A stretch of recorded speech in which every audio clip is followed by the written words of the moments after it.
you guys that have stories to tell are going to be found on the YouTube channel. This is going to be a lot of fun.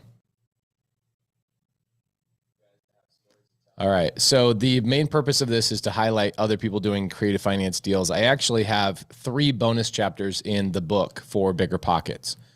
I wanted to make sure there was 22 chapters for obvious reasons.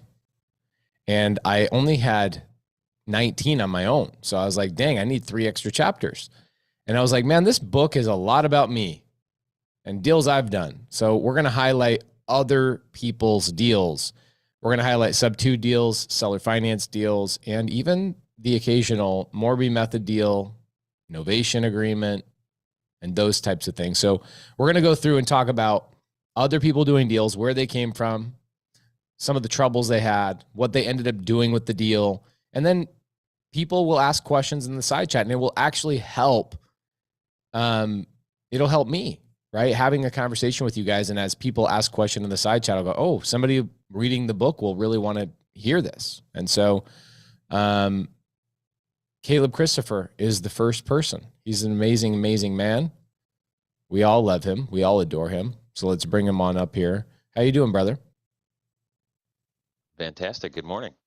Good morning. You got your poncho on. I got my poncho on, bro. We're just ponchoed out. It's great. AC's cranking. I'm in the basement, man. Yeah. Are you in? You have a basement? Yeah, basement office, baby. This is great. I'm in my basement too. This is the best. You just crank the AC. You've got a fantastic basement. Your ceilings are so tall. It feels like the whole house. They're like 6.5 feet tall. I got to duck a little bit because I'm 7 foot tall. Come on now. So anybody that doesn't know this man, this is Caleb Christopher. He's an amazing, amazing guy. Incredibly smart and can dissect a deal very quickly. And so if you guys are out there and you want somebody to look at a deal that you have, or you want somebody to help you out with the paperwork on a deal, this is the guy for you. He's amazing. Okay. Came in here, came into sub-2, our mentorship, and immediately decided I'm going to be a leader. And he found places that he could lead in, and that he has done. So Caleb, how you doing, brother? Are you going to tell us about a sub-2 deal, a seller finance deal, a novation agreement? What are you going to tell us about? None of those. It was creative. It was creative. It wasn't sub-2. It wasn't seller finance. I was working as a creative closer, a lead manager and creative closer for a mastermind student before I became one. Okay. And that was kind of part-time because I had a full-time job. They called me and said, hey, I got a weird one for you. I like those. Let's hear the story. There's always a story behind every deal. That's my favorite thing about, even like when I used to work at a prison, I just like listening to stories. That's how I pass the time. People always have stories, and people complain to me like, that's not even true. I'm like, I don't care. I got 8 hours. It's a story. Come on. So I love hearing stories. And so I'm asking these people what their story is. And it's a pair of brothers who lost their mom the year before, and probate was wrapping up, and they were going to be required to sell the house.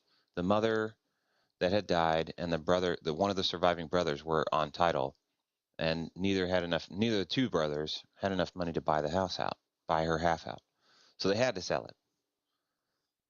And they grew up in that house, and they wanted to keep it. And the one brother that was living there, not the owner, had 2 kids, 2 dogs, and all this other stuff. Couldn't afford. He was going to buy it. Went all the way through the process with the banks and everything. Got an appraisal for $138,000. And then the bank said, nope, sorry, because he just changed jobs. He just changed jobs, and now he can't buy the house. Oh my gosh. Okay, hold on. Let me catch everybody up to speed on this. Okay, so Caleb is referencing he was a creative closer. Here's what that means. There were other people in the mentorship, in the mastermind, the Pace Morby mastermind.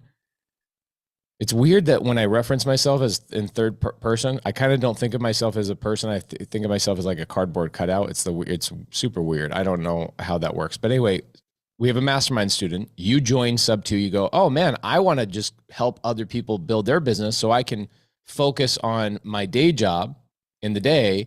And then in the afternoon, I have somebody else that provides the structure and the lead flow, so I can at least be active in the business without having to go and create an entire business from scratch. and I can get momentum. I can learn things by letting somebody else spend money on the leads. And so you were working their leads, and you came in touch with these two brothers is one of your leads. Do you know where the lead came from? Was it a probate list? Was it a cold call, a text message? Do you know where the lead initially came from? They had a combination of cold calling and inbound, like Google ads or Facebook ads listings. So it was kind of, they had some coming from all over the country. So it was a little hard to comp some of these deals that were coming in. Okay, great. So they had a direct to places. seller model, right? So in the Bigger Pockets book, I tell people the same thing they teach you guys, which is there's only 5 places where deals come from. And the first place where the majority of investors, not real estate agents or maybe people that are necessarily on Bigger Pockets, most people on Bigger Pockets are getting their deals from the MLS or real estate agents. But most investors, like in the wholesale arena, are going off market and they're going directly to the seller. So this person that you were working for had cold callers doing outbound cold calls based on maybe probate lists, divorce, foreclosure, all the pain points. They're cold calling that list, generating leads. And then they also were paying for leads through like a PPC or pay-per-click ad that generated leads and inbound calls. So they both had outbound calls and they had inbound calls, both of which are direct to seller. They're marketing to seller. So you get in touch with these two brothers. The two brothers had their parents passed away. And unfortunately, the parents, okay, guys, this is an interesting thing. The parents did not ever put an estate plan together. And so what happens is if the parents have never done an estate plan, then the children have to go through and take their parents' estate through probate, which is the city or the state's policy and their process of making sure that all the estate's assets are sold, accounted for first, and then sold to either pay off debts or just to clear out that estate. And so the state told these two brothers, you guys have to sell the property. So one of the brothers decides, I'll buy it because I want to keep this. This is a house that we grew up in. I'll keep it. He goes and applies for the bank loan. The bank loan says, yeah, everything's good. In the midst of that, he changes jobs. And now the bank goes, sorry, we're not going to give you the loan anymore because you changed jobs. That sucks. Okay, so was that helpful, guys, for you guys to get caught up to speed with that? And am I right on everything, Caleb? You nailed it to the T. Okay, cool. Perfect. That's exactly the story. So for me, it was like I got to know their story, right? And so creative finance is not my lead solution, right? I wouldn't talk to a lead. I wouldn't talk to one of either these guys' leads or anybody else's until they'd already made a cash offer, right? They have to reject a cash offer. I exclusively wanted to do creative finance, and that was going to be after cash because cash comes first always, right? If you can just do it in simple, be done with it. Because creative finance to a seller is weird. So I only wanted to talk to people where I could bring a creative solution because that's just why I love doing that. So I got their story and I'm like, I want to help keep you in this house. Let's find a way to do it. Let's work together to do that. And I said, I have a guy who has lent me money in the past. If I can get enough discount on the purchase price, you have an appraisal of 138, it was less than 30 days old. Your appraisal is for $138,000.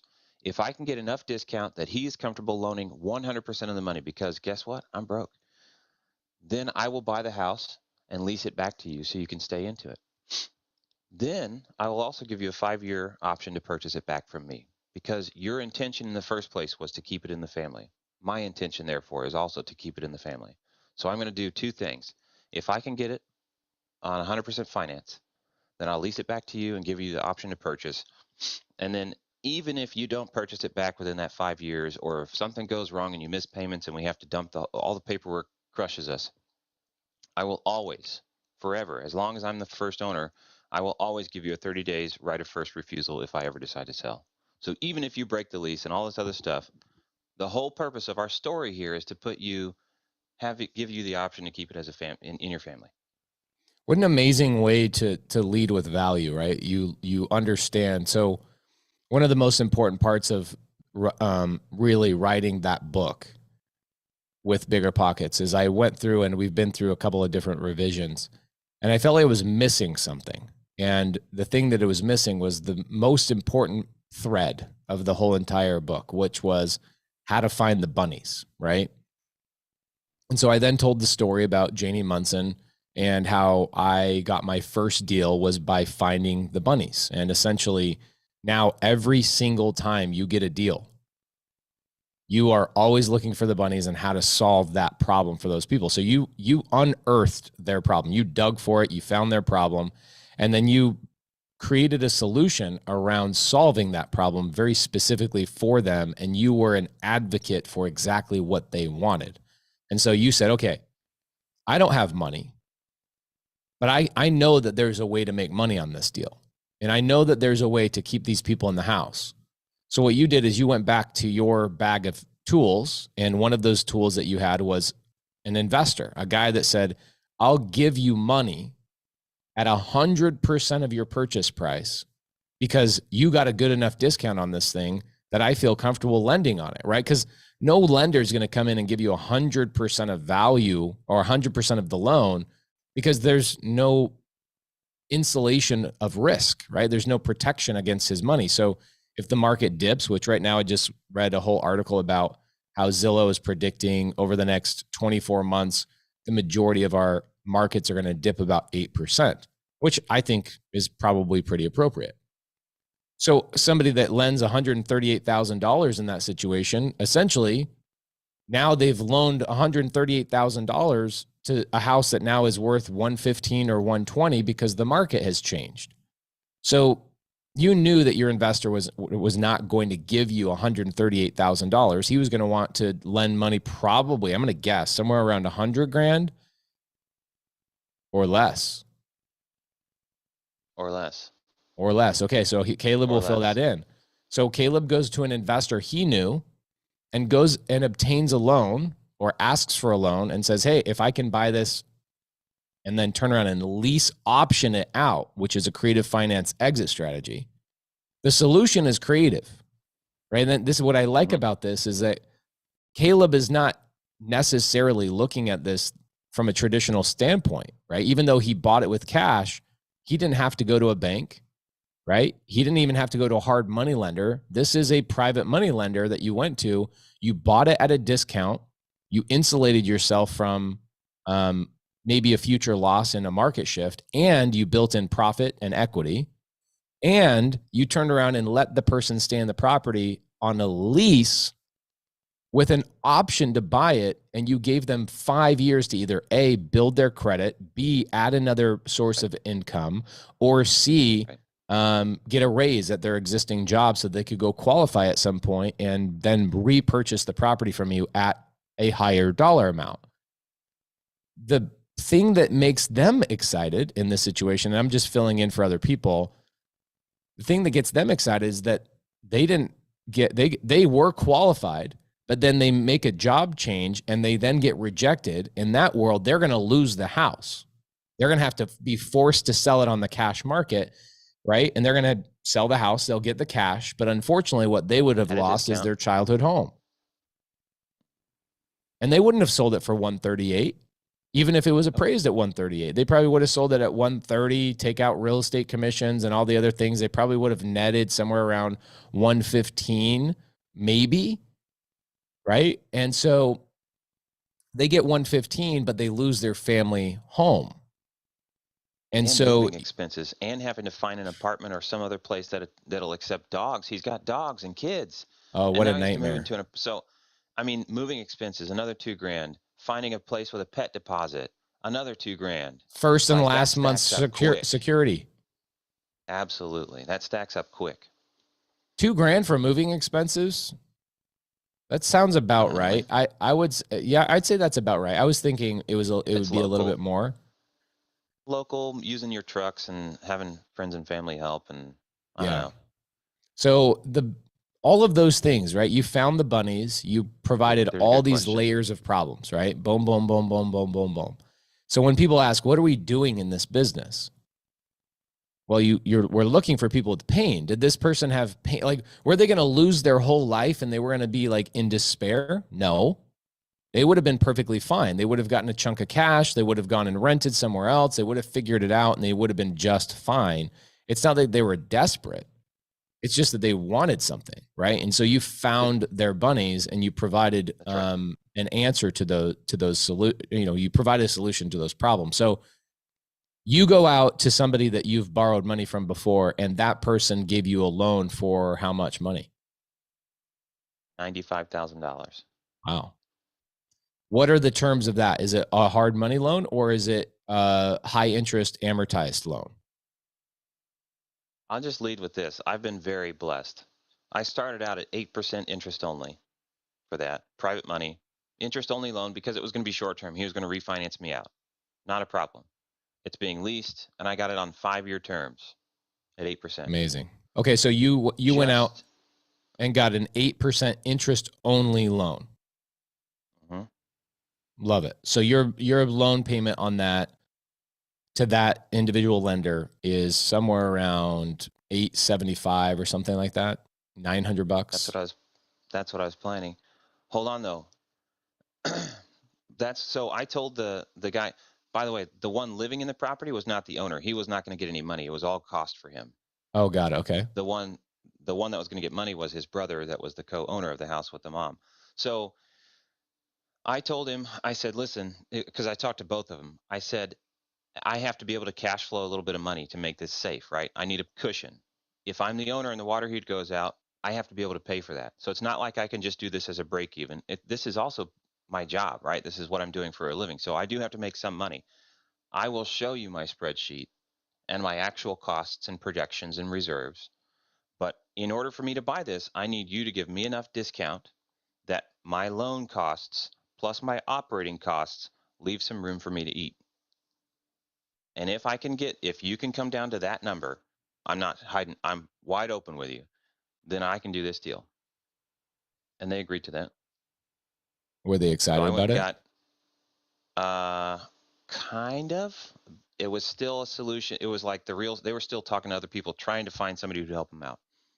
So I got my numbers, got my 8% loan, and I came back to them and I said, guys, I found a lender, but I don't think the numbers are going to be fair to you because that $800 some odd monthly adds up pretty quick, and that drives their rent up fairly high, and like to $1,300 for me to after costs to be okay.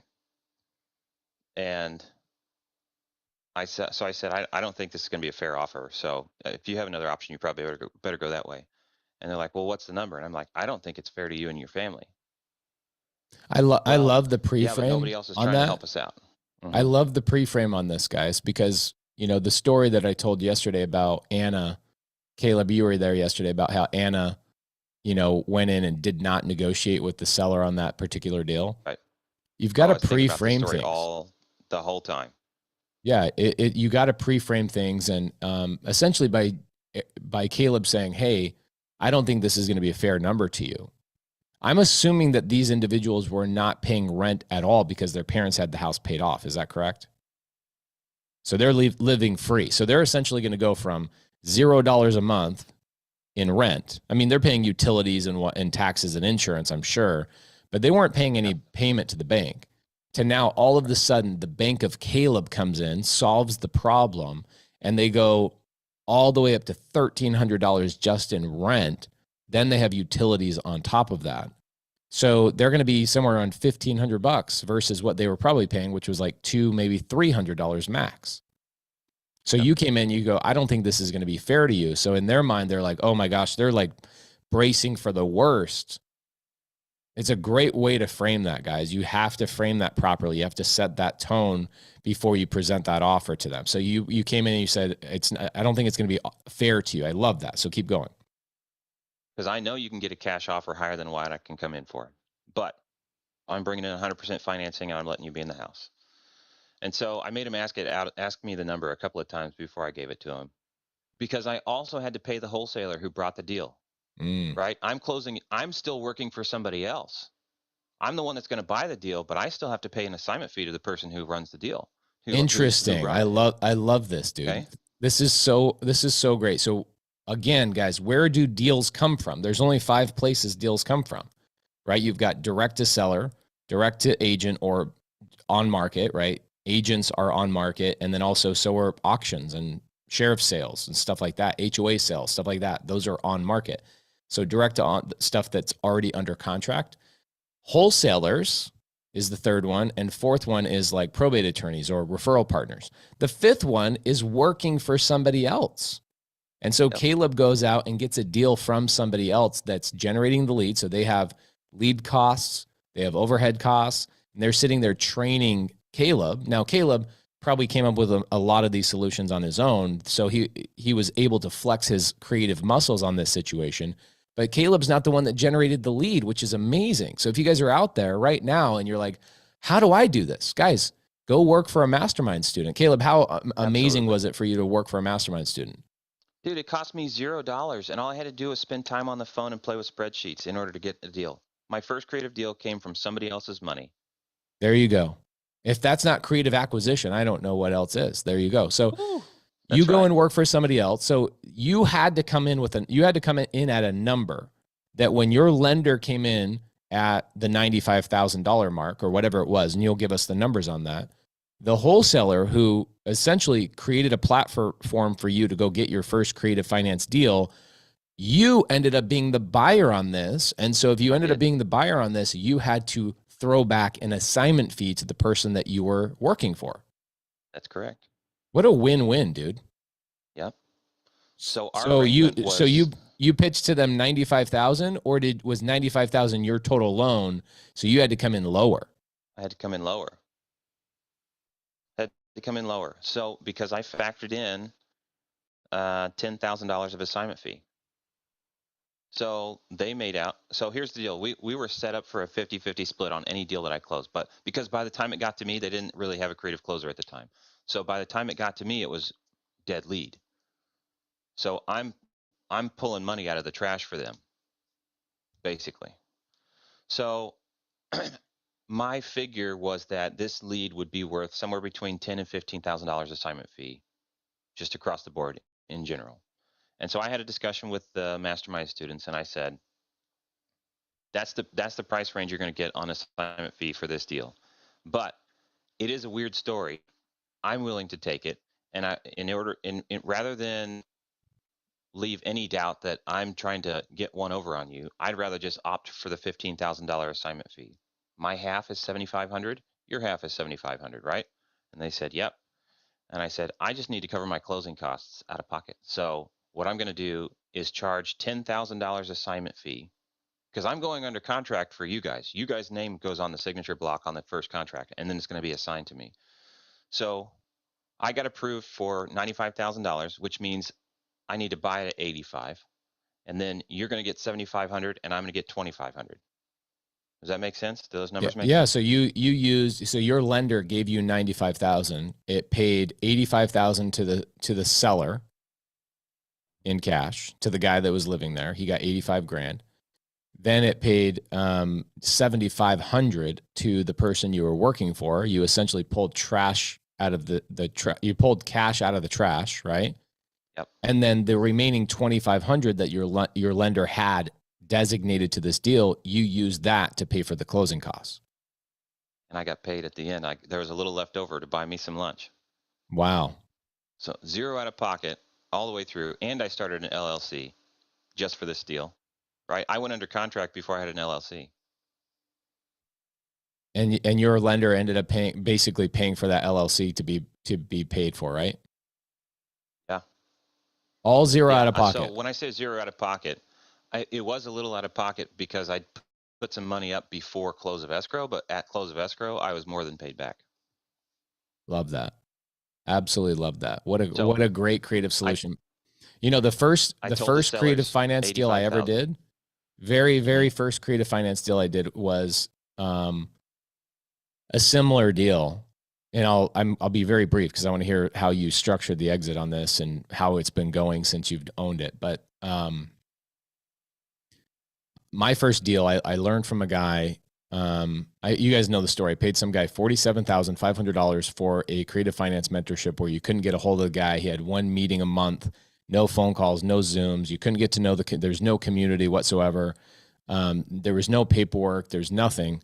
And I ended up getting my first deal because he's like, just go get hard money and then turn around and wrap the hard money. And I was like, okay. So I did it that way. And I went out and I got a 12% hard money loan on this house. And then I turned around and sold it to a buyer at like 13%. So I was making almost no money. And then I was like, so anyway, I'm at title on my first deal and I'm wrapping this thing. And I have this amazing escrow officer that goes, what are you doing? What are you doing? And I go, I'm doing what I'm being taught to do. And she says, don't ever do this. This is stupid. I'm like, well, what do you mean? What am I doing wrong? She says, you have 12% interest and you're trying to wrap this. Don't do that. I'll introduce you to a lender. So she introduces me to a guy named Alex Cohn. Okay. I still use him. 7% interest. And a guy that owns a big tile company and a cabinet company has so much money, he just goes out and lends to people like me. And so I go, oh my gosh. So I end up refinancing out the 12%. I put the 7% in there and I turn around and I wrap it at like 11%. And thank goodness for finding that lender, because that lender, I've used him so many stinking times. And what you did is you got a 5-year loan with him. And you're not paying down any principal because it's an interest-only loan at 8%. But the good thing is you didn't turn around and wrap that, okay? Because on a wrap, that would have been illegal, is to have an underlying loan that's not paying down. But you turned around and did a lease that also doesn't pay down anything. It's just a lease. And so they're essentially paying your hard money payment for you, plus a little bit extra, plus maintenance and taxes and insurance are all being covered. They have 5 years to execute their option. And you have 5 years until you need to do something with it. And the great thing about, there's so many great things about this. But if let's say that these tenants fail to pay, right? Because they weren't used to paying anything. But let's say they failed to pay. Caleb, you could have evicted them and then sold the property on the market for $135 or whatever it was. You would have more than paid off that $85,000. You would have walked away with $20,000 or $30,000. What a great structure. That's so exactly it. And I insisted on owning it so that I would have that protection. I said, listen, the only way I can do this deal is if I actually buy it, because nobody's going to lend me money if I'm not the owner of the property, right? That doesn't make sense. And so I'm sorry, but you will have to be a renter for a while if we're going to do it this way. So, and that's why I needed that protection. I said, I'm going to give you a lease with an option to purchase. Your option is going to be contingent upon your ability to fulfill the lease. How's it been going since you did this? Oh, let's get to that in a minute. Oh, I love it. I haven't even finished closing them, right? In our story. I love it. So I told him it was going to be an unfair number. I made him drag it out of me because I needed them at 85,000. I said, you should probably go with somebody else because I know you can get 115, 110, something like that. That seems like a fair offer for a cash deal. And they're like, yeah, but nobody else is willing to help us. They all just want to buy it. And I said, okay. So I told them the 85,000, and they said, let's do it. We're running out of time. We'll do it. So there it was, 85,000 purchase price, $10,000 of assignment fee, 95,000 total. My hard money or private money lender's coming in at 8%. 2 days before closing, did I tell you I'm blessed? 2 days before closing, my lender calls me. He's my W-2 employer at the time, which I just quit how long ago? Like a month ago?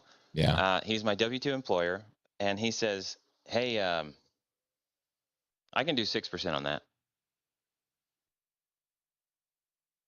Wow. What? So I already did all the math, and we already have the contract and everything set up for an 8% loan. The only way I'm going to cash flow is they said they could afford $1,200 rent. I had to push them to $1,300 in order to make cash flow at $85,000, and I was going to make $75 profit, like pure cash flow at the end. Like net. You had more. Net after saving for expenses. Yeah. There you go. You had your buffer accounted for. You had the oh crap money accounted for. The potential vacancy, property management, all that. which is me. I'm paying myself for property management, but you never underwrite a deal without property management in it. I don't care if you're the one managing it or not. What if you have to step away? What if you have to have somebody else? You should not go negative cash flow because you failed to add property management as an expense. Agreed. Okay? So now my expenses go down to $475 a month instead of $600 or $700, whatever that was going to be. So my cash flow right now is like $435 a month net, including saving for a water heater and paying property management and all the other stuff. Wow. What a blessing. Wow. That changed last second. So I'm not going to go adjust the purchase price for them because we already had the agreement and all that stuff. But had he told me 6% in the first place, my purchase price would have been higher because I could afford, I could afford more. I was trying to build a solution for them. Also, somebody asked a question in the chat, which was, isn't it risky to rent it back to them? Absolutely. I think it's risky to rent it back to them. What I always teach you guys from the very beginning is don't keep the owner in the property in the sense of I'm going to wrap the property and sell it back to you. You don't want to do that. Okay. And also what I don't want to do is in a sub 2, that's the challenge that you don't want to do. This is not a sub 2 deal, right? In a sub 2 deal, here's what happens. They already had a payment. Okay. Their payment was their payment that you are taking over. Okay. And now all of a sudden you're going to rent it back to them at a higher dollar amount, but they're no longer going to be the owner. That's where there's some problems, where people start having some jealousy, some animosity. For the first 3 or 4 months, you're fine. But after 4 or 5 months, people go, wow, I'm paying more than I was before on my own mortgage, but I don't even own the house anymore. And there's animosity that sets in, and you don't want that. Okay. So this is a different situation. Okay. He went out and bought this house cash with them. It is his house. He then turned around and did a lease option with them. So it's different than buying it sub 2 and then turning around and keeping them in the property. If you're buying something sub 2 and you have their underlying debt that's at a fixed rate that they were used to buying, that's the situation that I'm talking about. In buying it cash and letting them rent it from you with a lease option, that is perfectly okay. Is it somewhat problematic? Yes. But you know what? Owning real estate with tenants in it, no matter who the tenant is always going to be somewhat problematic, which is why you have a management fee and an oh crap budget and a vacancy budget and all of those types of things to insulate yourself from an inevitable 100% guarantee. If you want to own real estate, you will deal with these issues. So I love this. Now here's, while you're here, I know Sundays are usually off limits for Caleb, so I appreciate you coming in here. While you're here, It's early. Let's talk about this for a second. Wouldn't it be more honorable for you to say, well, I got a discount on my underlying debt, right? My private lender went from 8% to 6%, and I negotiated based on the fact that I was getting 8%. Isn't it more honorable for me to go back to my future tenant and say, hey, good news. I negotiated a lower thing for you so that you could afford to be here? Or is it better as a business owner that your job is your responsibility, first and foremost, is to yourself, your family, and the future employees that you hope to hire? And now Caleb has employees. You know exactly what it's like to have payroll and money coming in and money coming out. Which one is it? Is it I'm in here to be a bleeding heart and just help everybody? Or is it I got to really make sure I take care of myself, my family, my obligations as a business owner first? Where do you lie? What do you do, Caleb? That's a really good question. Between the two of them, it comes down to the timing. Had that discount come in before I went under contract with them, then I would have passed that along. But it came 2 days before closing. So I think if it came before you contracted,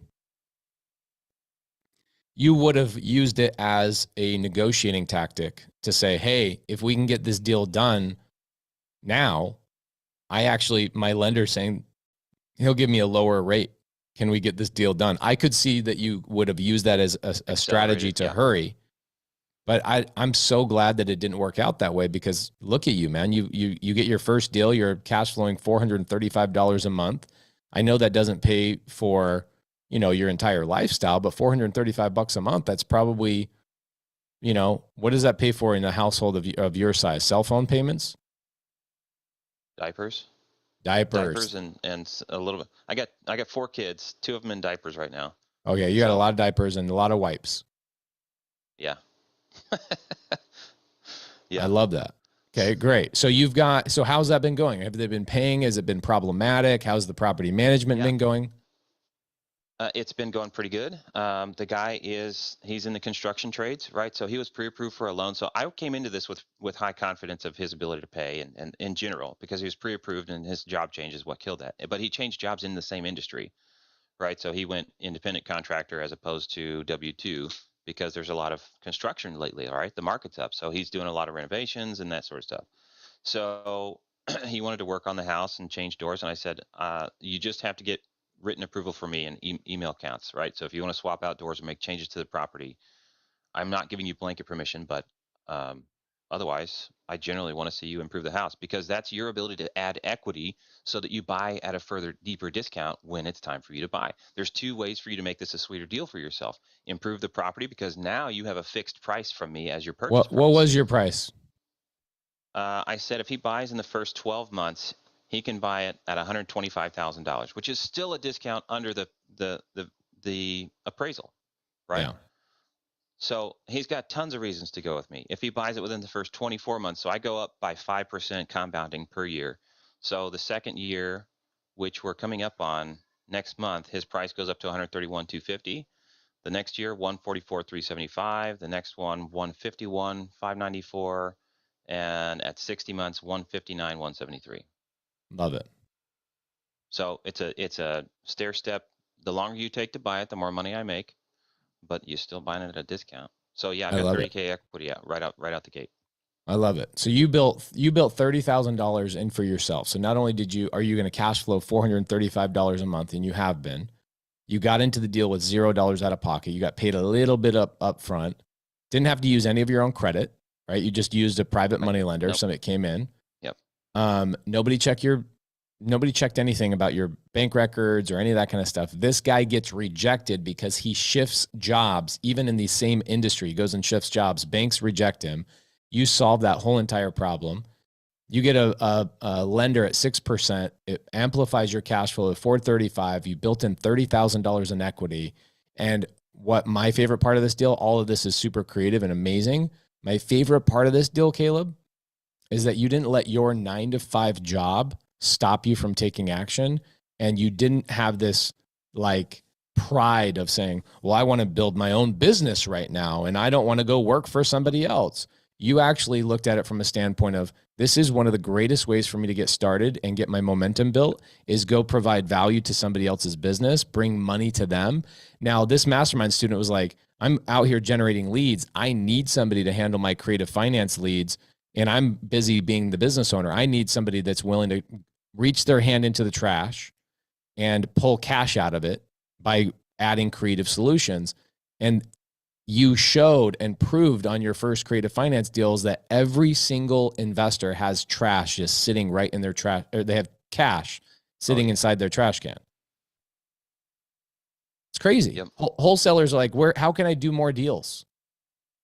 How do I use the same leads and do more deals? It's like, I guess find a Caleb Christopher that's going to come along and help you provide a solution. So you built the $30,000 in equity. You then also gave them a very strong incentive to come and buy you out faster. Yep. And if they don't, it's no loss to you. In fact, it's a gain for you. Gain. Yeah. What a great solution. And that's why I insisted on ownership, because I need that control in order to have a good relationship here. And guess what you normally do? You already know. What do you normally do in a lease option situation? What's different on the front end as opposed to just a regular lease? What's different is that you take an option fee up front. I didn't do that here. I said, I understand you're strapped for cash. We're imposing a new monthly payment, all these things. I won't take an option fee up front. Amazing. I could have, but I didn't do anything extra there. I just wanted a deposit, security deposit, which is 1 month rent plus the first month to get started. So And he's been paying. He missed his first payment last month, and it's been 11 months. Have you talked to him why he missed his payment? Yep, absolutely. Talked to him.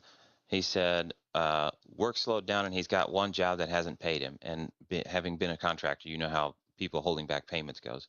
So he ended up selling his second truck in order to make the payment. And he made it 29 days late. Wow. But he was communicative the whole time. So technically, if he's in default of his contract, I had conversations with him, and he said he was working on it. And then he went dark on me for a week, and I said, listen, I need you to acknowledge. Well, I don't need you to acknowledge. This is your cure notice according to our default, our contract. If you can't cure this default within 15 days, your option expires, your option to purchase.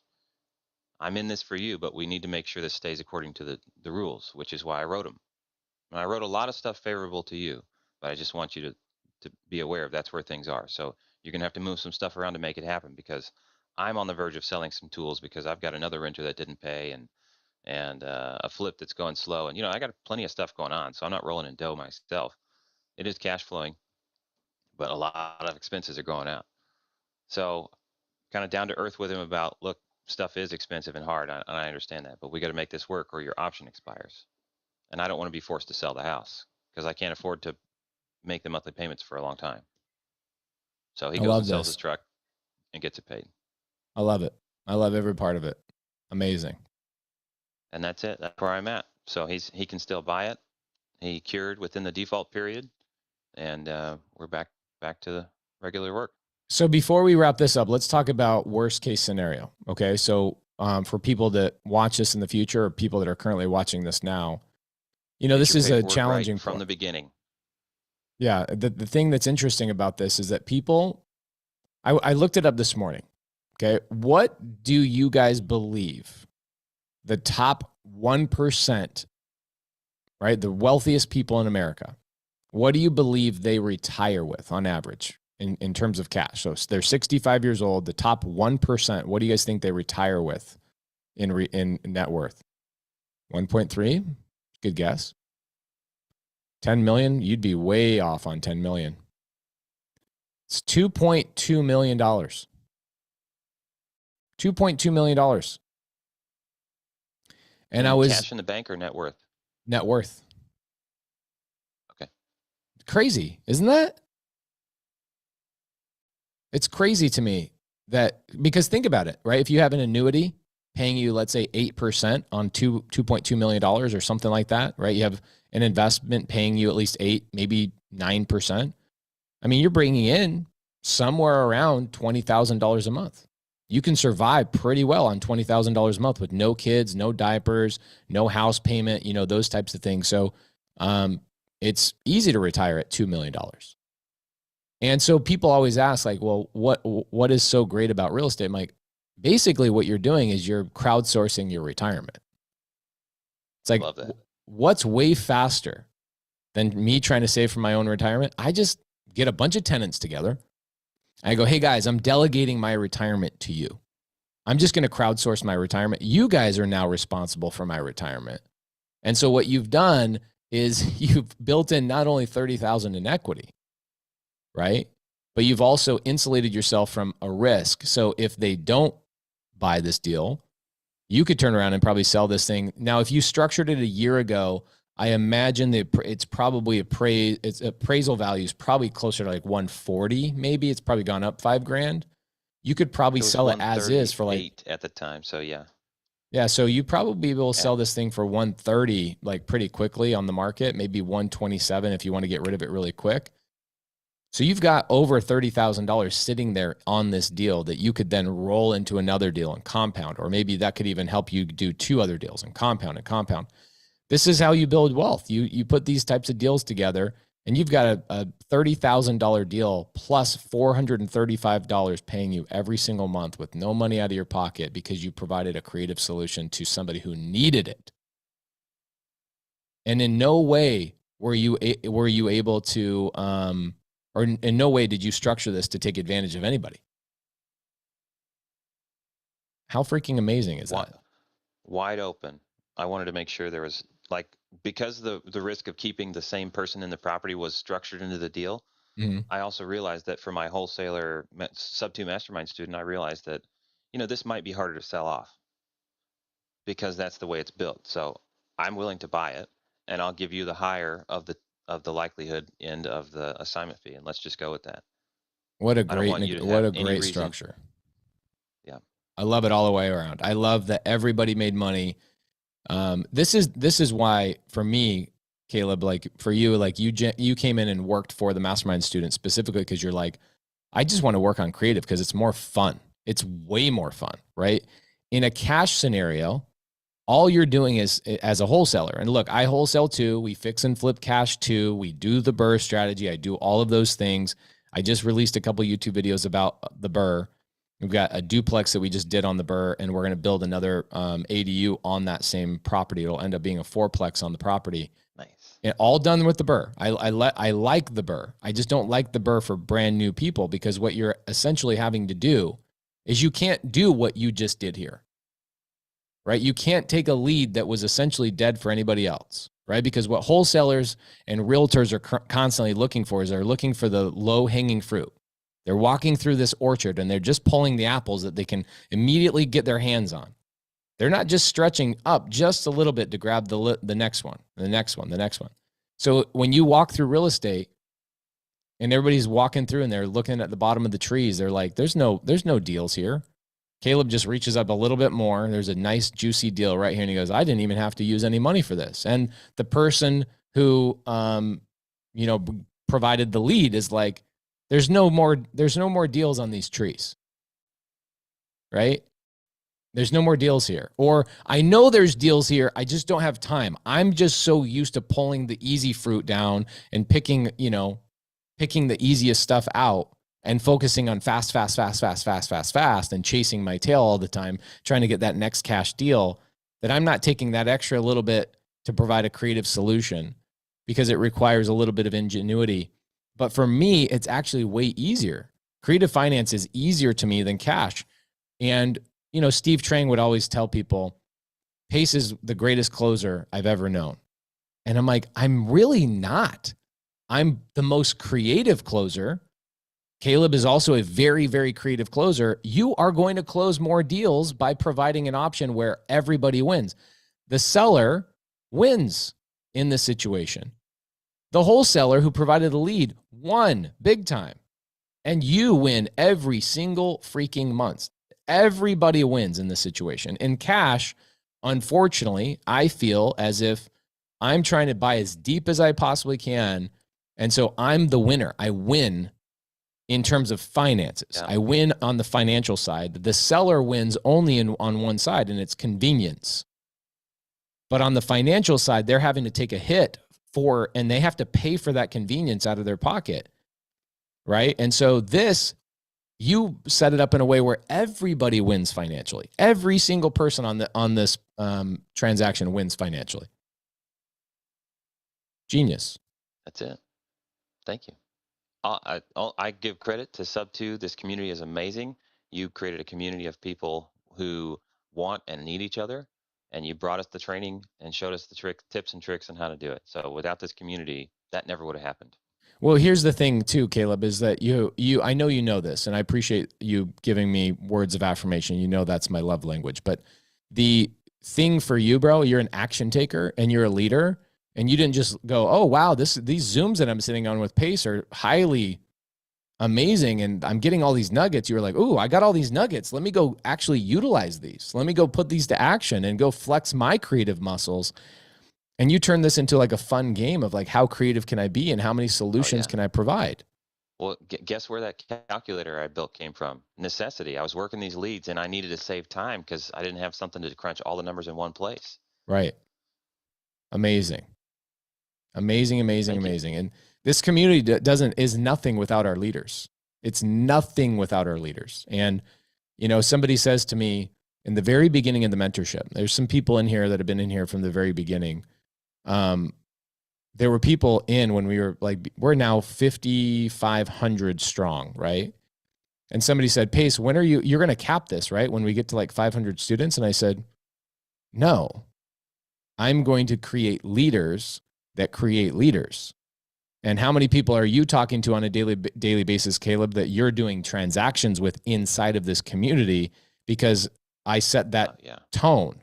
And now you are helping create more leaders that then will turn around and help create more leaders.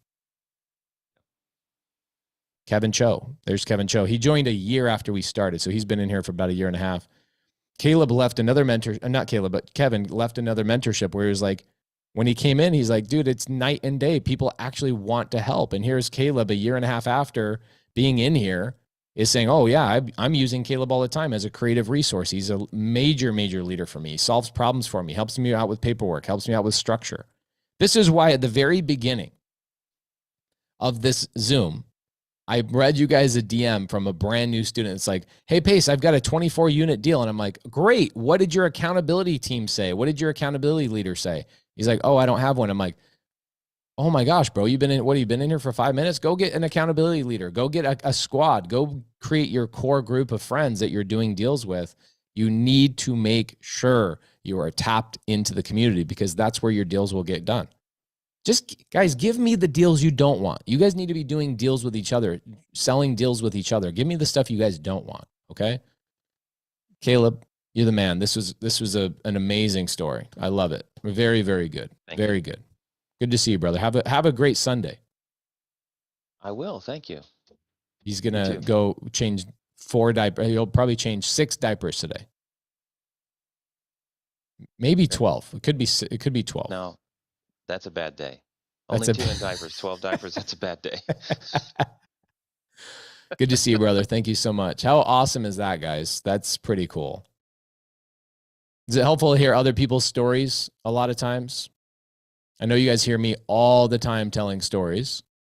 Okay. I've got, I had about 200, 300 students come in when I said, hey guys, I want to highlight you guys in the Bigger Pockets book. I had about 200-300 students email us and say, I want to tell you my story. Okay. And I only selected about 15 or so just because I knew that we were limited on time. One story took basically 55 minutes because I feel like you guys need to hear the full story. You need to have somebody ask the questions. Okay. Now I've got people with their hands raised. You have to, if you have a question, your hand should not be raised. If you have a story to tell me about a deal you've done, then yes, have your hand raised. Okay. I know, Mounif, are you back in Arizona? Where are you, brother? You're back in Arizona? Okay, great. Daniel, I'm gonna go to you first, brother, because you had your hand raised before Mounif and look at Mamadou. Bro, you look so much better with a haircut, by the way. Did you guys see his Instagram post? He's looking freaking clean, man. All right, Daniel, what's up, brother? How you doing? Well, I'm doing all right, but can you hear me? I can hear you great. You sound crispy. Really crispy. So first of all, man, I'm glad to be here, and it's my first time actually on a live Zoom with you guys here in the Sub to Mentorship. I'm actually from Israel, Tel Aviv. That's why I have that weird accent. You can tell it's not. I'm not a native speaker. And actually, I've been following you ever since you've done the Zoom with Brent. Actually, it was a YouTube video, the pre-foreclosure thing, and I was pumped. And I joined the TTP mentorship when I was, I think it was like 2 years ago. Yeah, it was the pre-foreclosure mastery. It was the whiteboard video that blew up. Everybody wanted to watch that. It was about the 7 things I do when I talk to sellers in foreclosure. Exactly. Yeah, and it was amazing, seriously. And then, I mean, I used to be an air traffic controller in the Army and the Israeli Air Force back then, and I always wanted to do real estate abroad. So I actually used to wake up before like 4 a.m., 5 a.m. to learn about like English and try to master English so I can talk to people like the way I'm doing right now. So actually, and then I joined Brand Mentorship and learned about wholesaling, just consume everything that was on YouTube. And it was phenomenal. You guys literally changed my life. Seriously. Thank you, brother. So yeah, and then after I've been following Brent, I heard about you through the YouTube you guys have done together, the same video, and I learned about creative stuff. Everything you had online, like everything that was on your channel, I've seen everything. Like everything. The moment you joined, I think I was like the 10th person on the Facebook group that you just created back then. I think it was in March or something. Yeah, March of 2020, so 2.5 years ago. Exactly. Yeah, and that was awesome. All the lives, everything. And I've been following and been like consuming the content. And then I had one lead actually, and that guy was someone I was cold calling myself because I didn't have the money to actually hire someone else, like a VA or someone. And I was talking to the guy for a while, and he Daniel, said, what list were you cold calling? Were you just cold calling random people on Zillow, or did you have a "Oh specific no, no, list? I've never go. I never do on market thing. Only off market. It was the tire landlords. I got it from like PropStream, like the same. No more, nothing special on that list." Well, the funny thing is, Daniel, do you remember when you were brand new and you were like, wait, okay, hold on. Who are you cold calling? Like, where are you getting this list? I would say that would be the top 5 questions I get on a daily basis is like, where did the lead come from? I want to know where the lead came from, because what most people think of in like the real estate agent world, right? We all are very aware of what real estate agents do and what they bring to the table, and they're amazing and all that. But people are kind of brainwashed to think that that's where deals come from. And personally, I think that there's a lot of deals on market, a lot of deals, but I prefer off market. And I prefer to be in control of my contracts. I prefer to be in control of the conversation I have with the seller. So what you're saying, Daniel, is you went on a PropStream, which is a software, or a lot of people use batch leads or what have you. I actually use both in our business.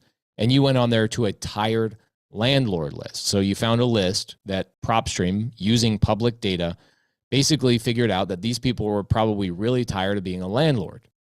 And you buy this list, you spend probably a couple $100, you bought this list, and that list basically comes with phone numbers and information. And then you manually cold call. You didn't hire a VA because you didn't have the money.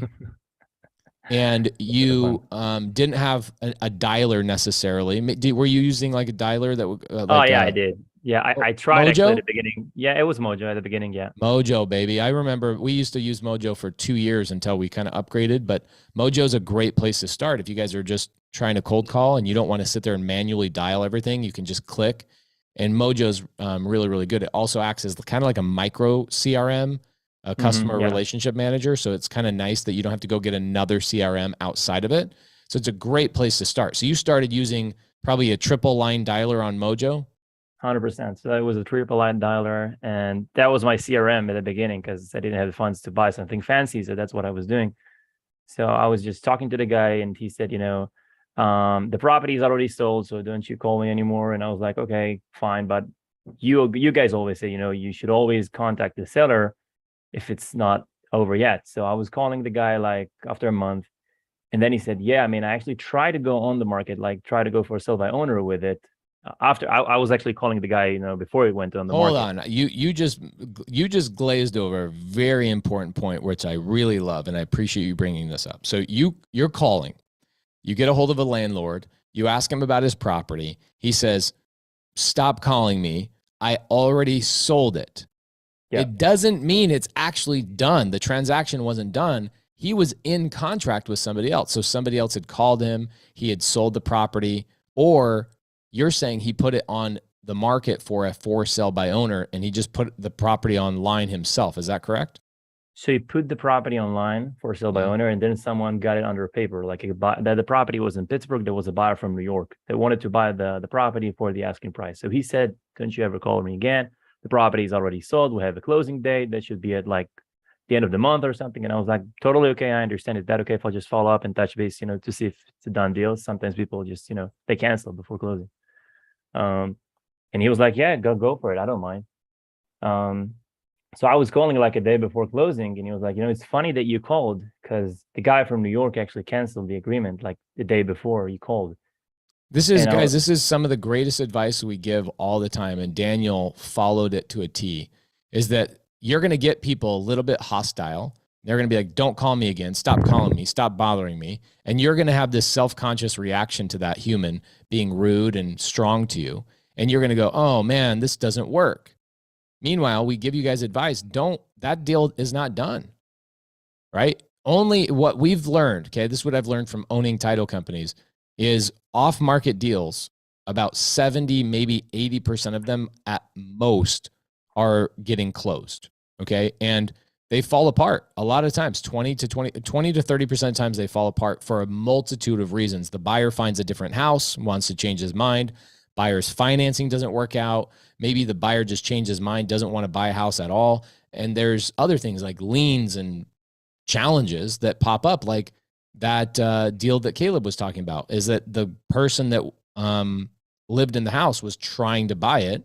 His financing fell through literally a couple of days before closing. And he's like, I got to find a different solution. So Daniel was very polite, didn't let this seller phase him. And the seller's like, don't call me. It's already sold. Daniel says, well, would you mind if I followed up with you just in case?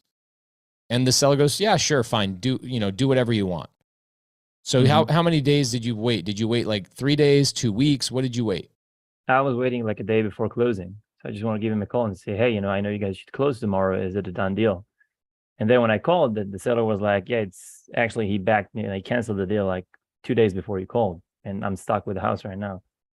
And I was asking about purchase price and everything. And he said, the buyer, he agreed to purchase the house for, I think it was $100,000 or something like that. Houses in Pittsburgh are not like in Arizona, but it was $100,000 and it was occupied by a tenant for $950 a month. Actually, it was already occupied. So $950 a month, the house was occupied for $100,000. All of the offers it got from cash buyers were around 60, 65-ish, and he wanted to get $100,000. And he was from Seattle. So I said, man, what if I could come up to your numbers? Would you be willing to give me terms? And he was like, what do you mean by terms? So I said, hey, hold on, bro. This is the line that I created because nobody taught me how to convert a seller from cash to creative, right? And so that's that line that I teach people is like, if I could come up to your number, would you be willing to give me terms? And the seller's going to say, what are terms? Exactly. Which then I always tell people, tell them the F-150 story or your own version of the F-150 story to get them to understand what terms are. Dude, so you use the line. That's how you switch him over from cash to creative. And he says, what are terms? How did you explain terms to him?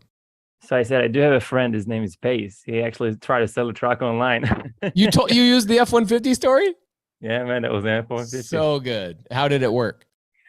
It was awesome. It was like, yeah, man, that sounds fair to me. And he was like, yeah, you're talking about getting payments over time. He was like, yeah. And I was like, oh, I'm cool with that. At the end of so that was it. Like after I said, I do have a friend. His name is Pace. He's a great guy. He was actually trying to sell his truck online, but the value was only $5,000. He wanted to get 10. So tried to get it sold online. Nobody called for 3 months. So he came back home and his wife said, why don't you just say, I accept payments. So he changed that one sentence over there and he sold the truck for $12,000 instead of $5,000. So I'm not saying that I can, but if I could come up to your numbers, would you be willing to give me the same terms that Pace like done over there, like doing the same thing? And he was like, yeah, I'm cool with that. Amazing. So what did you buy it for? And did he ask for a down payment? It sounds like you bought this on seller finance. Yeah. So it was free and clear. Actually, the seller was from Seattle, the house in Pittsburgh. It was already occupied for $950. And I was like, listen, man, if I'll buy cash, I'm not your buyer. I'm probably going to be at a 50, 60-ish.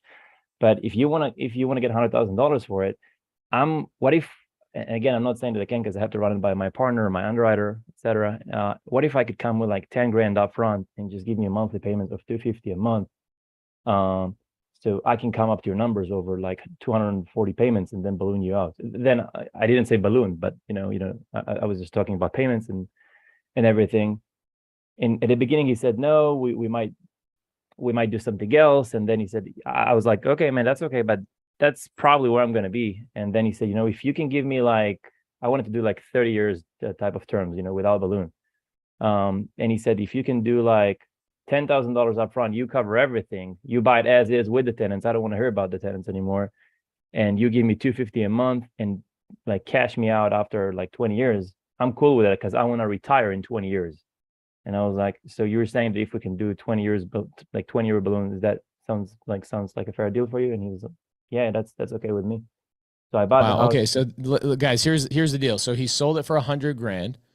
He asked Daniel to give him 10% down, which anybody know any investor loans that will let you do a 10% down loan? I don't. Every loan that I'm doing, it sounds like this is an interest-free loan. Is this principal only? Yeah. So 0% interest, guys. 0% interest. All right. So you gave him the number he wanted. He didn't want to deal with the people. Again, people are saying, where does the deal come from? Came from a tired landlord, right? There are lists that you can buy that tell you who is a tired landlord. This guy is such a tired landlord. He's like, Daniel, I'll sell it to you, but I don't want to hear about the landlord. I don't want to hear about the tenant ever again. I'm tired of being a landlord. Do you guys know where tired landlords come from? It comes from people's inability to scale a real estate business. Okay. And what they do is they end up getting 5, 10, maybe upwards of 20 properties, and they manage all the properties themselves. So they're collecting the rents, they're picking up the phone, they're hiring the handyman because they're trying to save a management fee. And literally 90% of landlords manage their own properties themselves. Okay. And until maybe they can scale out and they decide, you know what, I'm not going to do this. I'm going to hire a property management company and I'm going to give away 10% of my revenue to somebody else to manage this, right? The people who don't get to that point where they can hire a property management company, they become inevitable. It's like almost a guarantee. They will become a tired landlord and go, I'm done. I don't want to hear another thing about these people's baby mama drama. They're they're complaining about a drip in the sink, but it was them that clogged the sink and I'm done. I don't want to hear about it. So because Daniel gave him the number he wanted and gave him a down payment of 10%, you can't get 10% anywhere. Daniel, did he check your credit or like verify your job history or anything like that? Well, I don't have a credit in the US. He doesn't even have credit in the US. So Daniel couldn't even have gone down to a bank to buy this. So he goes and gets this deal done on seller finance, 10% down, 0% interest. Here's what's great about this. Okay. This is awesome. What a great story, Daniel. This is awesome. The thing is, you do one of these deals in your life, you feel like a superhuman, right? So you put 10% or 10% down. You're not getting that anywhere else. You have 0% interest. Your payment for that is $250 a month. So what's great is that you now have a loan of $90,000 that you are paying, and it's 100% every month that $250 is being credited towards that $90,000. That's pretty freaking cool. You have 20 years to pay this off. So if you paid $250 a month into 90,000, what would actually be your normal amount of years? I think it was 30 at the beginning, and then he wanted to get the cash out. Let me run some numbers real quick. So your 90,000 divided by 250. Okay, so that's that's a 30-year payment. That was a 30 I wanted at the beginning, and he wanted to cash out at 20 years. Okay, cool. So you set this up as a 360-month payment, but at the end of 240 months of payments, so 20 years, he's going to say, just pay me off the remaining 12 or 120 months.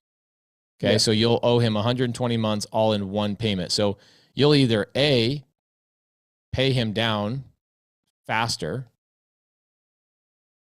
B, you'll sell the house before then, C, you could refinance, or even D, you could sell this on a wrap at some point if you decided to, depending on what you want to do. But I would imagine you're going to do one of these three things at one point. Yeah, probably refi. Yeah, so maybe you'll pull out cash at some point in 10 years or something like that. But because you have 0% interest, that's a really ideal thing where you're like, I don't have to pay any interest. I might as well go the full 20 years of no payments. So here's what's great. So you're paying down your mortgage every month, $250. So you are making $250 every month, even though you can't spend that money. It's building your wealth every single month. Yeah. Your tenants, you didn't have to do a renovation. Nothing. No renovation. Your tenants are renting this for $750 a month or $950? $950. $950 a month. So you're bringing in $950 after taxes, insurance, etc., maybe some vacancy, let's say $300 a month. You are collecting $650 after expenses, and then you've got your payment to the seller. So it looks like you're netting $400 per month on this deal, and that's your net cash flow in your pocket. Does that sound about right? Mm-hmm. I'm even like, whenever I run my numbers, I always like take into account managements, and I also put like in the, oh crap account and everything. So I was even a little bit more conservative. So what do you think you're at? Maybe somewhere around $300? 3, yeah, I would say 3. And Okay, so and that's below market, by the way. The rent right now is like 1,100 a month. So when that tenant moves out, you'll just raise the rent. Yeah. See, and this is the thing that a lot of people don't realize. I had this deal. This is interesting. Do you guys remember the deal I did with Dale and Susan Poyer, where I bought it? Same situation. It's actually where the if I could come up to your number phrase came from.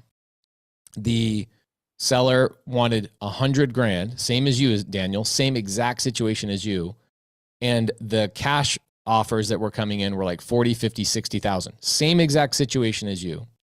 I tell Dale and Susan, if I could buy this house, if I could come up to 100,000, would you give me terms? Susan says, what are terms? I tell her the F-150 story. She goes, oh yeah, that works, but I want $10,000 down. Mm-hmm. And so what I did is I actually had her seller finance my down payment. So that 10 grand, I took all my cash flow every single month and I paid her seller finance down payment over the course of a year. So I was in the deal $0 out of pocket. You don't get a lot of deals like that. Your deal is a phenomenal deal, right? But here's the thing. I get a comment, no joke. You guys, I got to show this to you because people are dumb. Like, people are dumb. Okay, let me show you this. It's insane what people don't realize. Let's see. I did this deal with, Toby, Mathis, Ace Morby. So I do this deal with Toby, right? I do this podcast with Toby, and I have this comment that somebody makes, and I'm just blown away by people's inability to understand real estate. So he says, sort by newest first. Okay.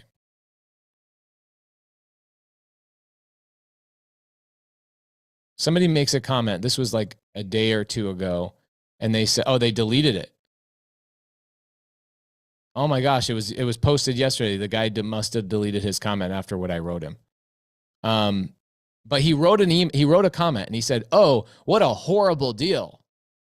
You took all your cash flow and paid your down payment. You didn't actually make any money. What a bad deal. And I was like, do you not understand 0% seller finance at all? The $250, even if I broke even on my cash flow, which I didn't, even if I did break even on my cash flow, I am making money. I'm paying down a mortgage 100%. I'm not paying any interest at all. That's like a game changer. So Daniel's got a $250 payment, paying down his $90,000. He's cash flowing $300 a month after all expenses, very conservative. And then on top of it, here's what's great. Appreciation. I was talking about depreciation because it's like it's tax-free money. Okay, you've got appreciation, you've got depreciation, all those things. But check this out too. You've got a 950 renter that every probably 2 years, you can probably raise the rent $100, right? And then 2 more years, probably raise the rent another 100, maybe $75, another 2 years, right? So after 20 years of payments, this payment, you'll probably be renting this thing out for somewhere around $1,800, I would say. Yeah. Somewhere around there. Yet, you'll still be making a $250 payment every single month. This is the snowball effect of real estate that people just do not understand. And they want this massive cash flow on day one, but you're not always going to get that. Sometimes you start out with the $300 cash flow and you don't get upset by that. You just go, hey, this is the very beginning of my snowball that I'm going to push down this hill, and it's going to compound and compound and compound. I'm doing a deal right now with Carolyn and Myron. If you think about this deal that you and I are doing, Carolyn, that big 30-unit deal in Corpus Christi, it won't cash flow really much for the first year, 2 years. But is there a balloon on that? I forget. Is there a balloon? No balloon 50-year term on an apartment building. How many times do you think we'll raise the rent over the course of those 50 years? Insane. So when I say we are crowdsourcing our retirement, we just go, you know what? I don't want to worry about my retirement. I'm going to let my tenants, they're going to go to their jobs and they're going to go collect bits of money and they're going to put that into my retirement fund. That's what you did on this deal, bro. You what a great deal. What a great structure. You've literally followed every instruction to the T. And you don't even have a social security number and you don't even have credit. Yeah, nothing, man. I'm not a U.S. citizen, nothing. Interesting. Now, I get a lot of people that DM me. I had a guy send me a DM yesterday. He says, "You're such a scam artist." What would you say to somebody that says, "Pace, you're a scam artist"? I'll send them love and empathy. I usually just say hugs, man. Your mom obviously doesn't love you or didn't love you. Hugs. You need hugs. Try not to mess with those people. It's amazing that when you go out and you try and do, you try and change the world, which is what you're going to do, Daniel. Like I'm sure you've helped a lot of wholesalers now understand this. I'm sure that people are reaching out to you and you're collaborating with people. When you're trying to change the world and do these things, you will meet resistance, and you met resistance twice on this deal. Okay. The first time you met resistance was the seller says the property was already sold. Yeah. And instead of saying, "Oh, this doesn't work," you go, "Oh, let me follow instructions." I was told that that's actually a great lead. Brent and I just talked about this actually the other day on Wholesale Hotline. Jamil wasn't there. We talked about this for like 7 minutes. Yeah, I heard. We were like, that's one of the greatest leads, is just stay on top of that freaking lead, because that lead becomes even better once somebody else cancels, right? 100%. So you stay on top of it. You were met with resistance. You kept on top of it. You followed up. Then the second time you were met with resistance was when the seller's like, I don't know what you're talking about with terms. And instead of you coming back to me and DMing me and going, "Hey, Pace, the seller says they don't understand terms," you took the instructions of just telling a story, and you told the story, and the seller goes, "Yeah, I'm down with that." It's a good story. You took over a tenant. You didn't have to pay for renovation. Is that tenant still in the property now? So he's still there, actually. Still paying. Amazing. And he's paying and everything's good. Yeah, it's actually one of the best properties I own over there. Wow. Is this better or worse than being in air traffic control? Man, I never wanted to be an air traffic controller. That was like people, they wanted you to go that road so you can get a great job, get a great, salary, because they pay them a lot actually, but that's tons of stress and you never want to go that road. So I was like 21 when I left there, and then I started real estate like for 2 years. Now I'm 24, but it's way better. Like I prefer wholesaling and doing these things all day long. Amazing. And the thing is, you don't even have to do a ton of these to change your life. You could do a couple of these a year is really all you really need to change your life dramatically. And then you get better and better and better at them.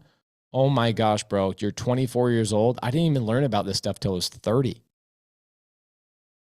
You're 6 years ahead of me. That's amazing. Good for you, man. That's absolutely amazing. Good for you. Guys, how cool was this story? Does anybody have any questions for Daniel? Yeah, I just wanted to say thank you again, guys. You literally changed my life over there. All the guys in Arizona and all the great mentors over there. You guys, seriously, you're such a go-givers, and it's been a blessing just to know all of you guys through YouTube and through the mentorship. And I joined, by the way, I've done that deal before I joined the Sub 2 mentorship. I just joined just to be like grateful and just be part of that community. How have you enjoyed the community so far? Have you made some friends in Sub 2? Yeah, it's been awesome. Actually, I met a guy in Pittsburgh in one of the local communities that we have over there. I met a couple of guys, and he introduced me to another guy. I sold a deal to them about a week ago and made like $46,000 a commission because I sold to the hedge fund buyers that he mentioned over there. So, yeah, man, it's been a blessing. Wow. Thank you, Daniel. Thank you. I appreciate you. What a great story. This is awesome. Thank you. Amazing. 24 years old, doesn't even have a credit score. Follows up on a cash lead. Somebody said that they already sold it. Freaking amazing.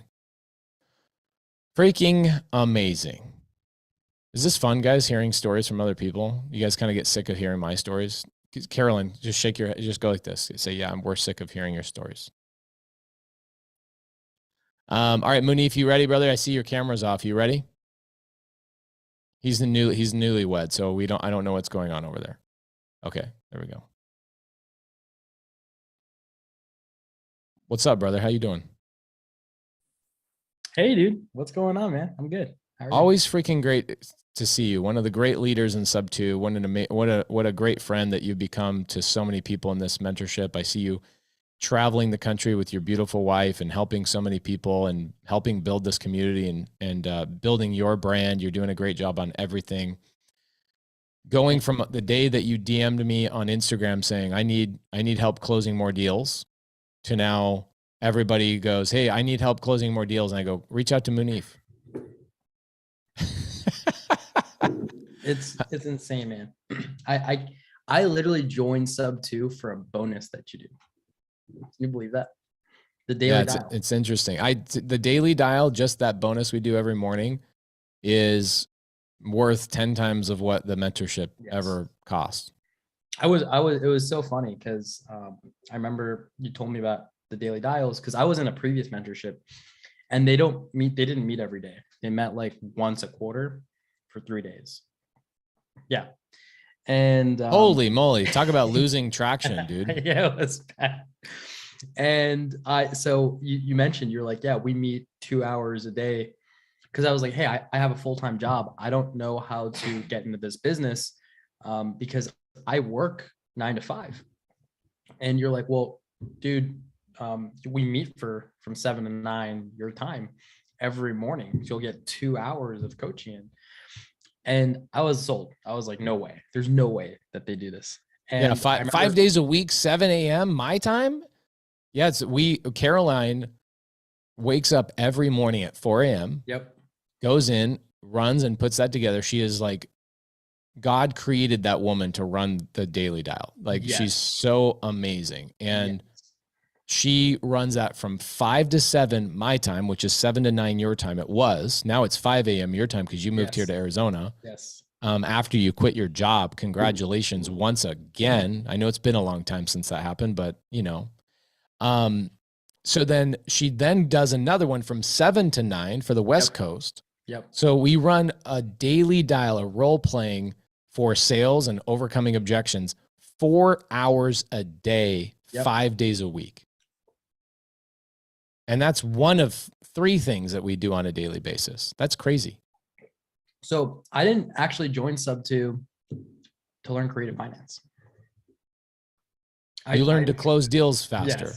Yes. I joined to learn how to close deals and talk to sellers. And, you know, that's an interesting thing because a lot of people think of, like, the outside world thinks Sub 2 is just about creative finance. And I would say you're a really great example of this. I would say we have the best closers of any type of deal, cash, creative, or otherwise, in the game. No, like, hands down, nobody has better people than we do. Like, I would put you up against anybody in this industry. I would put Amamadou up against anybody in this industry, Dan Quijano. I could go on. Literally hundreds of our students, if not over 1,000 of our students, I would pit against anybody in this industry as a better negotiator, not only because they have more solutions, but because they understand the sales process, which is what we teach every single morning. And also Dan Quijano teaches in the evenings, but also the understanding of how to tell stories properly to sellers. And I would say the most important thing is the culture in which we tell those stories is we always lead with value and solve problems for sellers that other people simply either can't, won't, or don't. Exactly. And you're a great problem solver. And when you came into Sub 2, this is a funny story, and I'll tell it probably 100 more times until I die. But Mounif DMs me. He's like, hey, why should I join Sub 2? You know, and I was like, well, I don't know. What are you struggling with? You know, because maybe you shouldn't join Sub 2. And you're like, I want to learn how to close more deals. And I go, well, we have this daily dial and we do it every morning. You're like, no way. And I go, yeah, here's a screenshot. Here's what we do. Here's a little thing. Here's what we do. And so he goes, I'm joining. He joins immediately, he comes in, starts taking action. It's a role playing, right? Every morning. So if you're afraid to talk to sellers and you don't know what words to get out of your mouth, Right. students are role playing with other students. Yep. I see Jen Shelton in here too. And who everybody in here, I know it's a Sunday morning, so we don't have a lot of students in here, but how many people are participating in the Daily Dial? Say yes. And how many students should be participating in the Daily Dial? Say, I should be. Shame, shame, shame. I know your name. Samuel says, I should be. Okay. So, and you will, like, if you understand this story with Mounif, you'll understand how life-changing the Daily Dial really is. And Mamadou, I'm sure, is the same way. Jen Shelton, a lot of people that have participated in the Daily Dial are like, that changed me, right? So it's basically a really great place to spar with other people. Yes. Yes. It's like sparring for sales. Yes, exactly. And so you're sparring with other people, but you're in a safe place where people are encouraging you, giving you great feedback. And so one person is the seller, one person is the investor or the buyer. Right. And so the first time Mounif goes up to spar with another student, other student is the seller that's going to give Mounif an objection, and he's not going to know the objection. He's going to have to figure out what the objection is and trying to overcome that.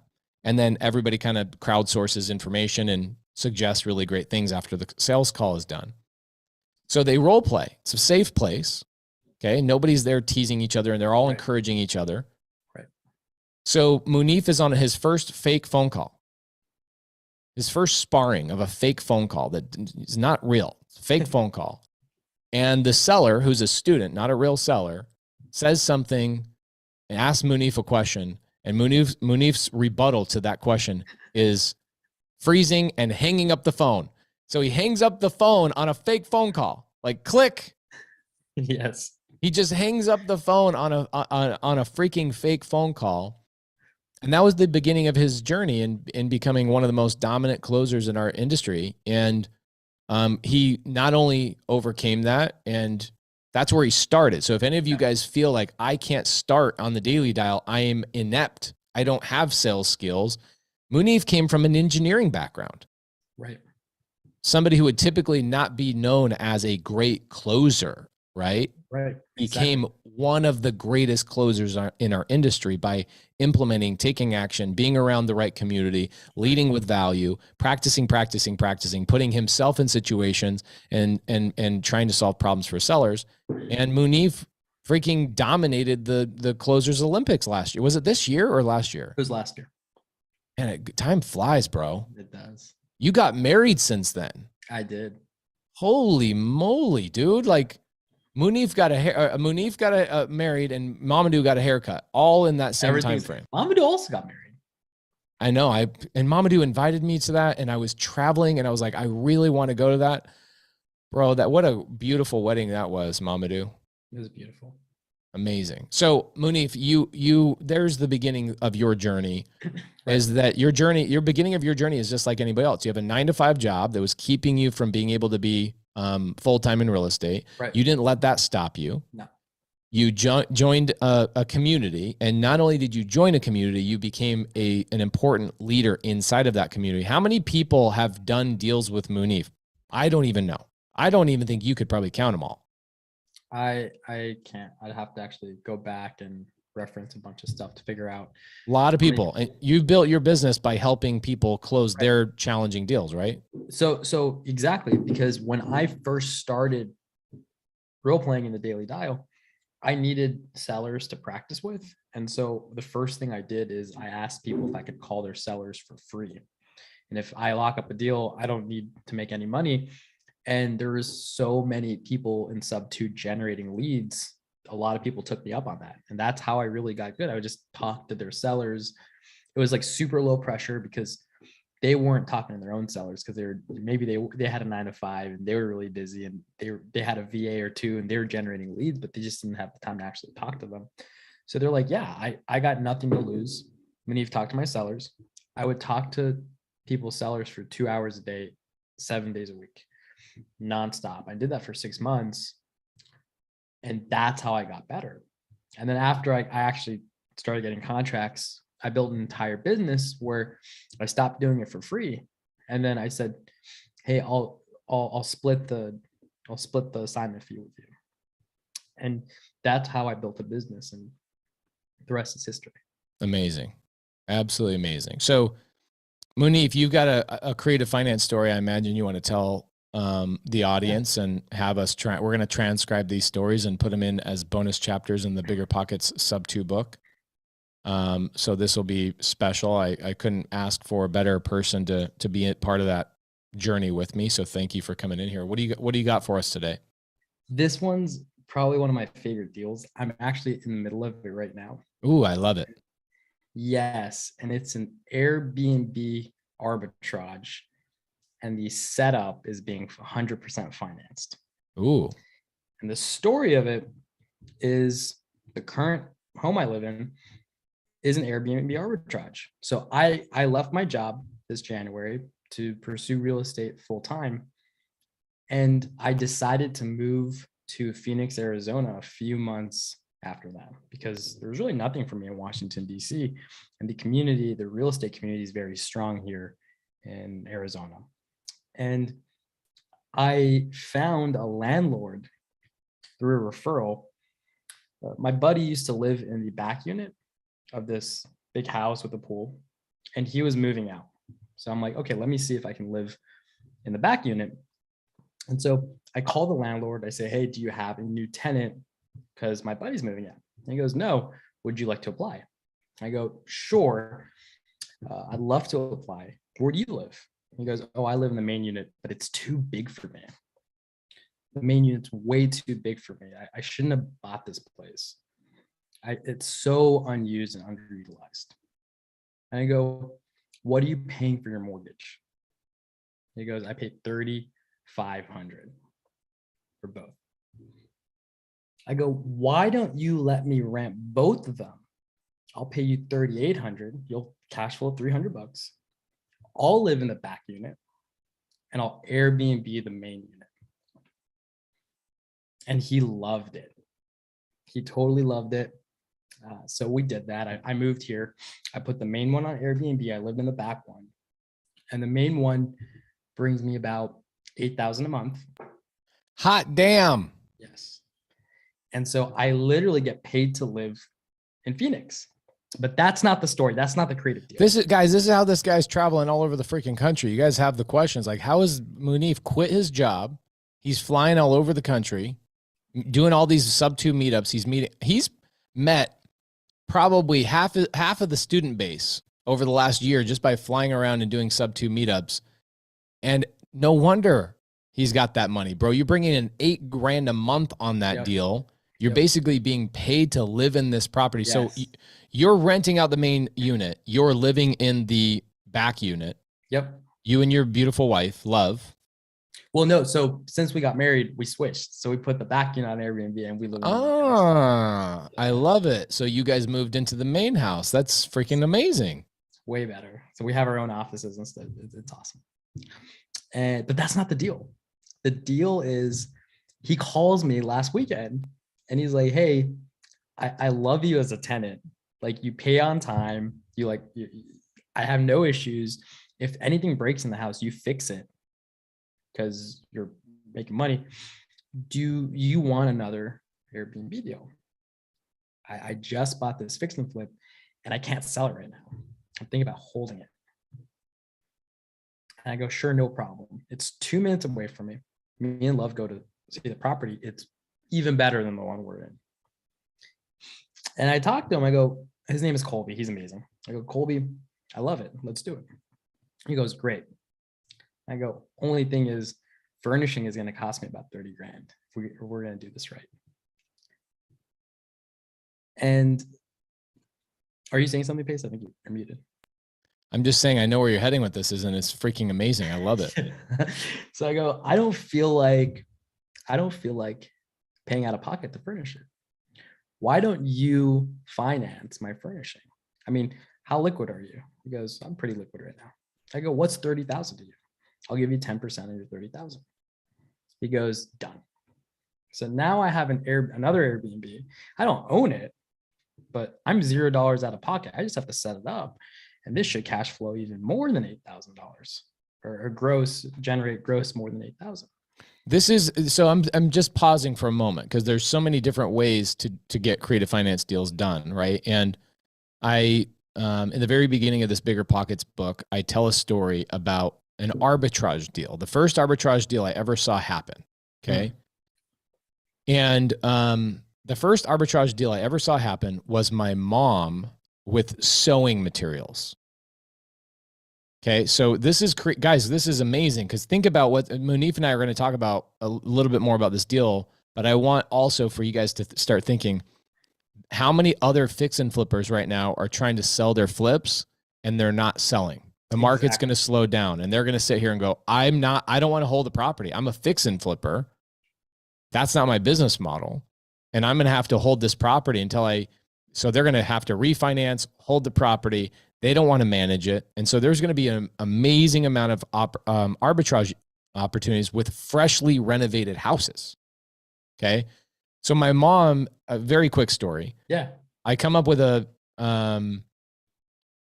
I grew up with 12 kids in my family. So my dad was always working 2 jobs, right? And my dad, every house I ever lived in, all the way until I was 19 years old, was either purchased by my dad, sub-2, seller finance, or on a lease option. Every single one, 26 different houses. So I watched my dad do creative finance my whole upbringing, but I never looked at it as an investment opportunity. It's why I never understood it. It wasn't until later in life that I'm like, oh my gosh, why wasn't my dad doing this as an investment? He was just my dad was like, well, I did it out of necessity to get our family big enough houses that I couldn't afford on paper because my second job was all cash. And then what would happen is as my dad was transitioning or having more babies, 12 kids, my mom would have to step in financially and help out. And the thing that my mom knew how to do is she knew how to sew prom dresses and sew clothes for people and, knickknacks and paddywhacks. And she would make teddy bears and all sorts of cool little tchotchkes and stuff like that. My mom's like a master seamstress. Okay. And she didn't have the money to start. My dad's like, we're tight on cash. I can't help you. You got to figure this out on your own. So my mom goes down to like the local supply store. They're now called Michael's or Hobby Lobby, but this is too old to, have either one of those companies. And she applies for a credit card. Of course, they reject her. She has no experience with credit or anything like that. And so my dad goes, Corolla. That's my mom's name, Corolla. And what an interesting name. My mom's name, Corolla, right? Interesting. So my dad goes, Corolla, you need to get creative. And I distinctly remember this. I was in high school. And my dad says, you need to get creative. And so my mom went to somebody in our church. And she used their credit card. And she used their credit card to go buy supplies at a local supply store. And she essentially arbitraged their credit card to go and get what she needed. And she then bought supplies and then she paid that person, obviously their credit card off. So you could look at this it's almost like a I sub-2'd their credit card to go buy the stuff, or I arbitraged their credit. Essentially, I took something from somebody else and I arbitraged it into a profitable endeavor for me. And so you are taking this gentleman's house that he's like, my business model, people need to know, why wouldn't this guy just do it himself? Everybody wants to know that. It fries newbies' brains. In fact, if you went back to yourself, Mounif, and you told yourself this story, this is the craziest thing about you and thousands of our other students is like, if you went back to yourself a year prior, 2 years prior in a time machine, and you go, hey, one day you're going to be able to arbitrage a house that this, that, and the other, and this guy's going to arbitrage a second house. The first question you're going to ask yourself is, why wouldn't he just do it himself? I don't get it. I don't understand why. And I'm going to take a guess, and I want to hear why from your perspective, but I'm going to guess that it's just not this guy's business model, and he's too busy with his own employees and his own flow and his own pipeline, his own structure to go, now, because Airbnb is another business model. Real estate, people look at it as all of real estate as the same business model, but it's actually multiple little micro business models all underneath one umbrella. So for you to switch from wholesale to fix and flip, you got to add more employees. To go from fix and flip and wholesale to Airbnb, you got to add more employees and you got to get more and more robust. It sounds like, you tell me if I'm wrong on this, it sounds like this guy It's just not his business model. That's exactly right. So he's 22 years old, multimillionaire, an incredible fix and flipper. He's also a realtor, and he hates management. He hates it. He's got some rentals and his property managers in place, and he still has to get involved sometimes when he has to pay bills and things like that. And he actually asked me, he actually did push back a little bit when I said, hey, I don't really feel like dumping $30,000 into your house on furniture. Why don't you finance it? And he pushed back. He said, well, I could just get a property management company at 20-25%, and they would just furnish it, and they would make 25% from the Airbnb income, and I'd make more money. That's what he told me. And I said, sure, you should actually do that if you care about making a couple extra $1,000 a month, because you'll actually make more money, Colby, but you will be on the hook. Because when the property management company, let's say they don't perform, you'll have to look at their numbers. If they need things from you, you're going to have to deal with them. If things break, you're going to have to pay those bills. I will cover everything. I will give you the convenience. I mean, look at Catalina, the one I stay in. Have I ever called you about anything? What do I do besides give you a check every month? And he took it. He was like, yeah, you're right. Yeah, because think about it. Think about the velocity of your time and money, right? There's an equation there. Yep. And for people that you have to understand this is a 22-year-old kid, 22-year-old man who's a multimillionaire. I think he understands a thing or two about delegation and not managing stuff. Like, yep. Where do tired landlords come from again? We talked about this previously. They come from people who have the inability to scale themselves out of their business. Yes.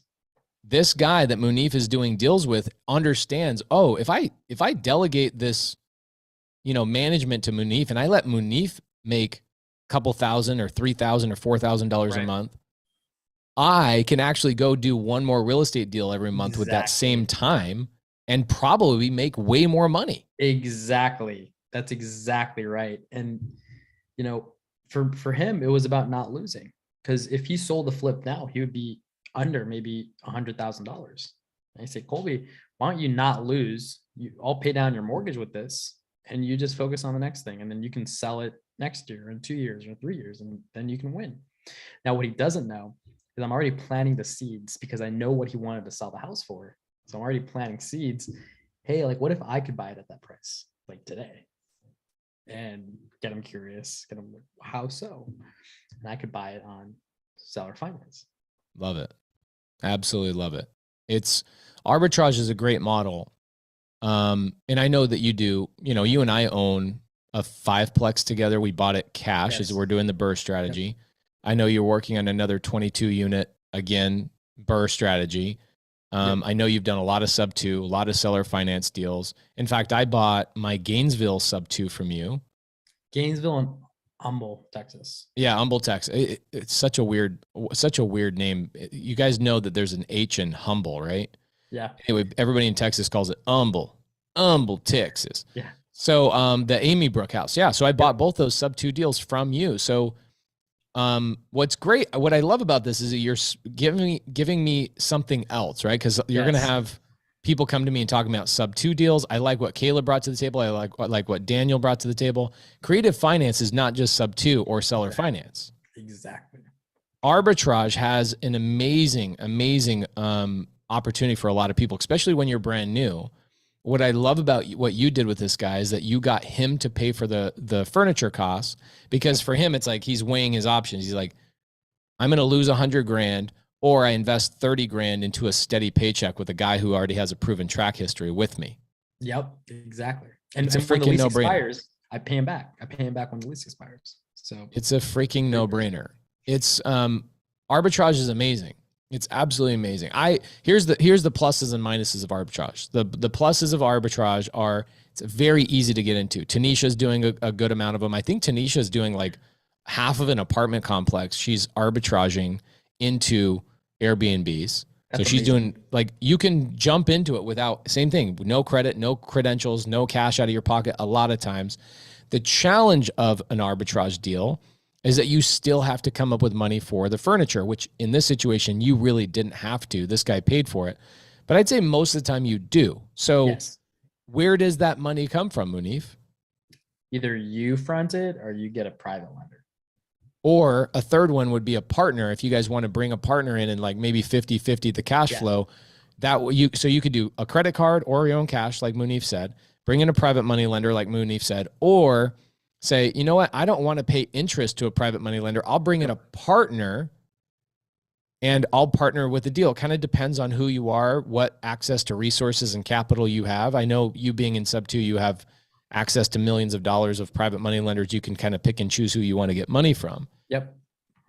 What would you say is the biggest disadvantage of arbitrage? There's one big thing, and you've already kind of hit it, but I want to hammer home on it.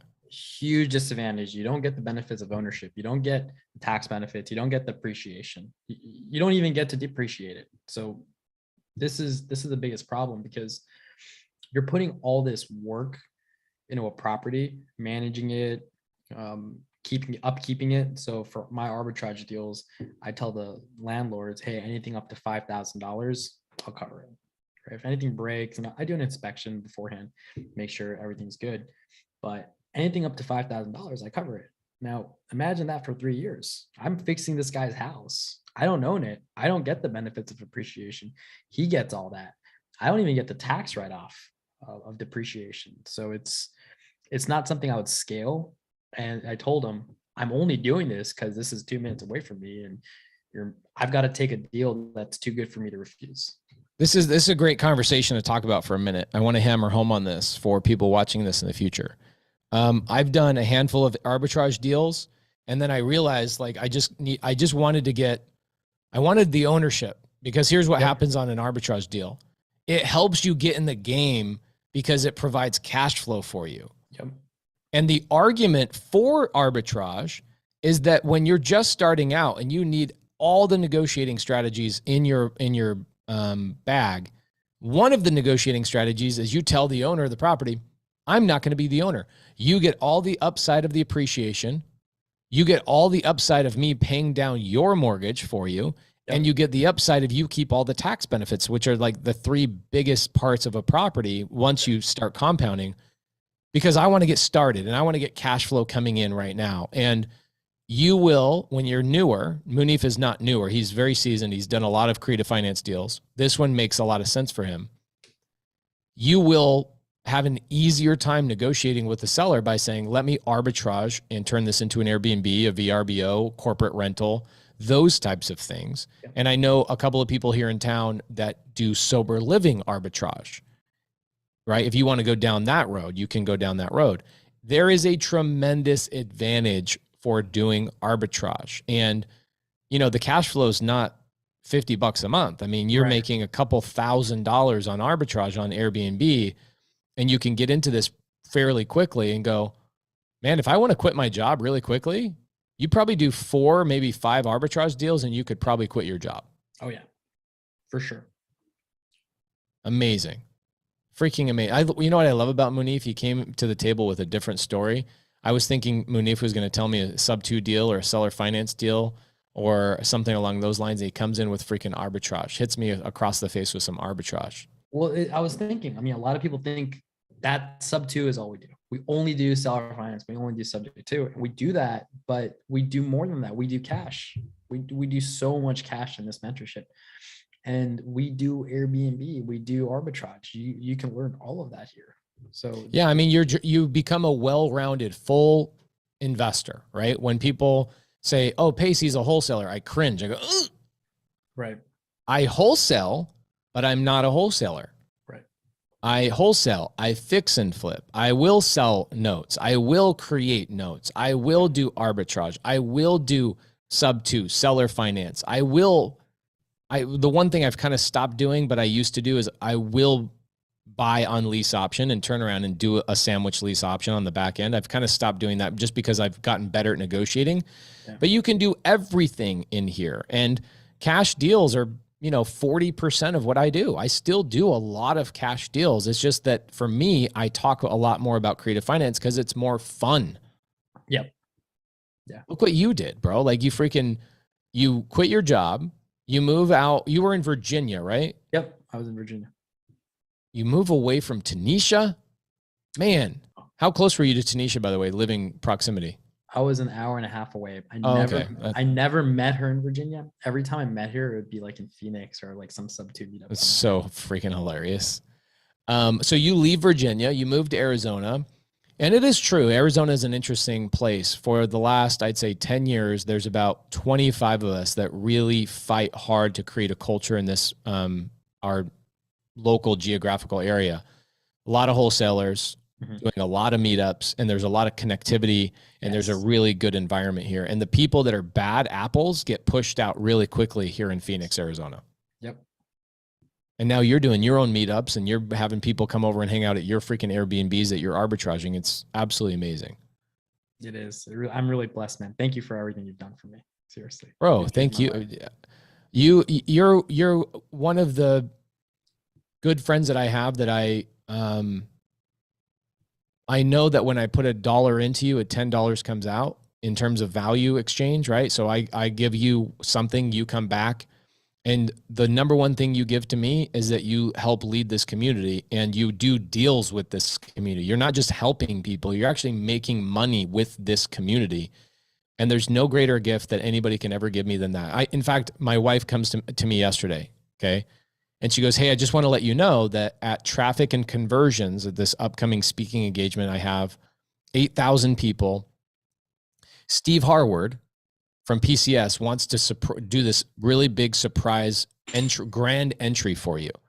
And I was like, why does anybody think that I want anything but one thing? And my wife's like, I already told him. I told him the only thing you want to do is to provide. Everybody just should be providing value to the community that you guys are all collectively building. That's the only thing you want as a gift. No cards, no gifts, no nothing. The only thing I want is that. And bro, you do such a damn good job of it. I'm so proud of you. I love watching you not just help out inside this community, but also go and dominate the Closers Olympics. I love watching you travel around the country and sitting down and having lunch with people and being eyeball to eyeball. You and I are like kindred spirits in that regard, where it's like, I just want to meet everybody and be friends with everybody. Exactly. That's how I feel. You've given me and this community a great gift, and I appreciate you tremendously. Thank you so much. Thank you, brother. I love you. You're amazing. I don't know if you hear it enough, but you are changing lives in ways you can't even imagine. Thank you, brother. I see it. People tell me, and it's funny that I'll get people like Daniel, for example, right? Daniel, who came in here right before you. He's like, I followed you I was like the 30th member of the free creative finance Facebook group. And he's like, I did my first creative finance deal by just watching you and learning from you. And then I joined the community because guess what? The value of this mentorship is not the mentorship. The value of this mentorship is this community. Yep. I mean, you probably couldn't even count how many friends you have now. No, I can't. I look at my Facebook friends. I look at my Instagram. Like I 10x, 20x the amount of friends I have by joining Sub 2. And you make money. Like, did you ever make money with your friends before Sub 2? Never. I make so much money with my friends now. It's so cool. It's so much fun. I know, dude. It's, I think that's the secret to success really, is like being around people that you're actually making money with, rather than being with people that you're just like watching the game with and going to barbecues with. And you're doing both. You're going to dinner, you're doing meetups, you're hanging out, you're doing fun things. And, you and your wife are seeing the country together, and even your wife, Love. I mean, look at her. She, watching her journey was really fun too. She worked at Batch. Yeah, she did. When I was an owner at Batch, she worked at Batch. And it was so fun to see her just beaming with light and all that. And then she learns transaction coordination. And you guys have basically become the Jay-Z and Beyonce of real estate, dude. I'm telling you. Power couple. Watch out for Love and Mounif. She's over there laughing. She's awesome. Hi, Love. How you doing? Where are you guys going next? We're not traveling. We just want to stay here and work, man. Like it's I don't know how you do it, dude. Like you travel like every week to some random location in the country. And I did this for 3 months, and it takes my work output and it like halves it. Or I'm like at a fraction of what I can work at. And like I feel like 10 times more productive actually having an office and staying at home. And I haven't done any meetups or gone anywhere since I got here, back to Phoenix 2 weeks ago. How do you do it? How do you travel so much and then still make time for the community, still get on these Zooms, still answer emails? Like, I'm on 3 email threads with you and you answer, you're involved. Like, how do you juggle everything? I think it's the next step in your evolution is the answer. The next step in your evolution is you and Lev will probably hire an office manager or, an operations manager or an assistant or something along those lines. And you'll find that $4,000, $5,000, $6,000 investment every month will probably make you 20 grand extra, and it's hard. That's a tough leap. Like, honestly, I would tell you that you've heard this story I had with John Bohm, my life coach, about 10 years ago. Before I was really confident in hiring people, I was really afraid of hiring people. And it was because of the payroll. And it was like, I looked at the exchange of like, okay, if I hire somebody, that means I'm going to lose $3,000, $4,000, $5,000 every month, whatever the payroll was. And John Bohm was like, no, you need to hire somebody. Like, you're making enough money, you could hire somebody, And I didn't believe him. And then he told me one day when we were in our 1 hour session, you know this story, but I'll tell it to other people, is that I would pay him $500 an hour to sit down with him. And it was worth every penny. In fact, I was like, dude, I just got $10,000 of value. It's the same thing with our Zooms in our community. It's like, you hang out for 2 or 3 hours and you're like, if you took what you learned in here and implemented it, you'd make in your lifetime probably $1 million on just what you learned in like one Zoom, right? Yes. So I'm like, $500. And he goes, I'm firing you today. And I'm like, what do you mean? He's like, you're not taking action. You're sitting here paying $500 and you're consuming content, consuming information from me. You're not taking any action. And I was like, what do I got to do, man? This has been great. He goes, how has this been great? How has this been great for you? You haven't changed anything. His name's John Bohm, Bohm. He's now the head mindset coach for the Arizona Cardinals. Like, this guy is very high level. You'll never be able to hire him. He ended up firing me a year later because he ended up getting hired for the Arizona Cardinals. He's a gangster. He's absolutely amazing. So he was $500 an hour, and that was a discounted rate. And I was like, at this time, 10 years ago, I'd never paid for self-education. So this was a big leap for me. And honestly, the reason why I did it is because I was a loan officer at the time. I was a contractor and a loan officer simultaneously, because I was like, I need to learn more about real estate and I just don't know where to go. Right? I'm just like anybody else. And the guy who I worked underneath at the mortgage company, VIP Mortgage, says, he goes, if you're going to be on my team, you have to go hire a life coach. Everybody on my team has a life coach. I'm like, okay. I was forced to go and hire somebody to help me. And I became addicted to it because I realized that now somebody other than my family, somebody other than my immediate circle of influence was going to have input from a third party disconnected vantage point that would actually help me. Yep. Instead of have like my dad, bless his heart, he'll never watch this YouTube video, so I can talk a little smack about him. My dad always had his best interests at heart. It was always like, let's go build a business together so that I could have my son take over the family business so I don't have to work anymore. So all of the advice my dad gave me was to steer me down a path that would ultimately benefit him. And yes, I would have made money in that path, but it wasn't the highest and best use for my brain and my work ethic. Right. And I know you're the same way, Mounif. Like, people at your job, people, your friends, everybody you're hanging out with was giving you advice based on what they wanted to see you do. Yep, exactly. Right. And so John Bohm telling me he's going to fire me was like a freaking stab in my heart, because I had now met with him for 3 months straight. I received $100,000 of life-changing value, but he was right. I had not actually implemented any of it. And one of the things he told me to do is he goes, you're at a point where you should have an executive assistant. I was like, wait, what does that cost? He's like, what does that cost? That's the first question you ask, is what does that cost? Fix your mindset, bro. Think about how much that could make you.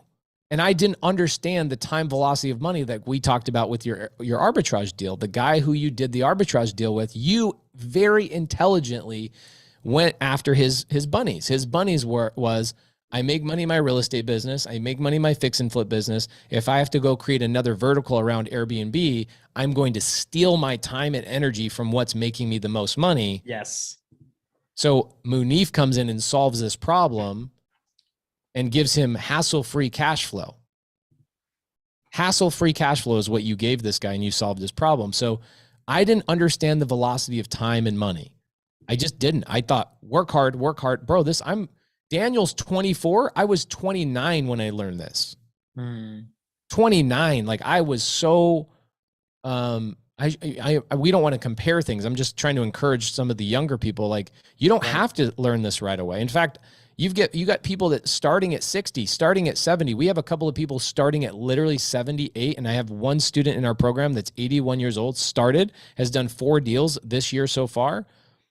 It doesn't matter when you start, but for the younger people who think that they're not smart enough, they're not equipped enough, they haven't lived enough life to get started in real estate, that's why I'm using this as Daniel's 24, started at 22, right? You can start at any age. Look at Cody Barton, freaking amazing. So John Boehm says, if you don't hire an assistant between today and next month, don't even bother showing up. And I was like, I needed that. I needed like a big brother to tell me, I need it. We all do. I mean, I know, you have that a little bit from me. You probably have that with other people in the mentorship. You've become friends with a lot of people that we all coach each other along, and we're all here patting each other on the back and encouraging us to grow our businesses together. So I needed that. I needed somewhat of a strong arm to like really tell me to do it. So literally that day, I didn't know how to hire. Now I know how to hire. Yeah. Right. Now I just go to an HR company and go, this is the position I want. And then they go find that person and I interview them after they go through and filter them. It's way easier that way. But what I did is I went on Craigslist and I was like, I need this. Anna Martinez answers my Craigslist ad. I get on the phone with her. And she's in California. She's going through a relationship thing. And she goes, hey, I need to move to Arizona. So your job's perfect for me. I'll do whatever you want me to do. I have no experience in construction. And I was a contractor at the time. I go, you're hired. But here's what happened. Okay. She was $3,000 a month is what she cost me. Okay. What happened with Anna was something magical. All of the sudden, my email time frame that I would answer emails went from 24 hours down to 2 hours. And the phone calls that it would take for me to call a client back or pick up a check or get this task done or whatever would shorten. And then all of a sudden, I was in this really weird place that a lot of business owners are going to find themselves in. Mounif and you and Love are going to run into this problem at some point. I would imagine the next 3 to 9 months, somewhere in there, you're going to run into a space where you go, well, if I get rid of these things and I delegate these things, then what the heck will I do with my time? Because I'm so used to doing those. One, you'll figure that out and you'll figure out your specific skill set, what you should be doing with your time is an individual decision. For me, what I spent more of my time doing is I started doing a couple of things. I started networking with other contractors and finding out their best practices. I actually had the time to go to lunch with people and spend time collaborating. I started developing more clientele. It's how I got Open Door, my big freaking client, Open Door and OfferPad. I would have never gotten them if I didn't hire Anna. Right. I spent more time on social media. And so anyway, I hired Anna, and literally the next month I went and sat down with John Boehm and he says, okay, we met. So obviously, I didn't have access to this guy for 29 out of 30 days. I had access to him for 1 hour a month for $500 a month. And it was by far some of the best money I ever spent in my life. And I sit down and he goes, obviously we're here. So catch me up to speed. And I'm like, well, I've basically tripled my business in the last 30 days. And he goes, I'm disappointed it's not 4X, right? That was his response to me. But I tripled my business because I was answering phone calls, getting emails done faster. Clients were paying their bills faster. And the clients that were coming through and saying, hey, I have an estimate. Hey, I have an estimate. Hey, I need an estimate. Instead of me saying, hey, I'll see you on Thursday from a Monday, I was saying I could be there this afternoon. And in construction, just like in real estate, or I guess any business really. Any business, yeah. Speed to lead, right? Yep. If I get a lead and I get there faster and I communicate clearer and I get you the estimate faster, anybody ever ask for an estimate from a contractor and it takes 10 days to get an estimate? Okay. I was that guy thinking that I had no problems in my construction business. Meanwhile, my clients were freaking aggravated all the time. And so I took my turn time on my estimates from 10 days down to 24 hours. And I started picking up every single estimate that I would give. And it was because I was willing to hire. So the answer is, how do I do it? I currently have 11 people I rely on a daily basis that I communicate with. Kelly Hanno, Molly. Molly's amazing. Allison, Aria, my wife at a very high level. Okay. Melissa, Adesawa. I've got Danielle. I've got Dawn, who's my executive assistant. Most people don't even know that exists. Okay. I have all that. I don't work well with men.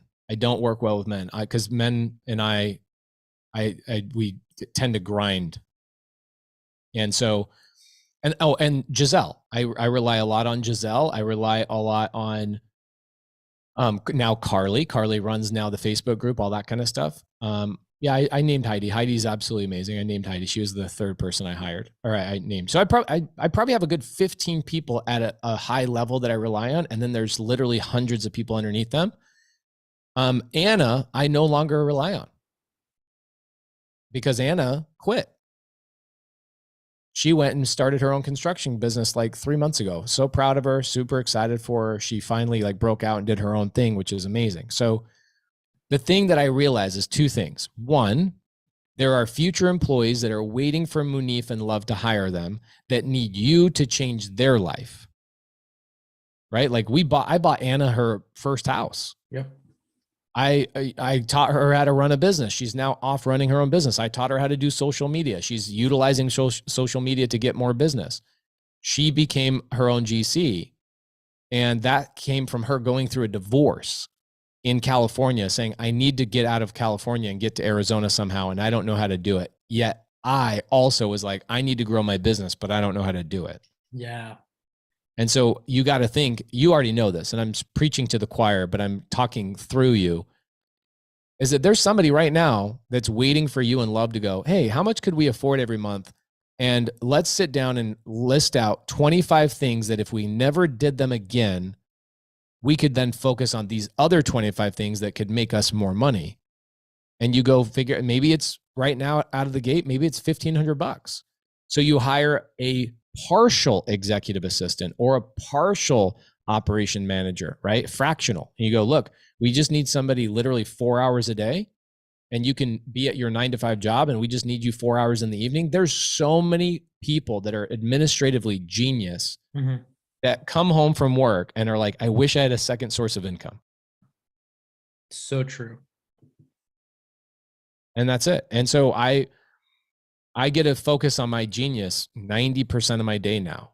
And even yesterday, Mounif, because I see you doing the same thing, you are starting to focus more and more on your genius, right? Being an engineer was a great stepping stone for you. Yeah. But it wasn't your identity.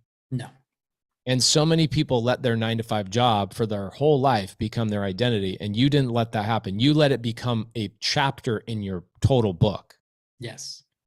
And so now you are, as you switch the chapters, you're realizing who this character is, which is Mounif. Right? There's more character development, but guess what's great is that you get to write the chapters as you unfold them, which is amazing. Yes.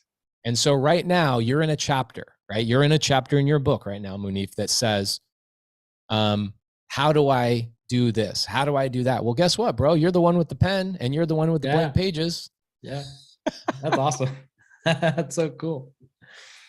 And it's the same. Mamadou's up next. And so I know Mamadou's, kind of in the same boat where it's like, it's time to start delegating some things. And it's also why this mentorship was never meant to be a mentorship. It was always meant to be a community, is that you have been in here for now how long? A year and a year and 3 months, I think. And guess what? Like most mentorships are what, 3 months, 6 months, 9 months, 12 months. If you spend $30,000, $40,000, $50,000 or $60,000, that one mentorship you spent a lot of money on, how long was that mentorship? That was 12 months. That was the one you meet 4 times a year for 3 days. Okay. So you have 3 meetup physical events. That was 60 grand. Is that what that one was? 60 G's? Just about 60. Yeah.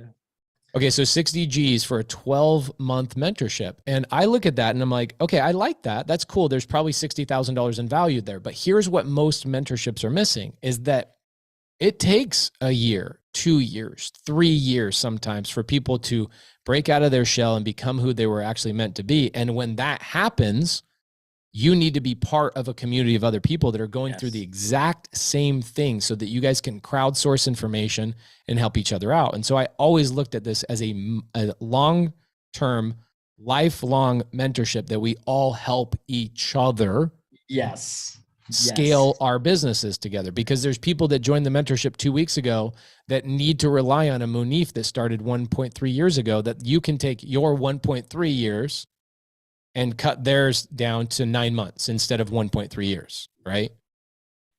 I'll say this, like the level of friends I have now are completely different than I've ever had in my life. For example, we've got Mamadou right here. He's going to be up next. He got married and he made a joke. Hey, Mounif, for my wedding gift, I want you to gift me an Airbnb. I know. I saw this in the comments. I was like, wait, what's this story? And I did. I arranged an Airbnb for him through another connection I had. Put him together with somebody, and he and that person are now doing a deal, creative finance, Airbnb using private money. So my on his wedding, I wrote him a small check, and it was EMD for your future Airbnb. Wow. And we delivered.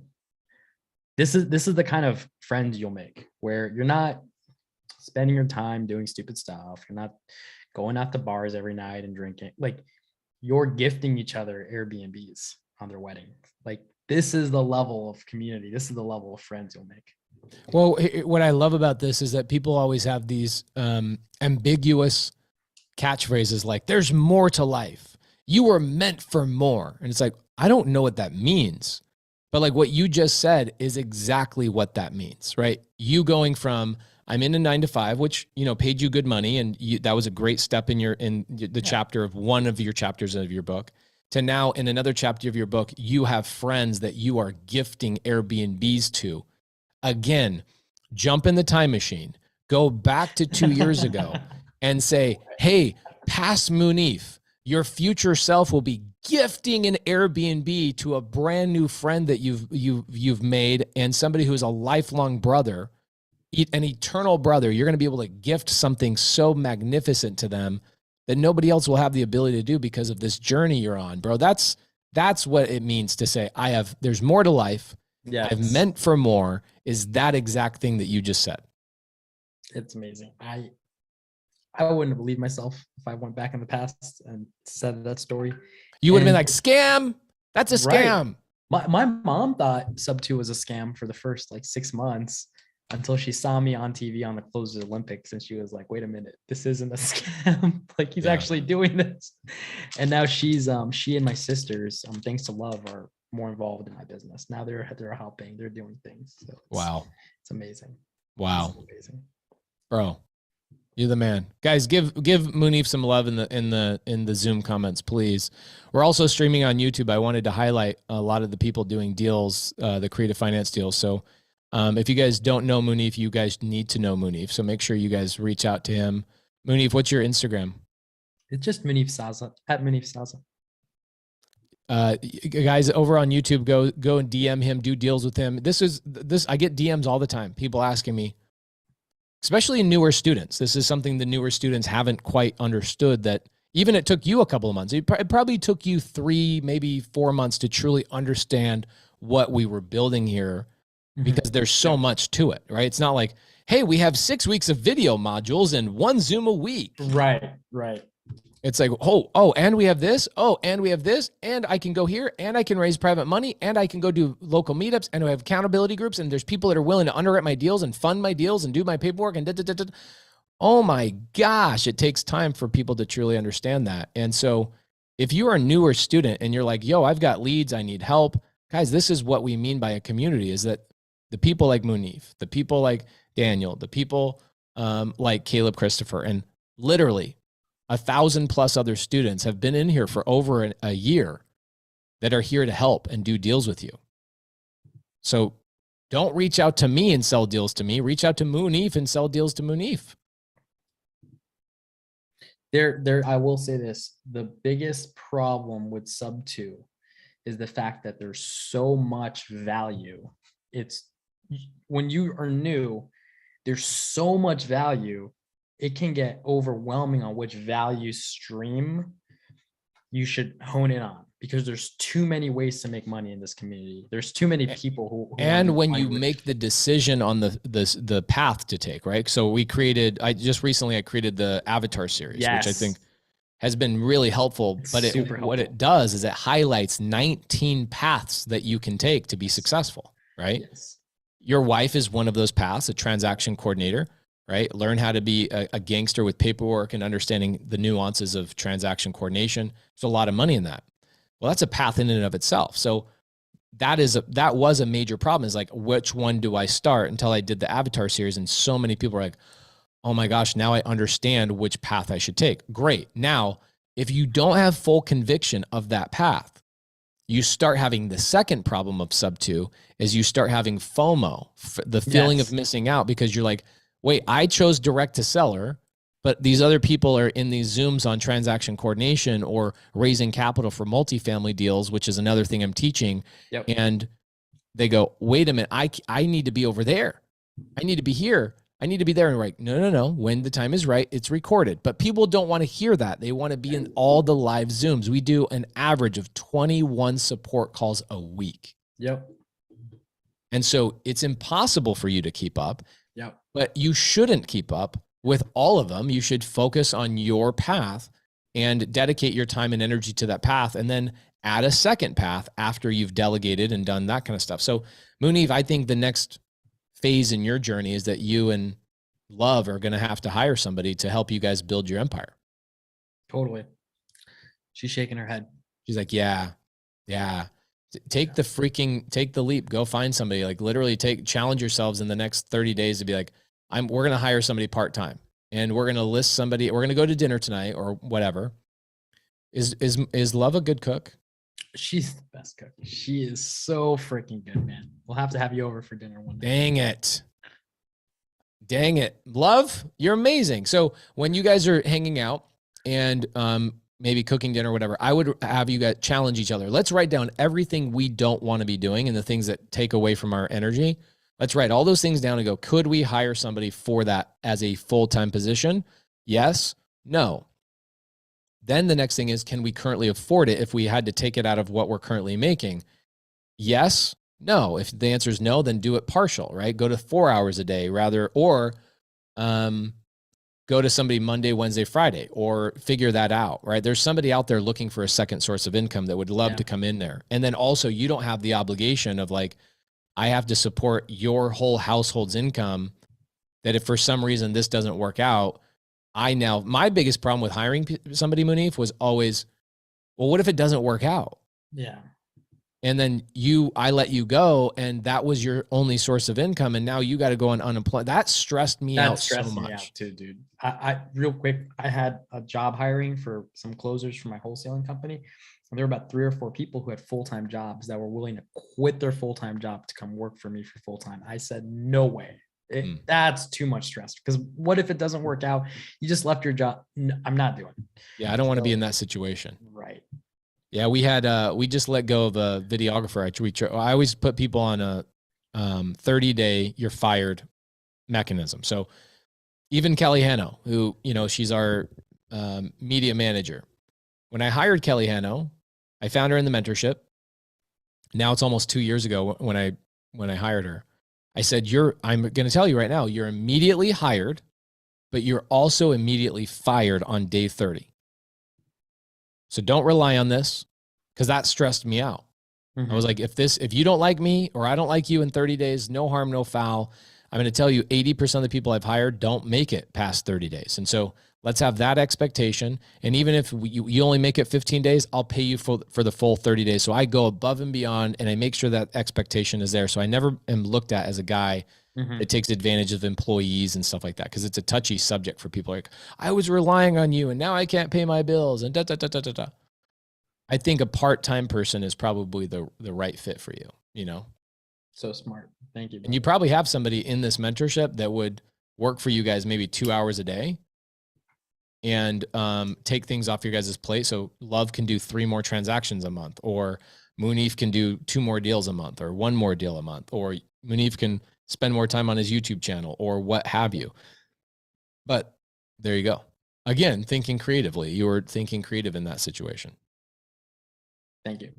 That's awesome. I know this was the creative finance deal sharing Zoom, but I know I derailed it. Thank you so much. That really means a lot. Bro, everybody needs this information. I wish somebody told me. I had to go pay John Bohm $500 and had to have him force it down my throat for me to learn some of this stuff. So I know other people are learning the same stuff. So Mounif, love you. Appreciate you, brother. Love you too, brother. Thank you. Amazing, amazing, amazing. Mamadou. I've got Mitch Roy coming up next after Mamadou. So guys, stay tuned. I love Mitch Roy. He's one of the first students that ever joined the mentorship. And he had a rough go. He stayed with it. He had a rough go. So the amazing, amazing stories coming up with Mitch Roy. Mamadou, I want to tell a really quick story about Mamadou. I know I had you on my Get Creative podcast, but I'll be very quick about this. One of the things that really stood out to me, and what's interesting about Mamadou, is that Mamadou was going to quit real estate altogether before he came and learned creative finance. And also, I would say, more important, found a community that he could serve, right? And he could live to another level and like pull back another layer of who Mamadou really is. Because what Mamadou was doing beforehand is that he was out doing wholesaling, and the deals were either sporadic or problematic or whatever it was. And then he comes into a place that he could actually help other people and be part of a community. And not only is he part of a community, he's a freaking leader in this community. So many people rely on Mamadou for help, advice, deal structuring, closing, actually buying the deals, closing the deals, going on appointments, getting advice, all of that kind of stuff. So Mamadou told himself before he joined Sub 2, he says, if this freaking Sub 2 thing doesn't work, like I've heard all the great things about this community and what these people do, but it sounds like a freaking cult. If this thing doesn't work, I'm quitting real estate because it's a scam. Did I make any of that up? Dude, 100%, 100%. And you know what's funny? Before I joined Sub 2, so I was going through a lot. It was life. I just left the whole other country. I was living in Belgium. I had my 9-to-5. I discovered real estate at my 9-to-5 at a lunch break. I didn't know nothing about this stuff. And I just got my ex-wife was about to give birth maybe like 9 months later, which my daughter now is 3 years old. So when I joined Sub 2, I think one time I heard you talk about your divorce. That kind of brought tears to my eyes because that was my story. The reason I went through a divorce is because number one, I wasn't ready. Number two, it was a lot of, upfront contract, like you call it. So I was like, oh my gosh, that's what I just went through. So me joining Sub 2, it's way bigger than real estate. Because my older brother, he just told me that if it wasn't for Sub 2, we wouldn't have anything to talk about right now. Me joining Sub 2 actually made me a better person, just a person in real life, right? Because I've been through a lot, grew up by myself. I grew up in a refugee camp. So I raised myself since I'm 11 years old, right? My mom passed away, I was 7, 8, right? So I left the family, we got split up, all my mom's kids. So I grew up in a refugee camp by myself, raised myself. I taught myself English at 12 in that refugee camp. So joining Sub 2 did better for me than just like real estate. It's like I became a better version of myself. That's what Sub 2 did for me. So like you just made me cry right now talking to, I hid my tears, but you made just talking to Mounif, because I get emotional about this community because it completely changed me as a person. It has nothing to do with real estate. Completely changed me as a person. And that's the thing that I didn't expect. Right. That's the thing. It's what's interesting about it too is that it's impossible to convey and get people to understand that, right? And it's, I get these other influencers and coaches, they watch my YouTube videos, they hear me talk about this, and they call me and they go, "What are you doing over there? How are you? How is this so different than what I'm doing?" I'm like, first and foremost, I never looked at this ever as a mentorship. I always looked at it as a community that I wanted to build for myself, that I could be a participant in as well, that I'm not the only guy. And so we learned that this is not Pace's mentorship. This is our mentorship. And people like Mamadou can come in here and be the true leader that they were meant to be. Bro, there's people that have gotten their first deal because of you. Yes. That's, to me, that is what this whole vision was about, is to get leaders to go from saying, I'm going to quit real estate. If this doesn't work, it's a scam. Everything in real estate's a scam. Everything I've learned on these infomercials and these podcasts and all these guys selling info products, it's all a scam. And I'm going to be convicted. I'm going to be like complete like belief that this is all a scam. Yeah. You go from that to now there are people that you are doing deals with that would not have changed their lives if it wasn't for you. Yeah. Yeah. That's powerful. And honestly, the way I look at it as they changed my life, not that I changed their life. Because before I joined Sub 2, you know how many times I tried to be to work for other investors. Actually, I put myself out there and I wanted to do it for free. I want to call your leads. Like in Maryland, I would call the top 3, top 4 wholesalers. I'll call it for free. I just want to learn this sales thing. I don't know what it is, right? And every excuse I've gotten before I got into Sub 2 was my accent was a problem. They want a US accent type of lead manager. And so I was, putting out vendor signs with these people that I'll squad up with on other free Facebook groups. And I'll take them to my house and we write vendor signs and put it out. And some of them got hired by those people because they have a better accent than me. Today, those people are no longer doing real estate. And I'm here.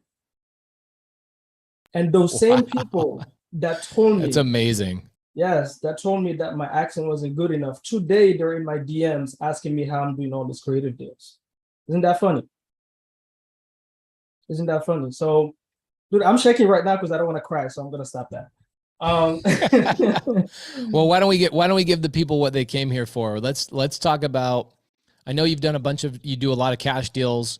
I know that you do creative finance deals. Why don't we tell people a creative finance deal that you have, something that you'd like to tell, where it came from, how you got it, et cetera, and give the people what they came here for. Right. So this one is actually one that I'm working on right now. It's under contract. We have 30 days to close on it. Escrow is already open. It's in Texas, Kyle, Texas. And the reason I want to talk about this property, right, I have so many stories because I do a lot of pre-foreclosures. I love those because when you do pre-foreclosures, you truly, truly change sellers' lives, their families' lives. Like you have no idea, right? And so this one is also a pre-foreclosure, but the reason I want to talk about this one is because I feel like other wholesalers can learn from this. This is another one that this guy, ex-car salesman, have 2 twins, both of them 23, and have a wife, raise all his family in this property. Was under contract with another wholesaler who couldn't perform, but never told this seller until one day before the auction. Almost one day, because that's where I got the call. So I got the call from another Sub 2 student. His name is Edgar from Texas. He always reach out to me to help them close deals.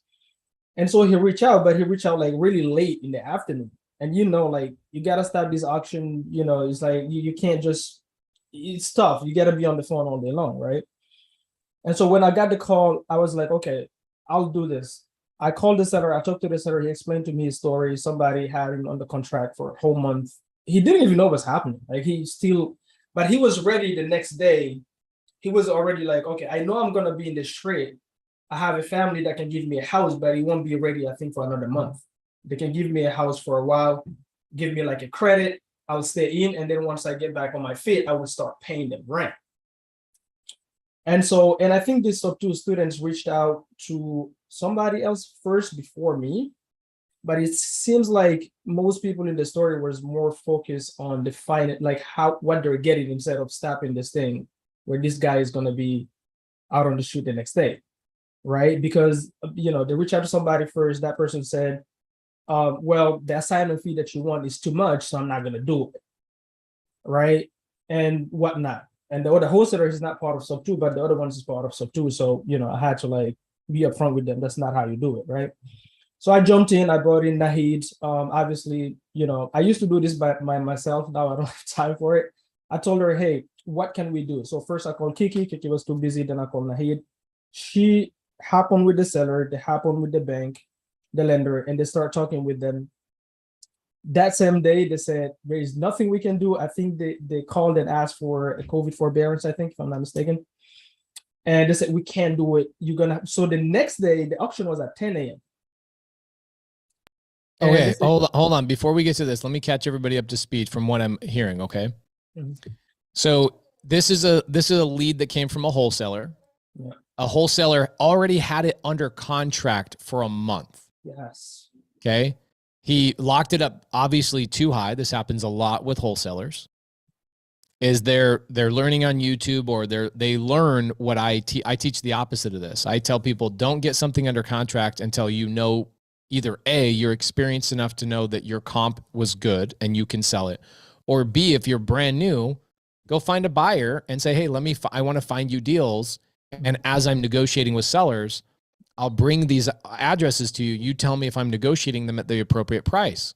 Okay. Because what wholesalers don't realize that they're doing, and agents do this sometimes as well. He's licensed, dude, licensed agent. Licensed agent and a wholesaler. Licensed agent and a wholesaler is doing this to a seller. So sellers in foreclosure, they're literally going to lose their house in 30 days.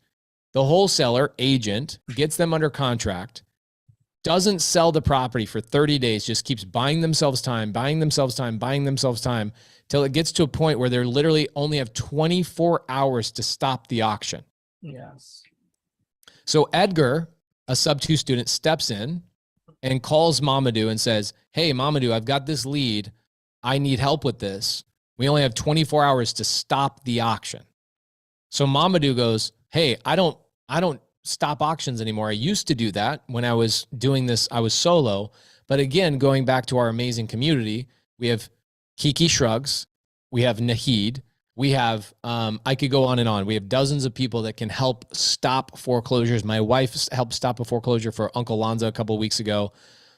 So we have these people you can delegate to, right? Transactional engineers and transactional coordinators that will get on the phone and they will spend sometimes 3 hours, 4 hours, 7 hours on the phone in one day. Yes. To stop a foreclosure. So Kiki says, hey, Kiki's an amazing leader in this mentorship. Kiki says, hey, Mamadou, I'm slammed. Go work with Nahid. Nahid, amazing in this mentorship as well, says, no problem, I'll jump on it. Why don't we try and go to the bank and do a COVID forbearance, which typically will work. Right. Okay, but in this situation, it sounds like it didn't work. So now you burn up 24 hours trying to find a solution, and now it's the day of the auction, 10 a.m. the auction's going to happen, and you and Nahid's still helping you in this situation? Right. So the okay, great. So you and Nahid are now, it's like early morning, and you're sitting here saying, we have 4, 5, 6 hours to stop this foreclosure before it goes to auction. For a seller who was manipulated, hidden the truth from by a wholesaler who didn't have the appropriate solutions for them and didn't tell them for 30 days. Right. Okay, got it. And I'll be honest with you, they're only behind $24,000. I was willing to wire that money right away to stop it if I had to. The thing was, this knucklehead never even opened title, dude. So we don't even know if title is clear. So I'm like, okay, if I wire this money, I'm wiring money for a property, I don't even know what the title looks like at the close of escrow. So I'd rather try to stop it first at the last minute. If this thing doesn't work out, there's no way I'm letting this guy on the street. I'll wire the money in. So the next day, the seller and Nahid again hopped on the phone. I followed up early morning. And as they're on the phone, I'm calling Edgar. I said, tell the seller right now to jump in his car and hit the road to go to the how do you call it? I think the county courts. You can go somewhere to file bankruptcy, like the bankruptcy court. My bad. Jump in the car, drive there, just in case the lender don't stop it right now, so you can file it. At least we have a case number. Maybe we can reverse it or something. But let's do something. Okay, cool. So let me clarify this too for a couple of people. So John Carroll, who's newer to the mentorship, in the side Zoom, says, "How do I learn how to do this or find Nahid?" Well, John Carroll, we have a private community which you're a part of. Nahid, Nahid. Okay. You need to network. This is your first piece of homework when you come into sub 2 is to make 25 friends. And actually we're changing that homework to 50 friends. You need to have 50 friends in sub 2. Okay. We do transaction coordination training every Saturday from 7 a.m. to 9 a.m. And by the way, Mamadou, did you join sub 2 and know how to do all this stuff, or did it take months and months for you to learn this? Yeah, take months. Okay, guys. So you have to take this into consideration. The reason why this mentorship is lifelong is because real estate is a lifelong endeavor. There's a reason why we have 21 support calls a week, is because that's what it takes for you to be successful. You pick and choose which ones you want to focus on.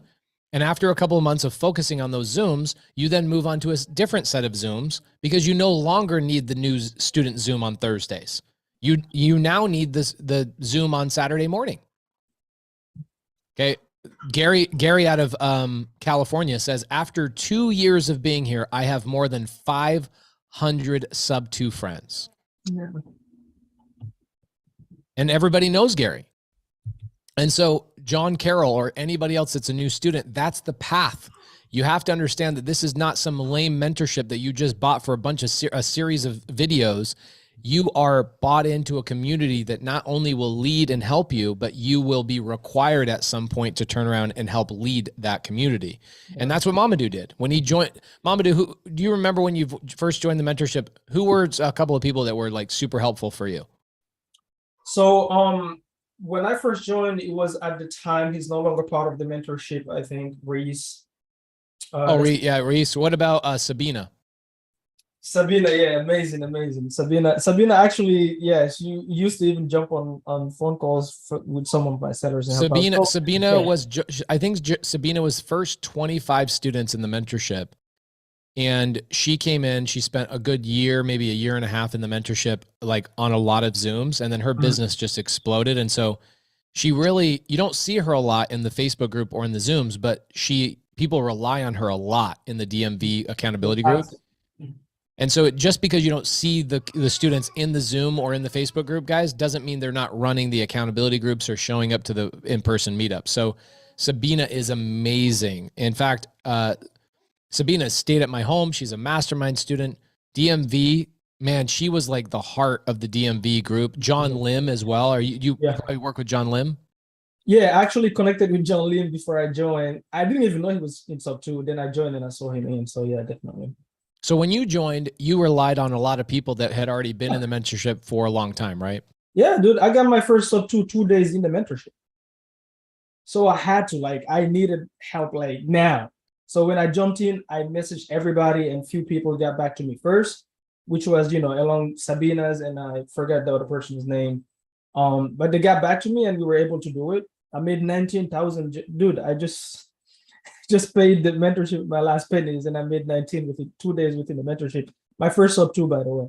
First sub 2 deal, you make $19,000 with help of other people in the community. Yeah, right away. Okay, so for people that are like, well, where's Nahid and how do I learn how to do this, guys? I've answered that question. There's a reason why this mentorship is lifelong, is because it will take time for you to learn this stuff, right? I mean, think about a doctor who wants to be a surgeon. That could take 16 years to make $500,000 a year. In this community, you can make that kind of money within 24 months. Okay. But you got to be in here. You got to be active. You got to be, reaching out to people. And the more friends you have, the more money you're going to make. So Mamadou, you and Nahid, it's the morning of the auction. Yes. Nahid suggests, hey, let's get the seller to drive down to the bankruptcy court, because that is one of the ways that you can pause or suspend a foreclosure, is by having the seller file bankruptcy. Okay. Right. And they're So not actually I really suggest- filing, they're applying to file Yes. for bankruptcy. Yes. And so they apply and it stops the foreclosure. And so it's always a good fail safe if you can do it that morning very, very quickly. And so that was kind of in your back pocket as an option to say, let's go and file bankruptcy if this doesn't work out. So you had that. And you also made a comment. You said, well, the seller was behind $24,000. And I'm so, bro, I'm so proud of you. You joined the mentorship with your last pennies. And now here you are able to stop a foreclosure confidently by saying, I'll just stroke a check for $24,000 and stop this foreclosure. Right. If worst case, that story is not done. I know. But the wholesaler agent, the problem is the wholesaler agent had never opened escrow. Never, dude. Oh my gosh. And so you never had the ability to write a check for $24,000 because there was nowhere to write the check. Yes. And there was no title report pulled, and so you weren't aware if this was a deal with a bunch of clouds, a bunch of liens, a bunch of other issues. So you could have been writing a check for $24,000 to catch up late payments on a house that had a $500,000 IRS lien for all you knew. And so that wasn't really a good opportunity for you. And so you're like, all right, the bankruptcy is kind of in our back pocket. So now that I've caught everybody else up to speed, what did you and Nahid do that morning of the auction? So that morning, like I said, so I suggested the drive to, the bankruptcy court to file that just in case. And Nahid was still on the phone with the seller. I'm like, okay, screw it. Stay on the phone and just drive ahead. And I think it's like 2 minutes before the auction that they got confirmation on the phone. Okay, you got stopped and you guys have 30 days. 2 minutes before. 2 minutes. 2 minutes, dude. Like 2 minutes before the auction, the lender was like, okay, we're stopping it. You guys have 30 days. So I think he was heading to his car to drive where I'm telling him to drive to, and it ended up working out and they gave us 30 days. So that's kind of how that went down. And dude, I was pissed the whole time because I'm looking at this. I'm like, everybody just got so caught up on how much they can make. But this guy, what's funny? The next day after the auction is his 20th birthday.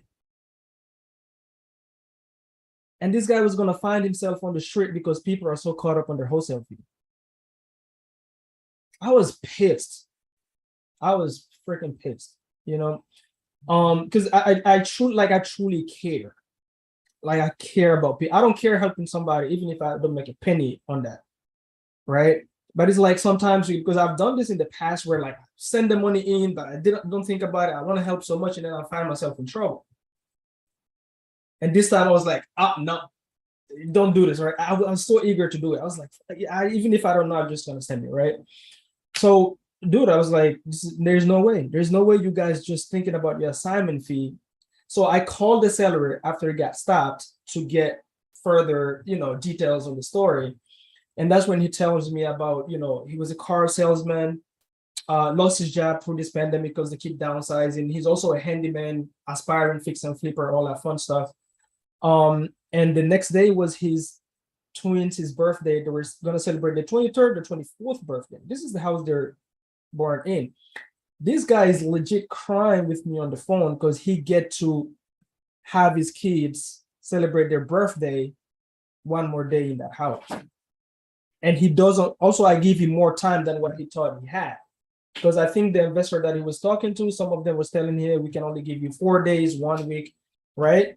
I was like, no, dude, I'll give you 2 weeks, not a problem. And he didn't have any money for the birthday itself. I said, listen, not a problem. I can send you upfront. So I'm giving this seller, we're giving him $15,000 to walk away, right? I can send you he wanted $1,200. I said, I'll do better. I'll give you $1,400 upfront outside of escrow, and the remaining you will get it at escrow. I'll give you 2 weeks to move out, and I'll try. So he's moving to Bastrop, from Kyle, Texas to Bastrop, Texas. I said, I have a wide connection of folks. He's going to clean that property. I don't want you to spend all this money on moving expense and whatnot because, you know, you're having a hard time having inmates right now. How about I try to find in my network maybe one or two that can even come and help you clean that property? You just cleaning, right? I don't want you to worry about cleaning this property, just pack and go. And as we were talking, he was like, dude, I am so grateful for the universe for uniting us. Because I get to celebrate one more birthday. And this is what he tells me, Pace. This property, he has 2 loans. Both of them combined is less than $115,000. Both. This property needs absolutely probably at the most $30,000 as a hold, 50 as a flip. And he tells me, listen, I know there is equity in my property because this property is worth conservatively 320 to 340, probably 350. Wow. He tells me on the phone, he says, I know there is equity in this property. I just procrastinated on listing this property. But you know what? I'm so grateful to you. You guys can have it. Wow. Can have it. Wow. So here, this is interesting because there's so many lessons to learn here if you're a brand new aspiring wholesaler. Let's list off some things that were done wrong and then what you're doing to solve this. And I'll clarify a couple of things for people. Because Mamadou, you know, now he's ultra experienced in real estate. Sometimes he goes really fast through this story. Okay. Yeah. There's some people are like, wait, what? Huh? What's going on? The wholesaler gets this seller under contract. The seller was in foreclosure. So the guys, this happens all the time. Sellers procrastinate. They think, I'm going to get another job. Something's going to change. The bank's not really going to foreclose on me. One of those things, or even a variety of 20 or 30 other reasons why people don't list their property right away. Yes. So it compounds and it compounds and it compounds. And then they get a final notice from the bank. And the bank says, you have 30 days to catch up or else we're taking the house. And Texas is no joke, dude. Like, they'll show up to your freaking house the day of auction with a sheriff and a pistol on their hip. Like, get out of the property, right? They'll kick in the door, get out of the property. So when you get foreclosed on, you got the sheriff coming to your house right away, right? So he procrastinates. Yes, he has enough equity if he would have cleaned up the property. That's another thing too, is a lot of people don't realize is just because the house could be worth $325 doesn't mean it's worth $325 in the as-is condition. Yeah. So he couldn't have sold this for $325. He would have had to put money and time and energy into the house. And what do you guys think happens when somebody loses their job? They lose their clarity, they lose their guidance, and they have a really hard time making good decisions. What ends up happening is their problems compound to a point where they need somebody else with an outside perspective to come in and help them out. Well, unfortunately, this seller relied on an uneducated, unethical. I wouldn't say unethical in the sense that they tried to do something. I think the problem is a lot of wholesalers think that they can just learn stuff on YouTube and they go willy-nilly just trying to get into this business. They should have gotten that guy under contract and done 2 things. What are the 2 things they should have done, guys? There's 2 things. One is very obvious. Open escrow. Okay, open freaking escrow, because that compounded a major problem for Mamadou and Nahid to end up having to solve for that person last minute. Okay. Great. My wife is sitting to my side and she's my transaction coordinator. You know what my wife just said? She says, do you know why they didn't open escrow? Because they didn't have the earnest money to deposit. That is the most unethical, cheapskate way to run this business. Guys, this is why we created the Gator Tribe. The Gators are all going out and getting lines of credit to loan $1,000 or $2,000 or $3,000. Mamadou, I think you've been doing some Gator lending, haven't you? Yeah, I'm in the middle of 3 right now. Oh, he's in the middle of 3 Gator loans right now. Amazing. So it's not like that's not available to you. Like, and the Gators are all going out and getting lines of credit. It's available. But what you're doing is you're playing with somebody else's life and their children's life and their greatest asset because you don't have $1,000 for earnest money. And this is why the wholesale industry is starting to become regulated, is because of knuckleheads who are causing problems. Now, here's the great thing.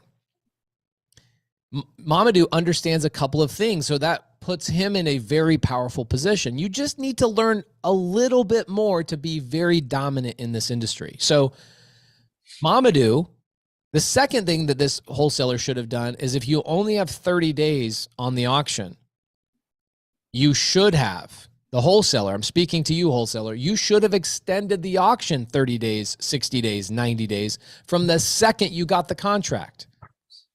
But that's another thing that we teach inside of our mentorship.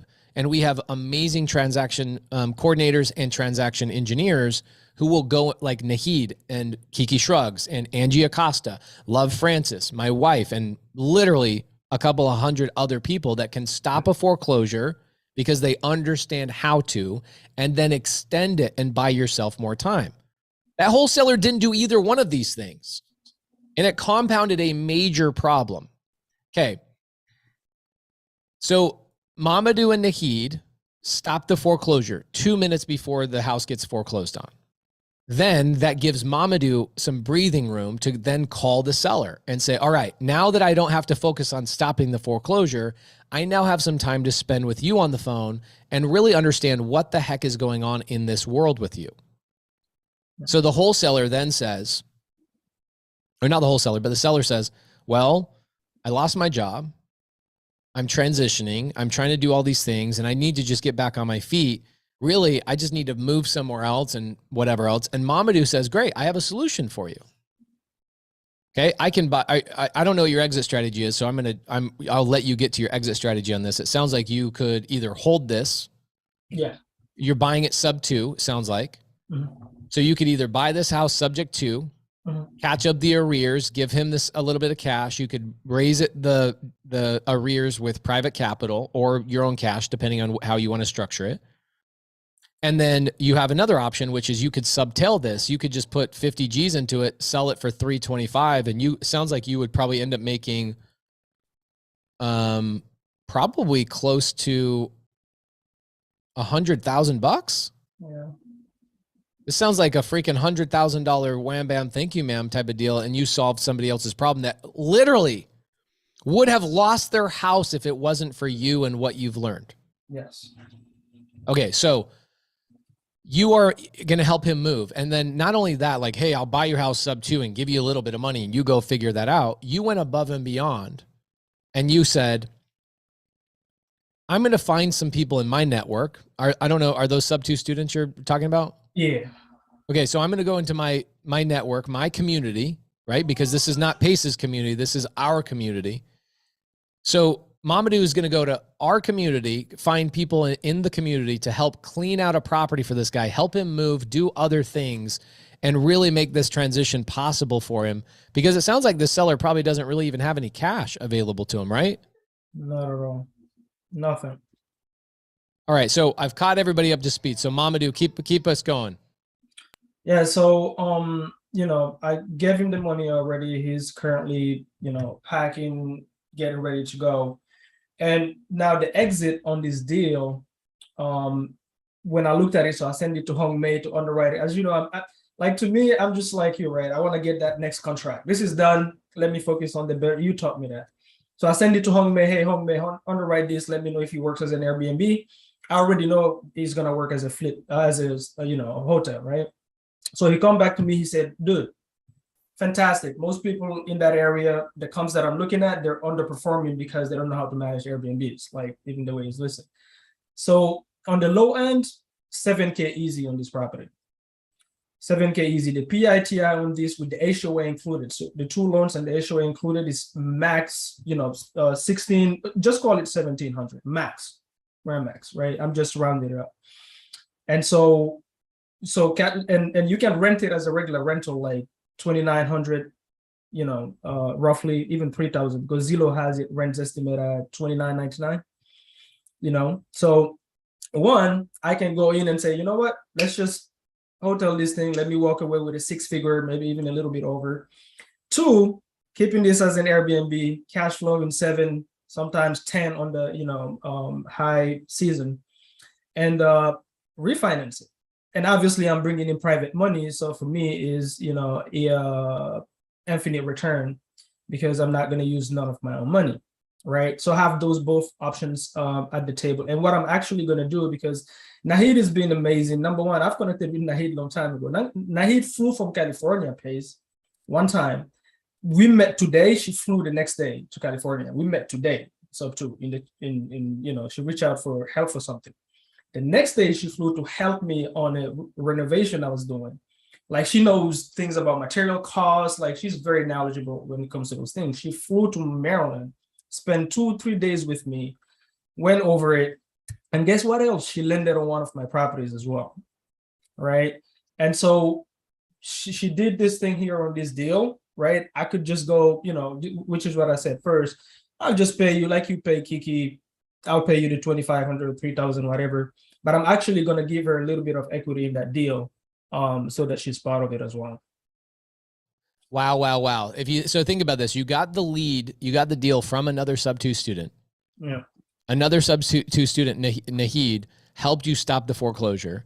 And then that same sub-2 student is also lending money on the deal to catch up the arrears and do all that kind of stuff. And you're not only just paying her for the fee for helping stop the foreclosure, but you're going to give her a portion of the equity of the deal. Yeah.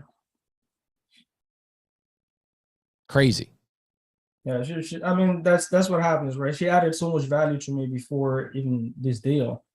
And that's the type of community that we have, right? Like, you take and you give back. So, there's people out here, you'll never probably see them in the mentorship, like in the Facebook group active or anything, but they're changing people's lives in real life.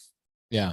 Like, honestly, recently I've had DMs from sub-2 folks that I'm highly disappointed in because they think their way of adding value is the only way to add value. So it's a lot of that ego, it's like, you need to pay attention. There's people out here changing other people's lives, but they'll never come back in the mentorship and make comments or whatever because they're so busy with their businesses, but they're actually changing people's lives. Guys, I voice memo them a lot, all the time. Like April Giuliano, one of the first people that joined the mentorship, you'll rarely ever see her in the Zooms, but she's out there cranking out deals, helping people change their lives. People go, hey, I got a deal in Jacksonville. Who would I reach out to? I'm like, reach out to April Giuliano. Yeah, I talk with April Giuliano often. I text her often. Amazing, right? But you'll never see her in the Zooms anymore, right? So guys, you have to take the time to reach out to the leaders who have been in here for a year or 2 years. People that have been in here, they're out there in the streets doing the business. They're amazing. Mamadou, do you have people working for you right now? Yeah, my whole team is from sub-2. Your whole team is from sub-2? Yeah. All of them. Are there any positions that you're hiring for right now? But actually, yeah, you just gave me an idea. I actually need to hire somebody that is very organized, good with admin, that really cares. My challenge is letting go of that part. I feel like most people don't care as I care. So I'm very afraid of bringing certain people close. I love it. So are you sure what your exit strategy is on this deal or not yet? Not yet. I think I'm gonna go with the Airbnb because it's a great area. This is Texas. Kyle is growing like crazy, so I think I'm just gonna hold it as an Airbnb, and then we're just gonna refi this bad boy. It's such an interesting thing because your exit strategy is typically determined by your phase of the business, right? Where are you at in the business? If you were brand new, if you had just joined sub-2, and this was a deal you were doing, same deal, same structure, same everything. I know that you wouldn't be turning it into an Airbnb. You'd be saying, I need that $70,000 to $100,000 in cash to reinvest in my business. And so people say, well, how do I determine my exit strategy? Has your exit strategy changed from the day you joined to today? Has it shifted and altered? Dramatically. When I first joined, my first 3 deals, I knew I'm going to wholesale them. I'm not thinking about wraps. I'm wholesaling this thing. Because you need the cash infusion. I need the cash right now. I need the cash right now. So that first sub-2 deal that you did when you first joined, the second day you came in, that was a $19,000 assignment? Assignment, yeah. Yeah, like that's the thing. Like now I look at that property and I bite my hand, but even if I have to go back, I will still wholesale it because that the stage where I was at, I need cash right now. Yeah. But guess what? After the first 3 deals, I was over wholesaling, and then I found my avatar. Now you call it avatar. Back then we didn't have that. We didn't have that. Right. But I found out my avatar is actually buy and hold. I found out, you know what? I'm a buy and hold investor. I'm not a freaking wholesaler. So I'm going to find everything I can before I even discover what the word private money means. I got my first, monthly income from the property by doing a wrap. And dude, I screwed up everything that you could screw up on that transaction, but I'm so grateful for it because I've learned all the ins and outs of wraps from that property. Got in zero money out of pocket, paid myself upfront, cash flowing $500 net a month. I changed title companies 5 times on that transaction. And from that transaction, dude, I don't think I've wholesaled much. Maybe I wholesale 1 property out of 6. Wow. I keep shit. Like I'm a buy and hold investor. And right now I'm addicted to Airbnbs. It's so the cash flow is so good. Oh my gosh. Isn't it amazing? Like you don't have to chase that next check every single time. So you get like, for me, think about it, right? I just quit my 9 to 5, left Belgium. Dude, I took a one-way ticket, no returns. Right. So when I came here, I was lifting. So I was lifting full-time and doing real estate full-time. I would cold call from my car. So I would go to the airport. When you go to the airport, BWI, what happens is you have a long line, right? You have to wait your turn to pick a client. And I used to love that because it gives me an hour to make calls. So I would have my computer next, on the passenger side. And dude, I would be pounding. That's freaking amazing. Google Voice and stuff.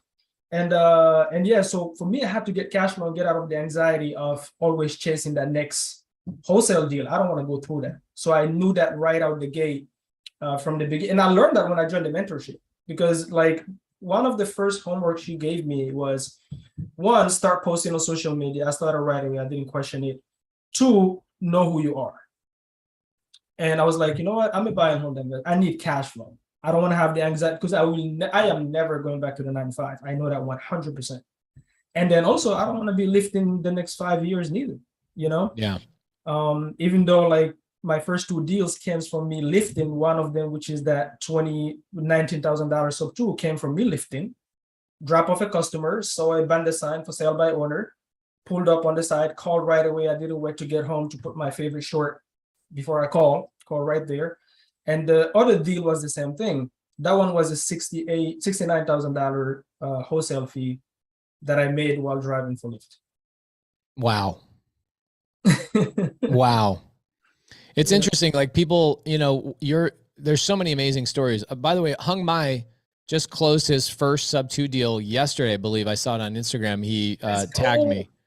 Good job, Hung Mai. Good to see you in here, brother. It was interesting.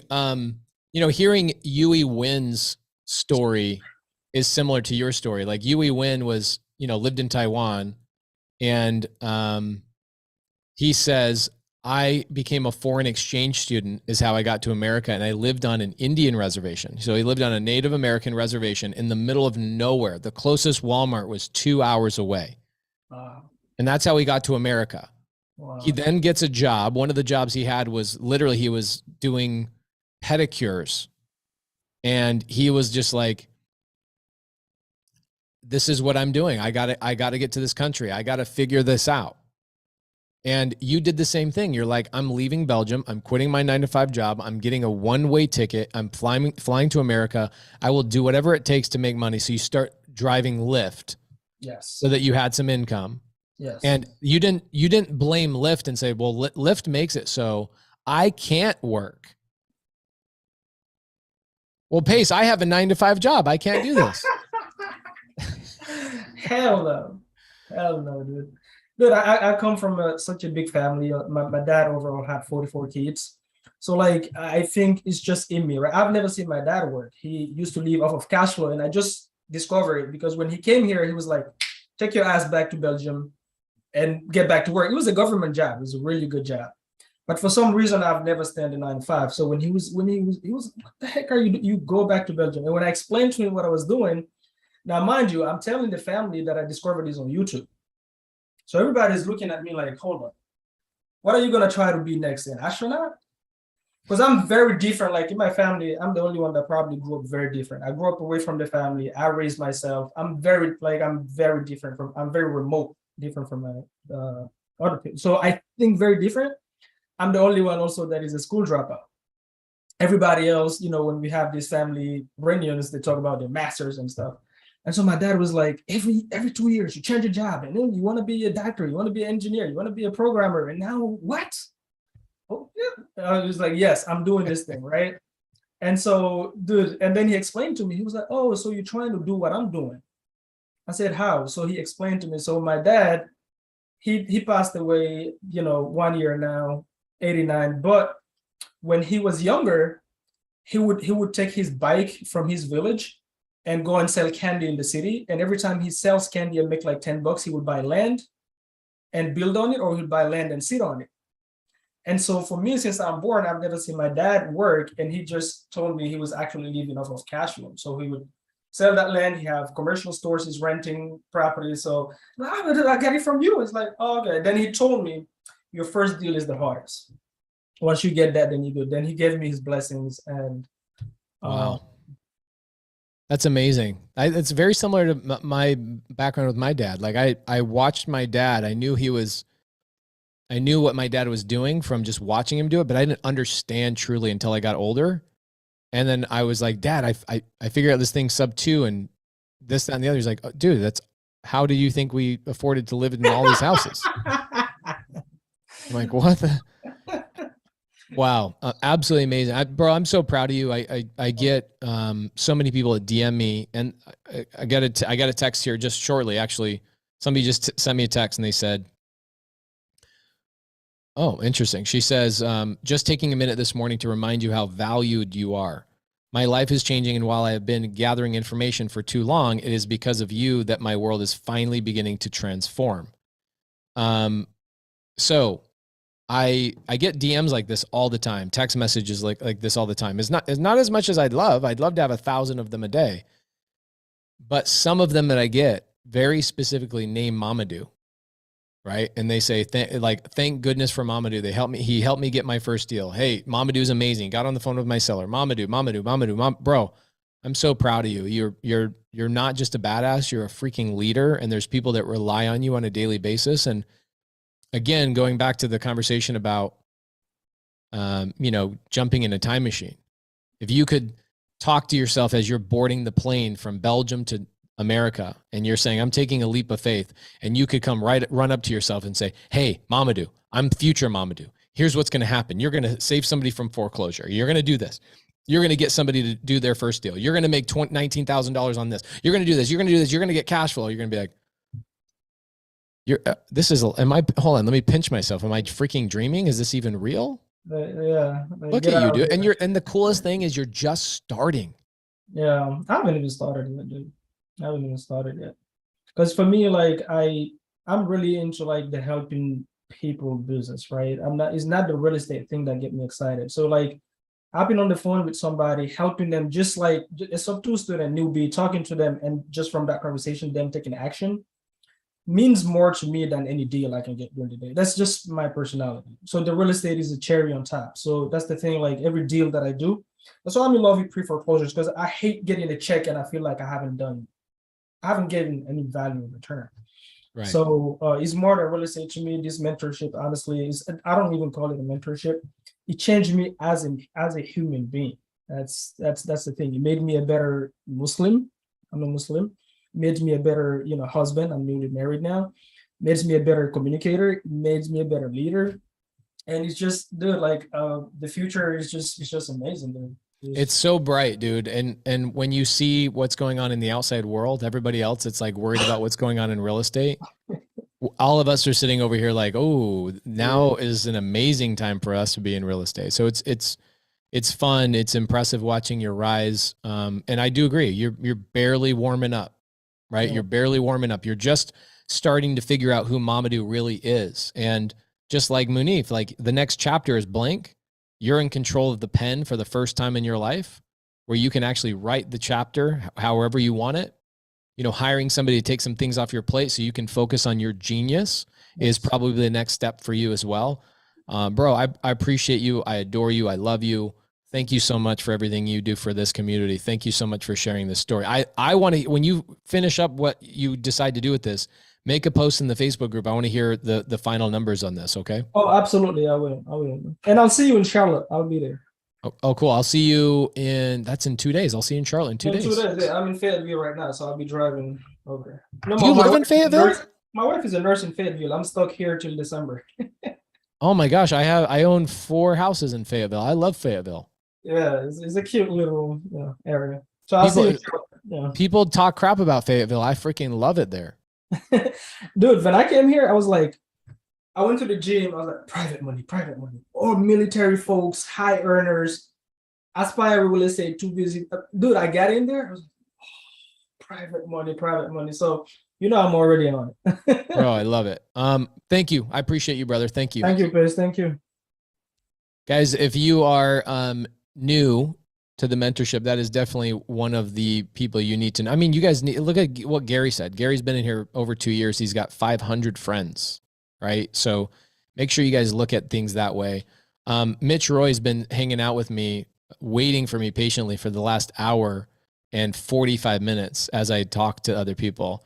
Mitch Roy, what's up, brother? How you doing? Good morning, Pace. How are you, brother? I'm amazing. My wife and I were just reminiscing on our Airstream trip from over 2 years ago, and I was just so lucky to spend a whole day with you in San Diego and hang out at your house and go to lunch and just spend time with you, brother. And I adore you, and thank you so much for being such a leader. One thing I can say about you, I could say 1,000 things about you, but one thing I appreciate is that you're consistent and you don't give up. And I'm so impressed by that. I am so impressed by that. I remember in your first, I'd say, I don't know, 6 to 9 months, that first deal was elusive. It was like, Pace, I don't know what I'm doing wrong. Pace, I don't know what I'm doing wrong. I just can't get that deal. I can't get that deal.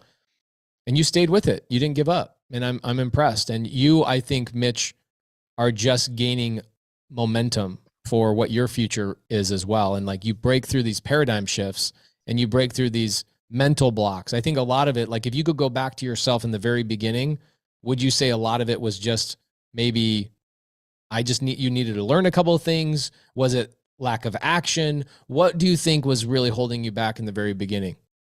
Mindset, self-defeating beliefs and limitations. So that's not just like a buzzword that people say? No, that for me is real. And I've learned so much in this mentorship and from you about letting go of the mindset and replacing it with a different mindset. And basically we model what you do and it really works. And it's not just about changing your life in real estate. It's about changing your life in every aspect of it, because that runs through everything we do. And so that really helps. Yeah, you've been with me for a long time, brother, and I appreciate you. It's been, I think it's now about what month was that? So see, July. So that was 2 years and a month ago that we got to hang out and spend a whole day together. And since then, you've been, before then, and even since then, you've been consistent. You've been somebody that other people can rely on, and now you've got a story to tell that I can't wait to put in my book.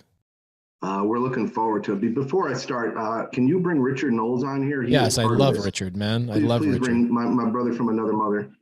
I probably should add transcription. Let me add transcription. I forget sometimes that Richard actually has a hearing impairment. He's actually challenged with hearing. And so if I don't have hearing impairment on, and by the way, what's interesting about this with Richard is other people will make up every excuse in the book not to be successful. You never hear Richard complain about this impairment that he has. No. And before I start, I want to say, and other people have said this, Richard, good morning, Richard. Pace, both Richard and I are grateful to you, obviously, because of who you are and everything that you've taught us.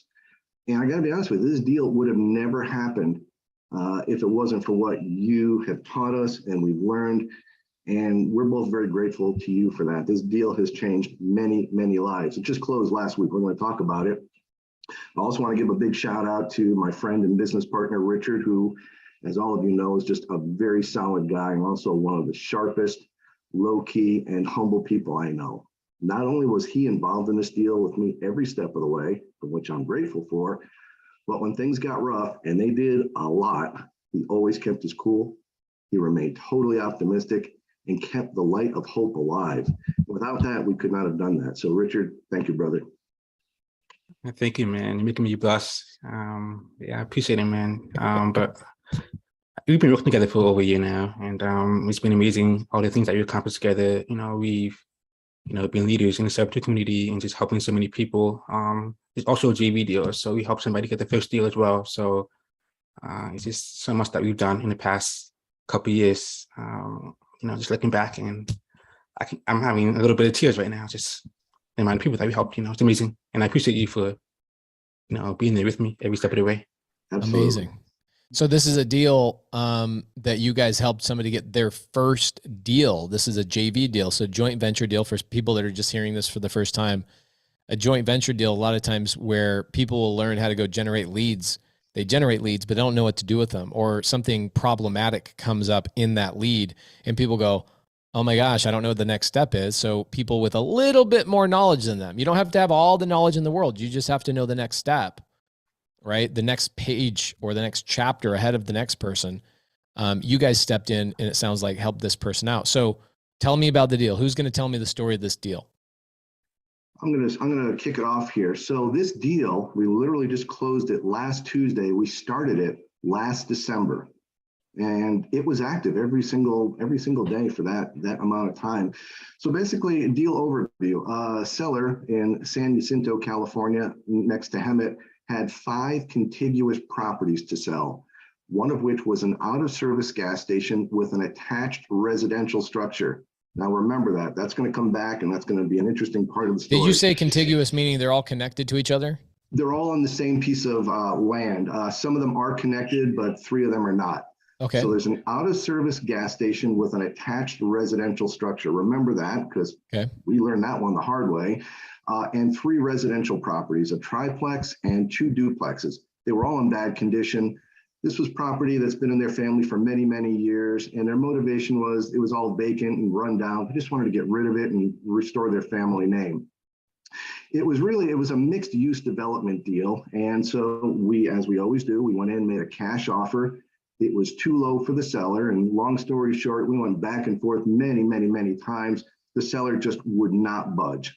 So we took a different approach. We presented an option contract and told them what our strategy was going to be. We're going to put it under option. We're going to bring the buyer, and we disclosed to the seller everything that we were going to do, completely transparent. Okay, so for those of you guys that don't understand what an option contract is, okay, not to be confused with a lease option, okay, an option contract for people that are listening to this for the first time, it means that Mitch and Richard go to the seller and they go, we're not going to buy it. You want too much money. But what we want to do is we want to have the option to sell it for you and have the option to find that buyer. And in that process of finding a buyer, we want to be able to make money in that process. And we're just going to kind of put the 2 parties together, and we're going to go out and we're going to work on your behalf to find that person that will get you either a price that makes sense to you, terms that make sense to you, et cetera.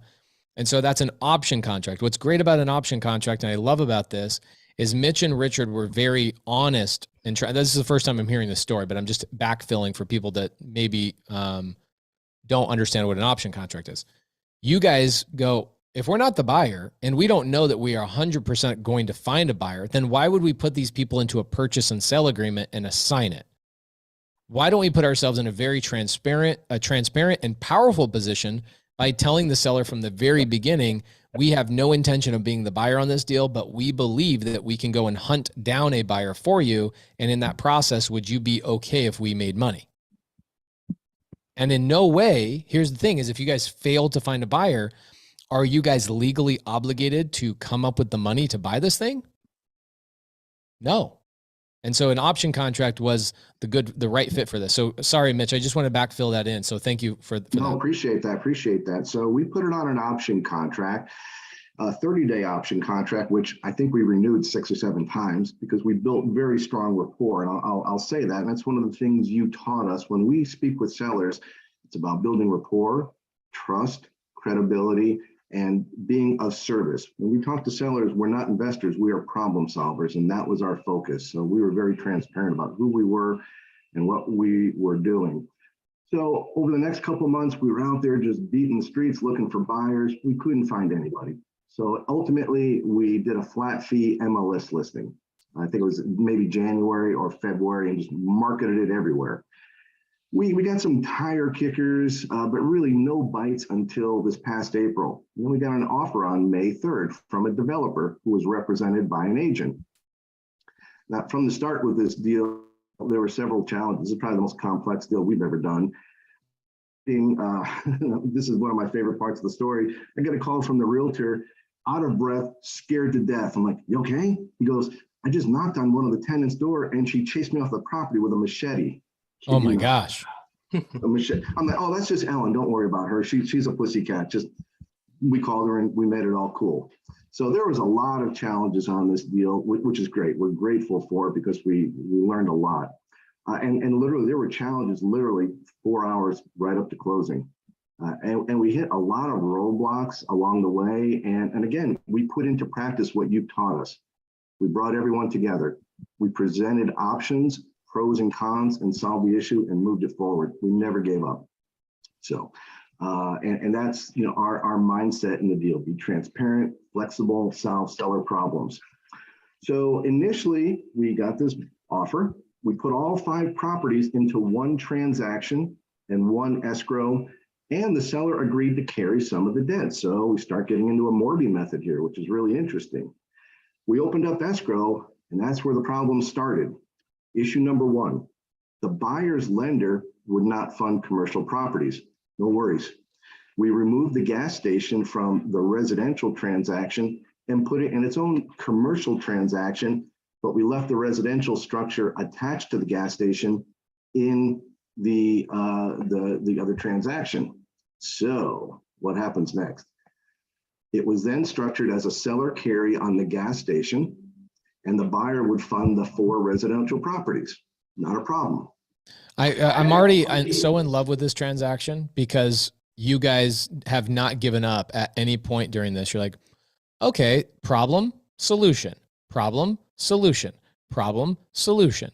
The lender for our buyer won't fund a commercial transaction. No problem. Let's remove that, put it on its own thing. So many new people would never have thought about that. Freaking genius. I love the ingenuity. I love the creativity. And then you converted the seller's willingness. So at this point, you mentioned a Morby method, which is a transaction where your buyer or you bring, let's say 60, 70, maybe upwards of 80% of a down payment, and the seller will carry back the other 20%. So effectively, in some situations, you can get into a deal with no money. That 20%, 30% carry showed willingness for this seller to carry some portion of this transaction.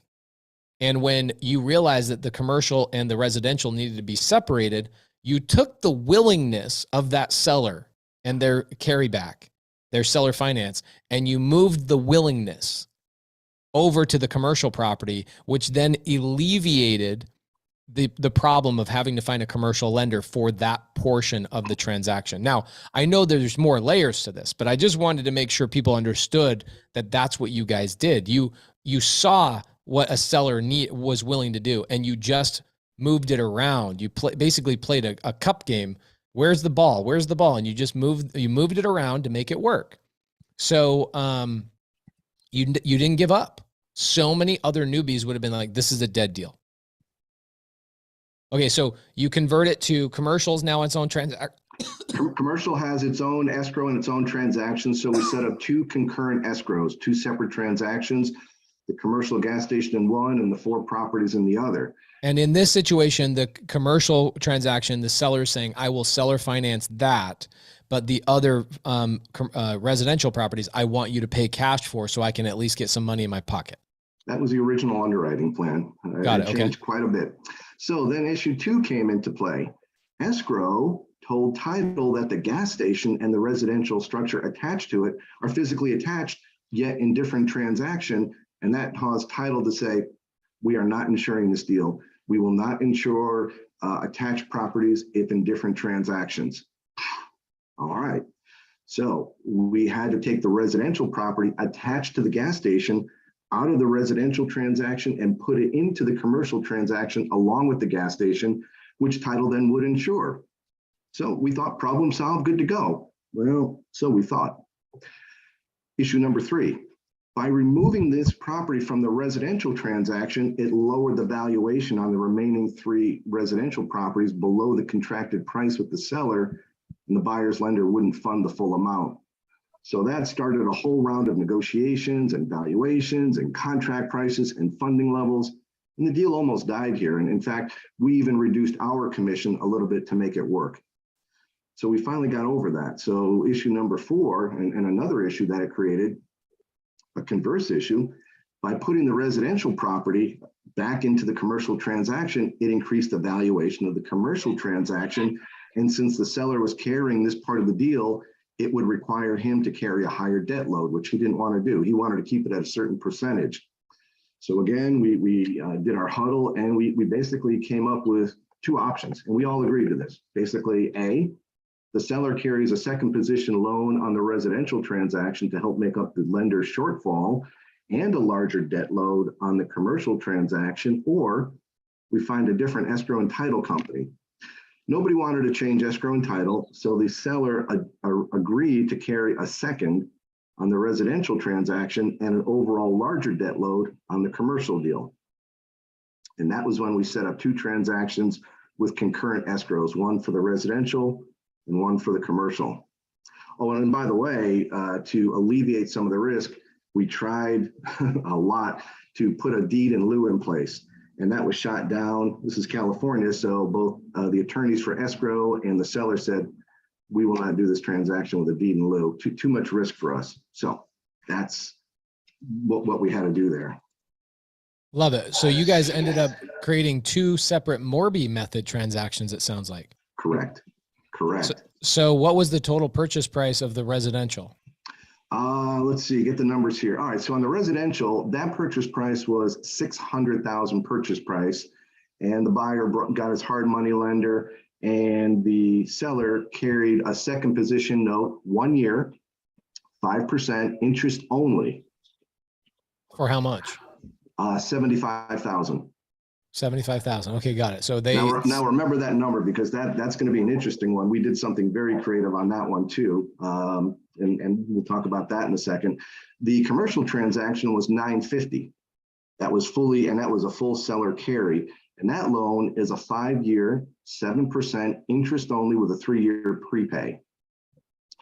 Now, the buyer needed some money to start renovating the commercial property. Didn't have any. So what we did is we took the $75,000 that the seller was $75,000 from the residential transaction, and we moved it over to the commercial transaction, an amount of $76,287.24. How did I come up with that number? We reverse engineered all the closing costs on the commercial transaction and applied it to the residential transaction, so that when that money came over, net the seller would walk with $70,000, and the buyer would, to do renovations. So the total price was $1,550,000. And that gave the buyer the cash to go and renovate the property without doing any loans or anything. Holy moly. Holy moly. Yeah, it was pretty wild.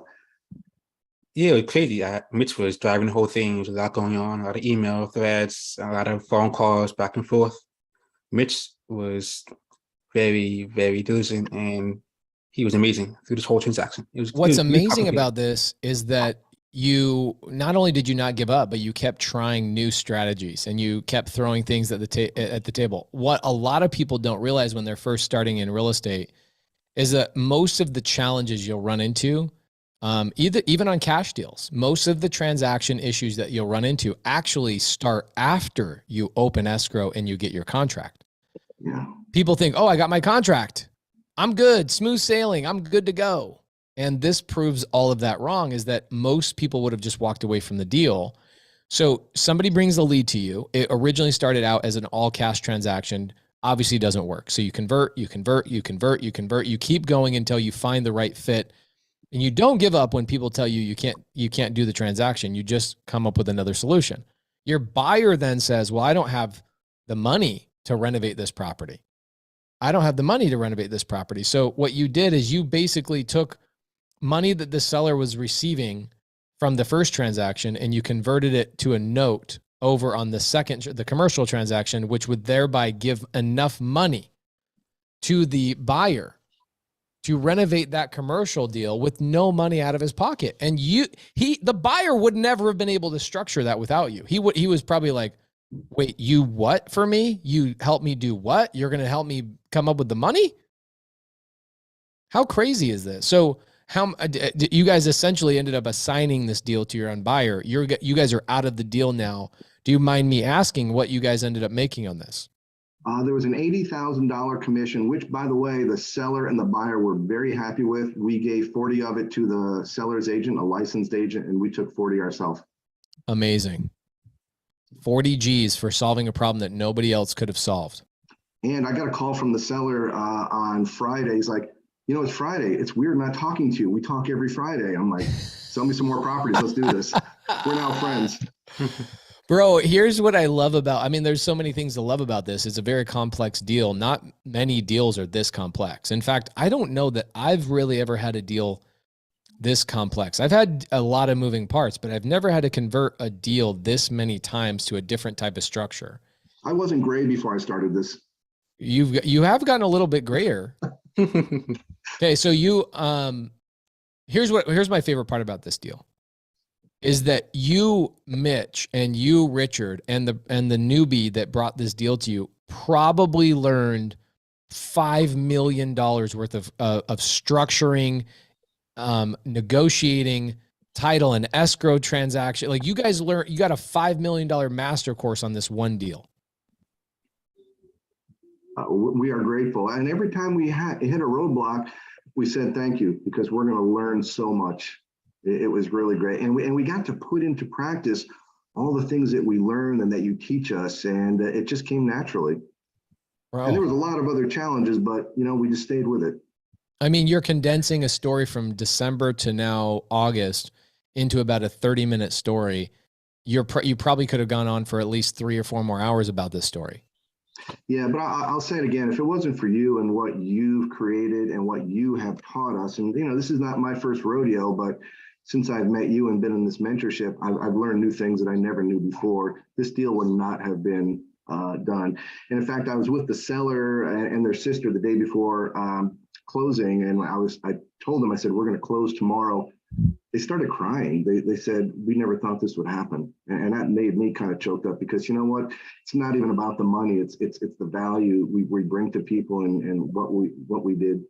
And that for us is really cool. And we did it completely transparent. Powerful.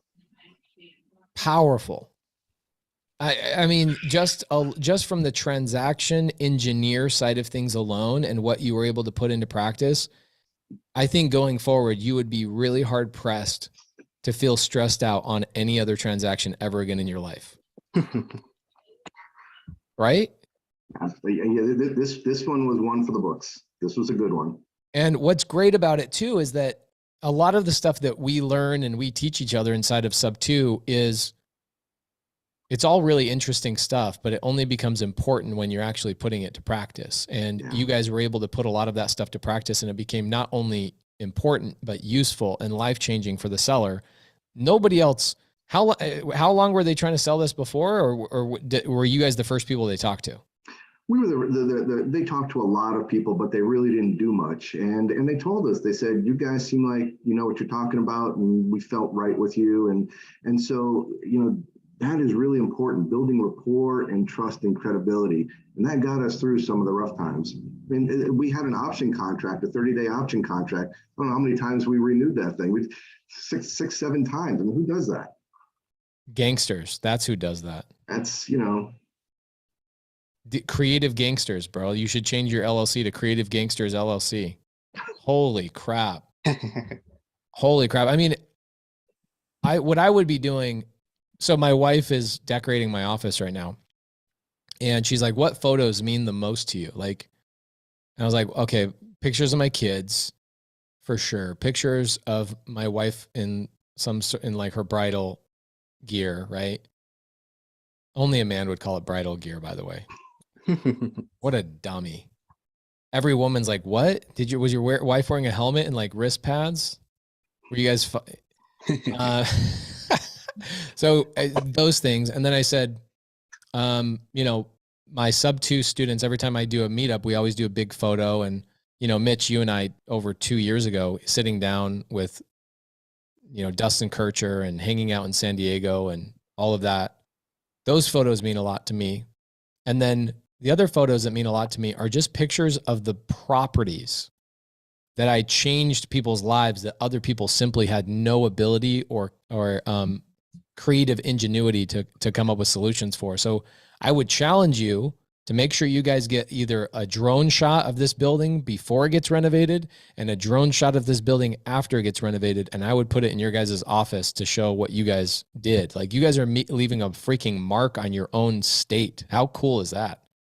Actually, we've got that. We've got another picture with the buyer, the seller, and us all hugging. That to me says it pretty much all. I'll show you that picture if you want to see it. It's a pretty amazing, You have it, you physically have it, or where do you have it? Yeah, it's on my phone. If I could find it, let's see, it's somewhere.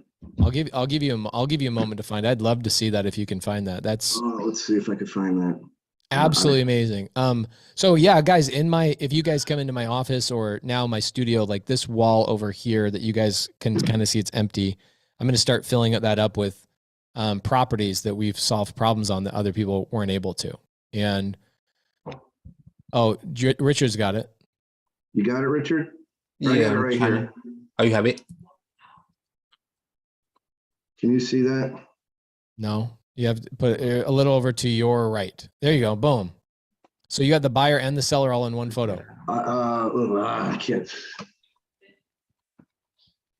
There you go. We can see it.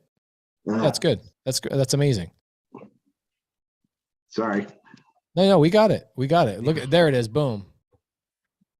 Where is that? Is that at the title company? That's at the property, literally at the property. The day before closing of escrow, I said, and everyone's got a smile on their face. And to me, that pretty much, it's not about the check. It's about smiles on everybody's face because everybody got what they want. It was a win for everybody. And that's how we love doing deals. That makes us feel good. This is a complicated deal. So I'm going to walk through it one more time for everybody, just the end result.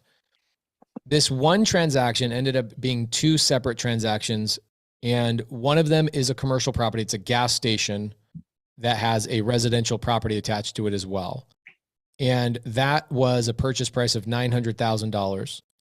And the buyer was like, yo, I don't have the money to renovate this thing. I need cash. So what happened is the seller financed that portion. And then the seller also became the private money lender for that commercial transaction as well by taking money from the other transaction. They received $525,000 in cash on. And out of that $525,000 in cash, they essentially converted that cash some of the cash over to the commercial property. So this buyer bought one deal, the commercial property, on full seller finance, and the seller became their private money lender. You guys structured that, okay? The other transaction became a Morby method, which means they went and got a hard money lender or a lender to bring the majority of their down payment, and the seller carried enough of the purchase price, so about $75,000. They carried $75,000 of that so that the buyer basically walked into this deal, both deals, with no money out of pocket. Actually, and you guys got paid. They got money. And they got money. They got money at closing. They got money at closing so they could do the renovation, and you guys got paid in the deal $40,000 for doing this.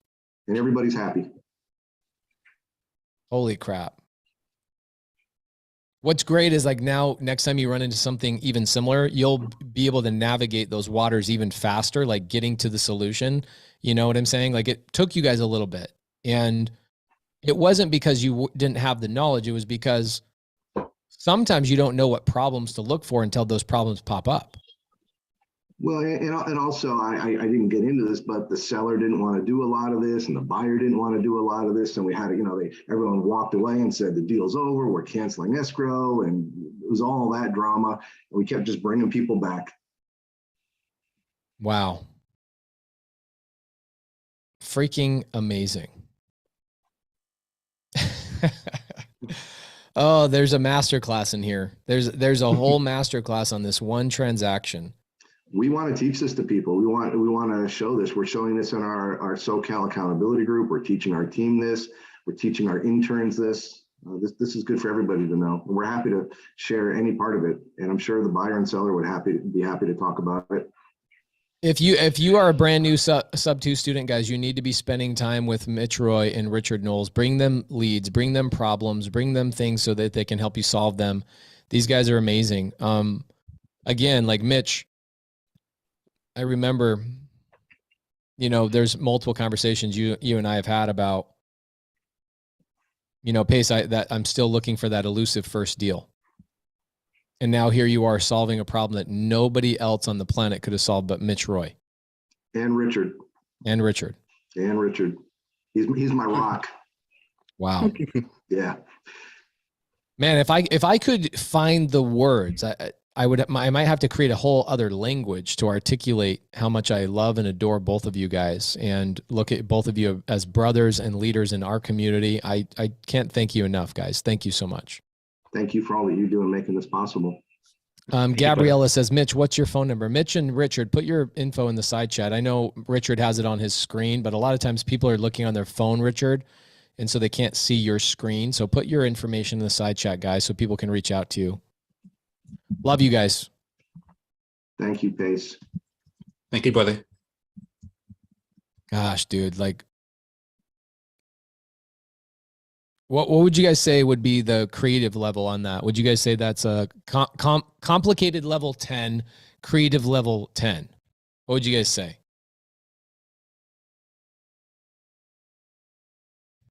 Boss mode. Daryl Ellison, what's up, dog? How you doing? Over 9,000, Kyle. Oh man, I got some people coming in here doing some talking some deals. I didn't know what deals we were going to be talking about. Barbecue Crazy, by the way, thank you. Has given me like $10 on YouTube today. So thank you for the YouTube love. If you guys are over on YouTube right now, watching this, please know that if you are a sub 2 student, you should be in the Zoom with us. Go into the Facebook group and get the Zoom link. Come in and hang out with us. Hold on a second, guys. I'm going to go on pause for about 2 minutes, and then I'm going to jump in here with Jen Shelton and tell some more stories. Give me just a minute. I got to catch up with some text messages because I've been on here since 6 a.m. So I've been going nearly 4 hours, and I haven't replied to any text messages. Okay, so hold on just a second. Get ready for Jen Shelton. She's amazing.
All right. Sorry about that, guys.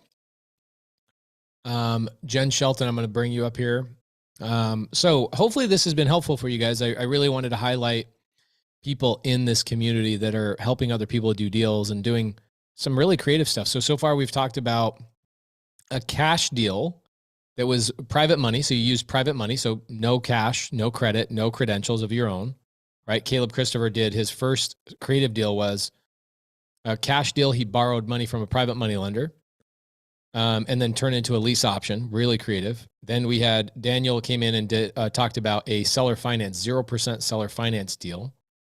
Then we had Mounif come in and talk about arbitrage. So we've talked about, and then Mamadou talked about sub 2.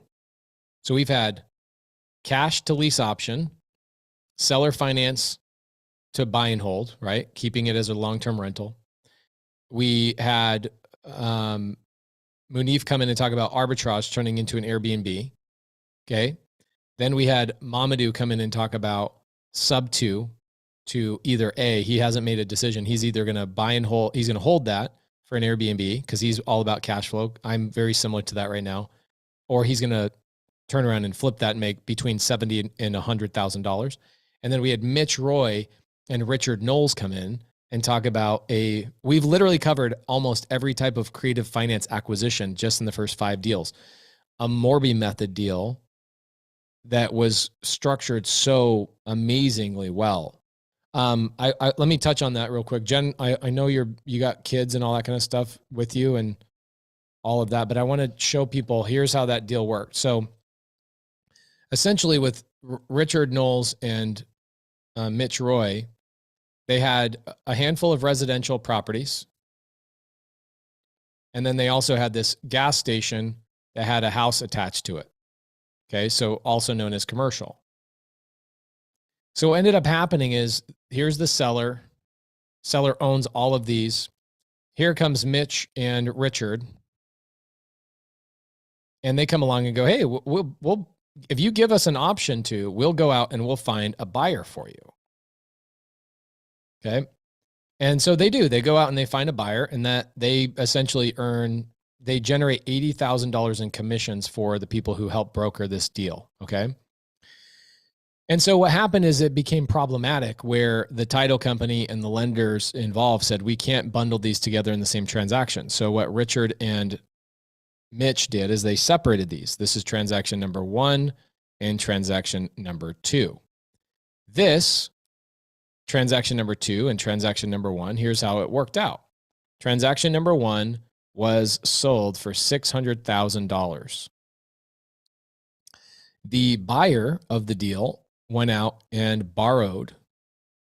Okay. He went out to a lender, and that lender brought $525,000 to the table in cash. Okay. So that $525,000 ends up going to the seller. Okay. So the seller receives that $525,000 in cash. And because they bought it for $600 and the seller only received $525, that means the seller was still owed $75,000, and the seller did a seller finance on that remaining $75,000. And this is what we would call the Morby method.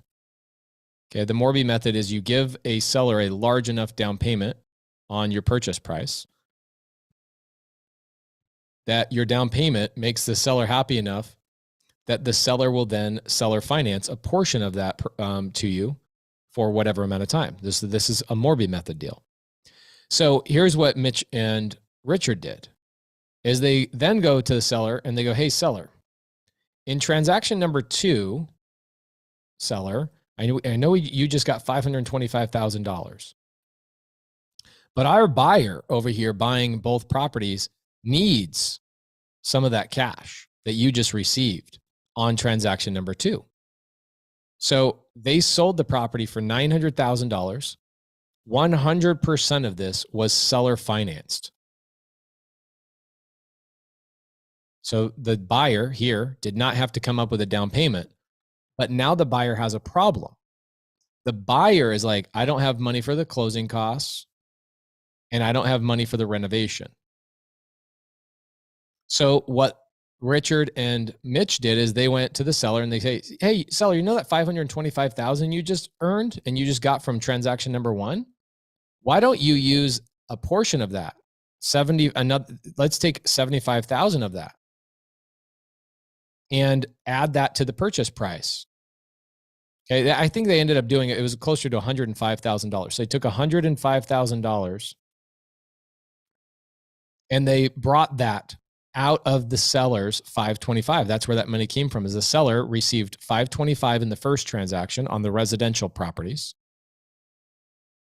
Is this helpful that I'm breaking this down, by the way, guys? Are you guys now understanding how they did this?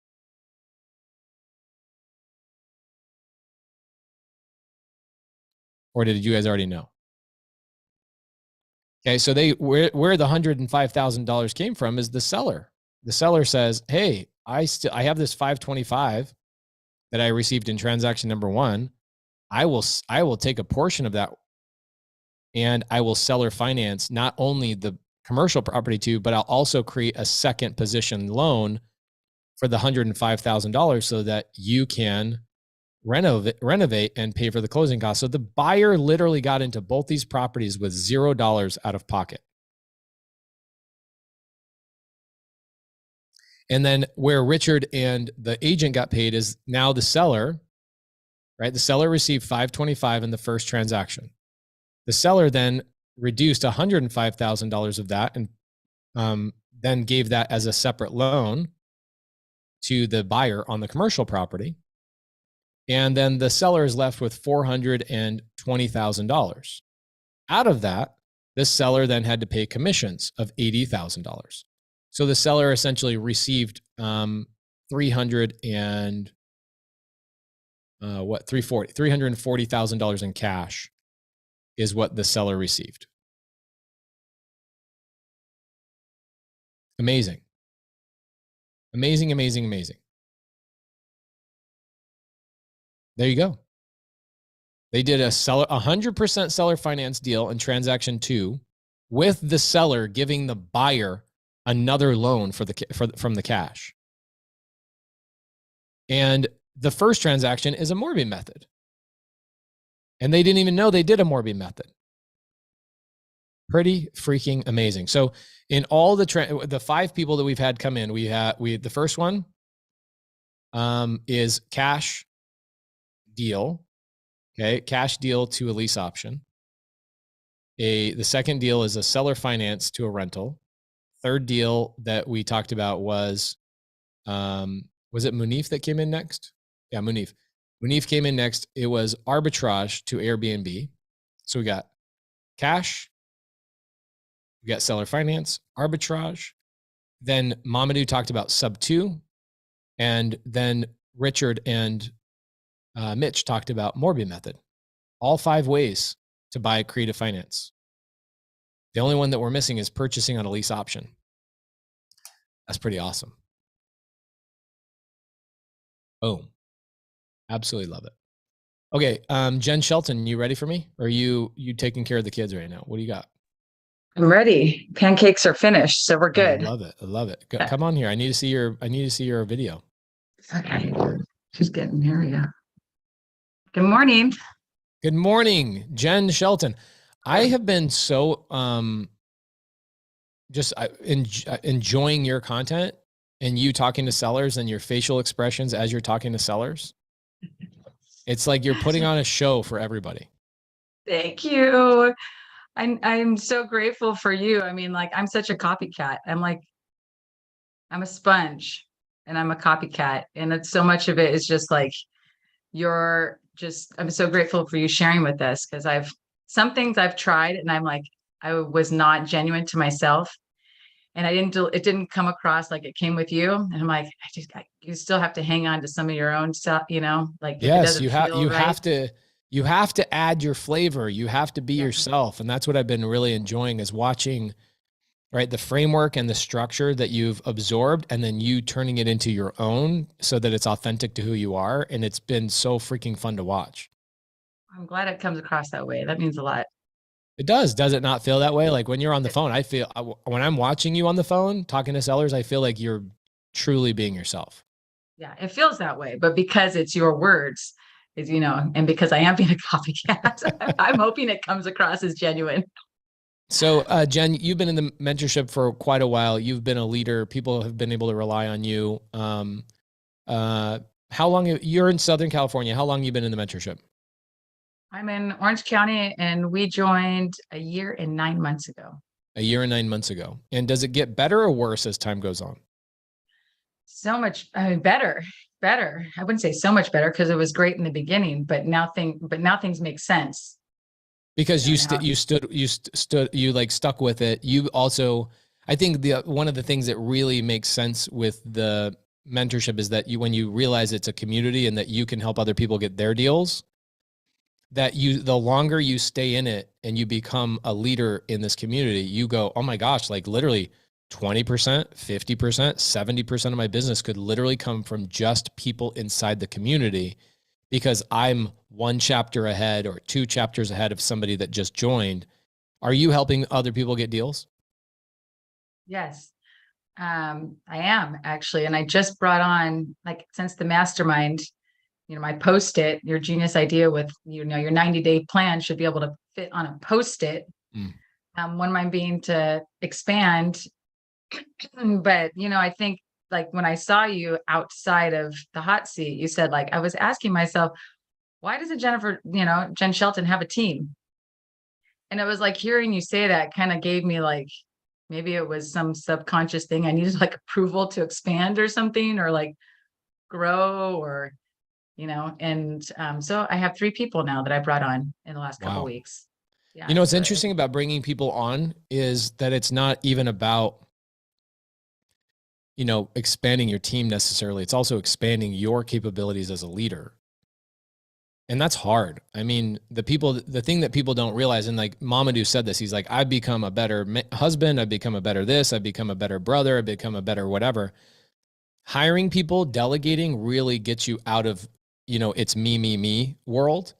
And you have to start becoming a different version of yourself or a better version of yourself. And so whether you make a tremendous amount more money in the first 3-6 months of hiring people, it's not really about that. It's also just becoming a different version of yourself, so that you, at some point, Jen, like in 2 years or 3 years, if I go, hey, I'm going to do a month retreat on my property in Montana. Everybody can come out to my property in Montana and hang out. And I go, Jen, I want you to pause your business for a month.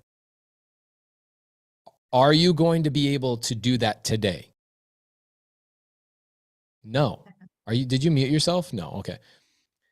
So you can't do that today, but at some point the goal is for you to scale in your business to the point where you go, I can take a month off with my kids, me, my husband, my kids. I know how much your kids mean as much to you as my kids mean to me. And it's like this primal desire to be the best parent on the planet. It's not even a choice. It's not like I read it in a book that said, you need to be a good dad. And you didn't read it in a book that says you need to be a good mom. There's something inside of you that is your highest desire, is to be an amazing mother. And so for you, watching you and becoming a bigger version of yourself, I look forward to seeing the day where you can go, I, Jen Shelton, can take literally a month off of my business, and I come back in a month and there's actually more deals and more money in the bank account than there was when I left. That's really the trajectory that you have to head towards. So I'm excited that you brought 3 people on. That's cool. Yeah, thank you. No, that is the dream that you just described, 100%. And yeah, with them, it's not really, like you said, not so much about, I already know there's a finite period of time, but my goal is I just want to get them all their first deal, because that would be enough payoff to like keep going. And then I know they're going to go on, and I'll bring on more people and just work together. And yeah, it's more rewarding. Yeah, it is. So what do you got for us? Do you have a story for a creative deal that you want to tell me? I do. Gosh, following Mitch. Dang, that's a tough one. I can't follow Mitch. I can't follow that. That's more of a complex deal than I've ever done. And so I'm impressed by the students taking stuff and working with each other to get that stuff done. You don't need to follow Mitch, because I couldn't follow Mitch. He's amazing though. I'm super, super grateful for him and Richard as our accountability leaders in SoCal. So both been very helpful. So what do you got? What kind of deal are we going to talk about? So this deal, funny, because there's certain things you say that always stick in my mind. Like when we talk, we've talked about inbound in the past, and one time you probably said it multiple times, but there's one thing you said, like, most people gonna try it out. You used like quotes even, I think, like you said, they try it out. And so we had tried it out with some Facebook nationwide ads. No longer do it. But one of the leads, the only lead that actually turned into something, was in Deming, New Mexico. I had no idea where it was. Zero footprint there. But the seller was willing to sell sub 2 with 0 down, 0 interest, and just move on. So it was hard to say no. I mean, it had a decent population. So because there was nothing out of pocket except for their monthly PITI was like 450 or 430 or something like that. Dang. Yeah, they just bought it a year before. So it wasn't like beautiful. It was livable, which was fine for that area. The only thing it needed was appliances, termite inspection. So what we did is we closed on it ourselves.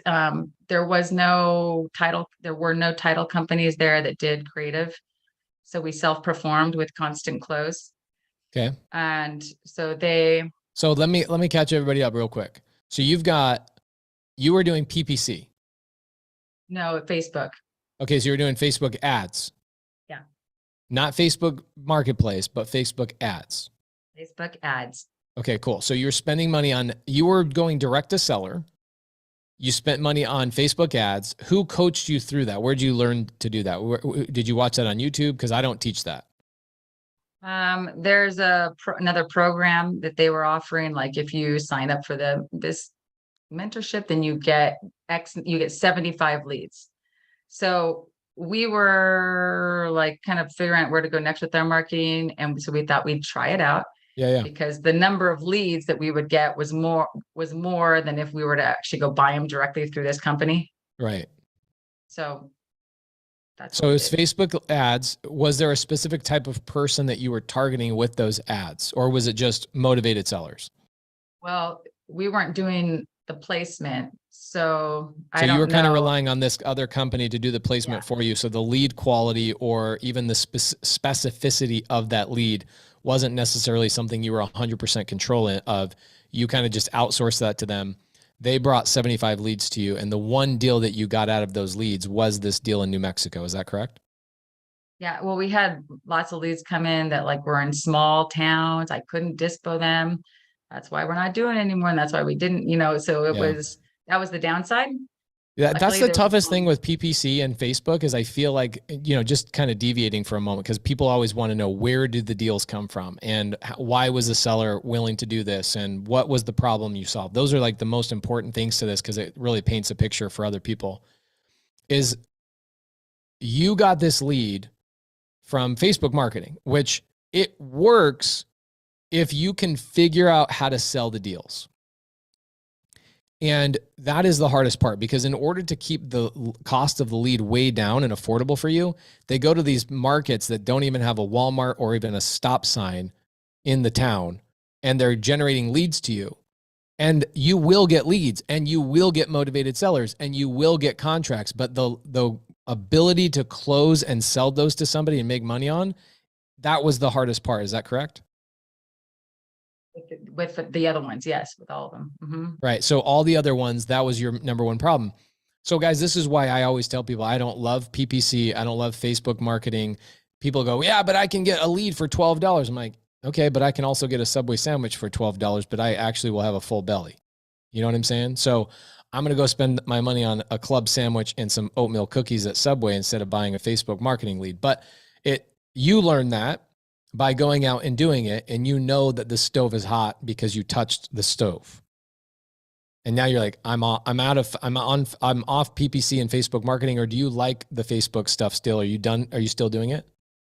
No longer doing Facebook, but we are doing PPL because we're paying a marketing company. So they're doing the PPC and so we're you're doing paying pay per lead. Yeah. Okay. I like that model. They're more expensive. But I did that for about a year. This was probably 5 years ago. I was paying about $300 a lead. So every time I got a lead, I'd pay $300 and it worked and I got deals and I liked it. But then I figured out how to get cheaper leads through just, hiring VAs and doing cold calling. But I do like the PPL model. I'm not against the PPL model. Okay, so sorry, I had to catch people up. No, Where we're did the not lead doing, we're come not from? doing Facebook though. We moved on from that. Cool. And by the way, guys, homeowners searching sell my house for cash is up.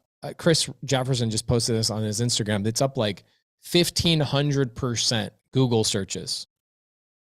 Homeowners are like trying to sell their houses for cash like crazy right now. So it's going to become a major, major thing. So, Jen, who's an amazing closer, amazing human being. She's awesome. She gets this lead out of 75 leads. You got other leads, but you locked them up with cash, but you weren't able to dispo them. But you get this lead in what city of New Mexico? Deming, New Mexico. So you talked to the seller. What was the reason the seller was selling, and why was the seller willing to just walk away and let you take over the house sub 2 with no money out of your pocket and whatnot? Why was that?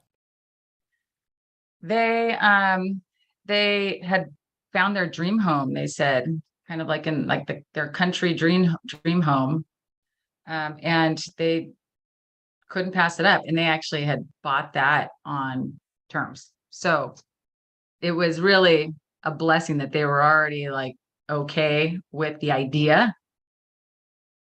So they wanted out That's of a it as big blessing. possible. So they bought it. They bought It's a theirs on huge seller blessing. finance. Yeah. Okay, so they go and buy their own. They buy their house that you're talking about. They live in it for a year, and then they're online searching, and they find somebody willing to sell or finance their dream home out in the middle of the country, which is ironic because I feel like anybody that lives in New Mexico, you live out in the country, know. no matter where you are. It's actually only like 10 minutes from there. I know. So it's like, okay. So they go and buy that house seller finance, but they're like, we can't afford 2 payments and we need to sell this house. The problem is if we sell this house, we're not really going to make any money because we just bought it and we don't have equity. Yes. Okay. Got it. So take me on the journey from there. So they just didn't want to have to pay double mortgage because they were not mortgage, but double payments, you know, like they had already signed, they were supposed to move in. They had saved some reserves to make payments if they needed to pay double and they weren't able to close in time on this property. So she and her wife, this like wonderful lesbian couple, they both were like fine with it. They just wanted out. They just didn't want to have the payment. So we closed on the transaction, self-performed, meaning our transaction coordinator carried out the process. We didn't go through a title company. This is an interesting conversation because a lot of people don't understand what that really means, right? They don't understand that before a title company and an escrow officer ever existed, people used to just trade deeds all the time. This is what used to be the normal thing, is that you'd say, I want to sell my house. Great. Give me my money and I'll hand the deed over to you. That's essentially what you guys did. You said, just transfer the deed to me. And so you had your transaction coordinator work with the county recorder's office in New Mexico, and you guys just transferred the deed over to your guys' name and you closed on it. Well, she still ran title, but we didn't go through. You guys did a title report. Yeah. Yeah. Yeah. So you ran title. It probably cost you $100, maybe $200. You ran title, make sure there's no liens, encumbrances. Your transaction coordinator, probably for anywhere between $500 to $700, transferred the deed into your name. So you bought it subject to, and you guys probably total out of pocket to buy this house was probably $1,000. Somewhere around. Yeah. It wasn't a whole lot. Mm-hmm. Okay. So $1,000 is what it cost you to buy this house, even though it was zero down to the seller and you weren't giving them any equity, no payments, no interest to them, none of that stuff. You still had to pay for some administrative costs, which costs about $1,000. So you now own this property. She's probably delighted, right? Yes. They're incredible. They're very, very kind, very thankful. And so meanwhile, as soon as basically we signed the purchase agreement with the sellers, I started like getting in contact with realtors because there was nobody, I shouldn't say nobody, but at that time, there was nobody that I found in sub 2 who was in Deming, who knew that market, who had buyers there. So instead we decided to leverage realtors. Let's get in contact with realtors in the area. Let's just see who's investor friendly, who they think can help us sell it on terms. Cause we were planning to sell it on to wrap, I guess no, we'd own it. So we were planning to sell it owner financing. Well, So that would be a wrap because you bought it yeah. sub 2. You would add your own It was equity on top yeah. of it and you'd wrap it, right? Yes. Okay. Well, it is you are owner But I financing owned it. Yeah. You are owner financing a wrap. Oh yeah. Yes. Yes. And so you tried to find a real estate agent that would help you find a buyer for that. Yes. So I found an awesome agent, and he was like, he owned property as himself, and he was comfortable with trying to sell it like on terms. He said that there was not a lot available. Like people were always hitting him up for that. So he listed it. And some realtors I've talked to are not willing to walk a property before you close on it. But he was like, because they're like, I don't feel comfortable with that. That doesn't sound illegal. You don't own it yet. Like, there was others that I've talked to, they were confused, but he was fine with it. So he went there, walked it, listed it the day we closed with them. He pretty much like listed it, and he listed it actually not on terms, just like as a traditional. And within like 2 days, we had like an over asking price offer. And we decided to go that route instead because it was simple and we got our money back. Maybe over time we would have earned more, but we were in this, cash. Let's get some cash. I love it. I love this. So for me, like when you're first starting out, right? We talked about this earlier with Mamadou. When he first started out, he's like, I assigned my first 3 creative finance deals because I needed the cash. Now, if I could go back with my resources and what I have today, I probably would have done something different because I would have made more money long-term holding it.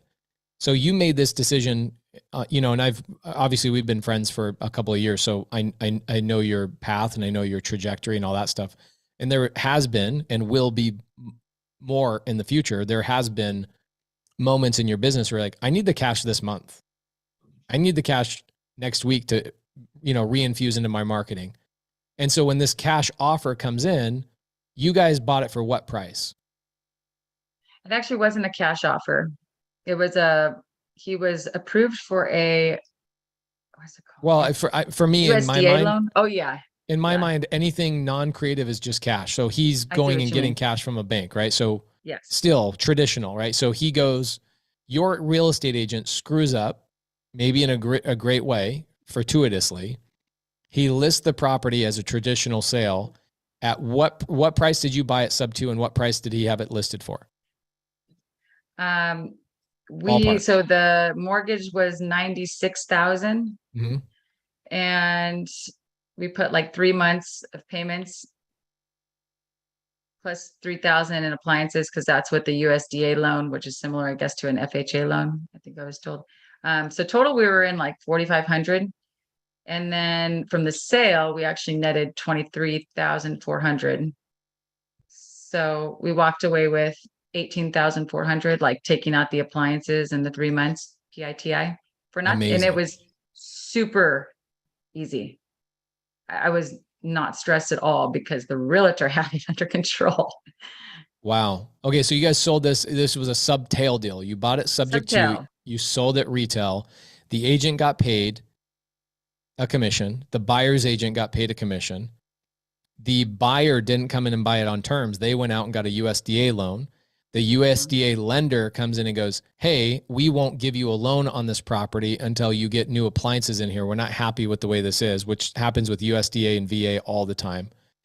And so you guys go and get new appliances. So you're in out of pocket, $1,000 of administrative stuff, $1,500 in payments, and $3,000 in appliances. So you're all in probably $5,500 on this deal. You end up netting between $17,000 and $19,000 on this deal doing a subtail. Yes. That's pretty amazing. It was amazing to look and be like, oh my gosh, this is what pay is. It's like, if we didn't have these tools in our tool belt, I would have had no idea what to do with it. But well, would you have thought it was her $96,000 was too high of a price? You probably would have been like, this isn't a deal. And you were like, I can sell this on retail, maybe 115. I would have to buy this as a cash buyer. I'd have to buy this thing at probably $60,000. Yeah. And then on top of it, I'd have to go and find a buyer that would probably fix and flip it, and they'd go sell it for 120. Is that how you would normally have looked at it without creative finance involved? Yeah, I think probably. I probably wouldn't have looked at it at all. No, but yeah, that's how I would have looked at it.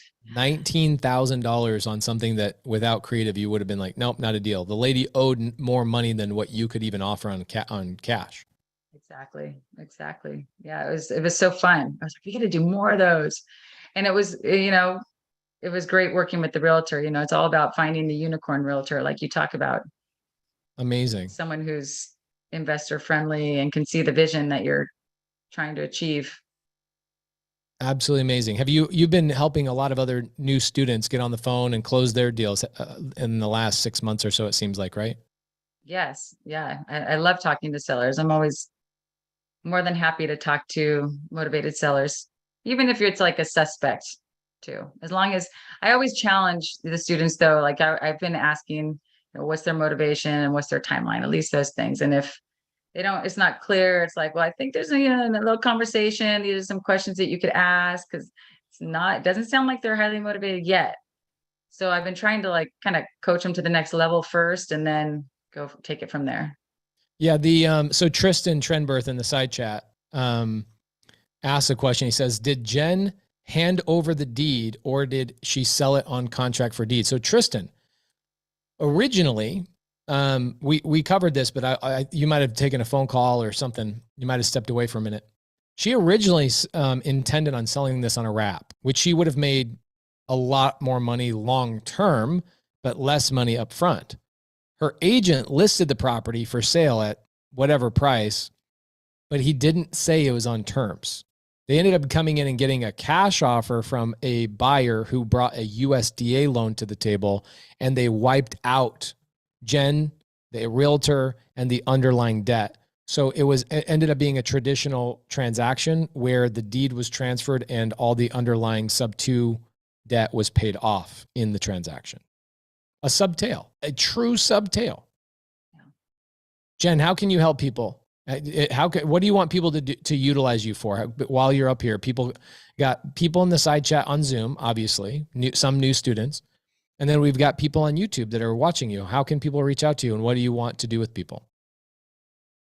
I want to help close more deals. So I'm more than happy to talk to sellers, and I love to JV. That's where a lot of my deals come from. Are you, when people reach out to you and they send you a text, what's the most beautiful text that you receive from somebody who wants to JV? Do they say, hey, Jen, I'm lost and I don't know where to get started? Or are you wanting people going, hey, I'm generating leads and I don't know what to do with this lead. Can you help me? Yes. Number two. Number two. It's not that Jen's not willing to help, guys, but she spends a lot of her time and energy on the phone closing deals for people. So if you are somebody generating leads, if you're a wholesaler listening to this, you're somebody that's like, I have leads, I am generating leads, but I don't know what to do with them. Jen has proven this is not her first deal. She's done a lot of deals. She does deals every single month. She's building a team. She's focusing on her genius, which is being on the phone. What I would suggest you guys do is allow her to live in her genius and get her on the phone with a lead that you're having a hard time with. You muted yourself. Are you talking to your family right now? Were your kids being crazy? She was asking for something. What does she want? Some snacks? No, I just gave her pancakes, so we're good. I was trying to curb the appetite. Love it. A blanket. Blanket in SoCal. Oh, really? It's like 80 degrees outside already. Wow. We keep the aircon pumped. Nick Carosa says, I would love to get plugged into her system and provide a hand. Here's what I would do, guys. If you are looking to work for Jen, she's been with us a long time. She's very experienced. She's building a team. If you're looking to work with her, please make sure you always look at working with the mastermind students and working with the leaders inside of Sub 2 for a minimum amount of time. Don't go in there and say, I'm going to work for you for 30 days. Give them at least 6 months. Give them at least 6 months of saying, hey, I'm going to dedicate 3 hours a day, 4 hours a day to you for 6 months, and put her business one step ahead, further ahead than when you first found it. So reach out to Jen. Her phone number is on the screen. You guys can see it, 714-902-9212. She's amazing. Absolutely amazing. Thank you. Yeah, and I'm buying in Indy and SoCal. So Why did you happy to choose share my Indy, by the pipeline. way? Why do you like Indy? Well, because it's a lower cost to entry. I mean, this is kind of one of those things we did before we knew what we were doing when we first joined. We did a nationwide campaign, pulled leads from everywhere, and slowly honed in 7 markets, 5 markets, 3 markets. And then the first property that we actually closed on, that was a virtual heavy rehab, full gut, happened to be in Indiana. So we just had built a lot of traction there and continued to hone in. I've really kind of tried to take your advice to really focus, because I was getting too spread out, I think. It was, Sticky note. yeah, sticky note. Jen, I appreciate you. I adore you. Thank you. You're amazing. I appreciate you greatly. I'm so thankful. You're the best. You're the best. Thank you. All right, guys. So I almost got to keep track of this. This is like too cool. We've covered a lot of stuff in here. I was not anticipating this. I thought we were going to be covering a lot of sub 2 and seller finance stuff, which we are, but I'm really glad that we have had some unique stuff come in here too. So check this out. So our first deal was Caleb. Oops, my bad. First deal we talked about was Caleb. So if you guys want to go back and listen to that, it was a cash deal with private money lender purchase to a lease option exit. Interesting, right? It's just interesting that most people will look at real estate and they go, oh yeah, I'm flipping or I'm wholesaling. Like those are the only two things you're looking at. It's crazy. I bought it from a private money lender with cash, turned into a lease option. He's $0 out of pocket. Okay. 0 out of pocket.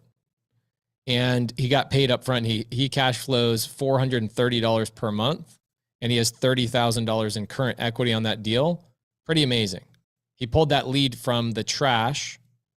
It was a dead lead from a wholesaler.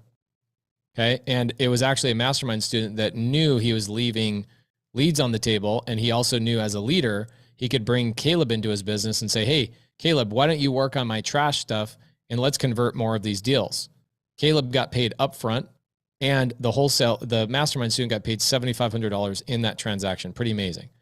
Second one that came in is Daniel from Israel.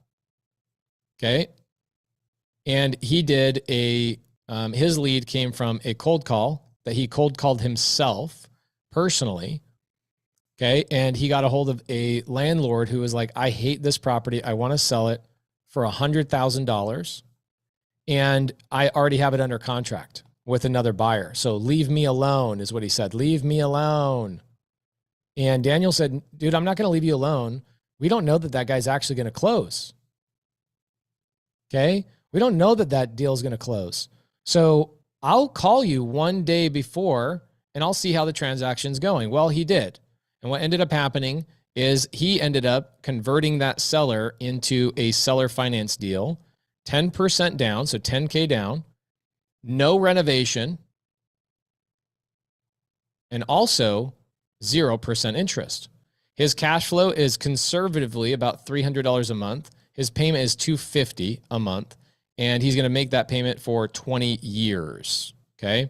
So he's cash flowing every single month. That's pretty amazing. He's got the depreciation. He's got the appreciation. That's a great deal. So seller finance, right? So seller finance entrance. That's how he bought the deal and turned it and kept it as a rental because he had a tenant in place that he didn't have to replace.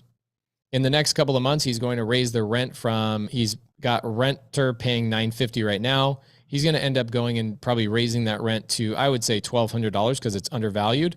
And his $300 cash flow will go up to $550 per month on that deal. Think about that. The cash on that is that he had $10,000 invested in the deal. No renovation, no assignment fee, none of that stuff. And he will make let's see, 550 times 12. What is 550 times 12, guys?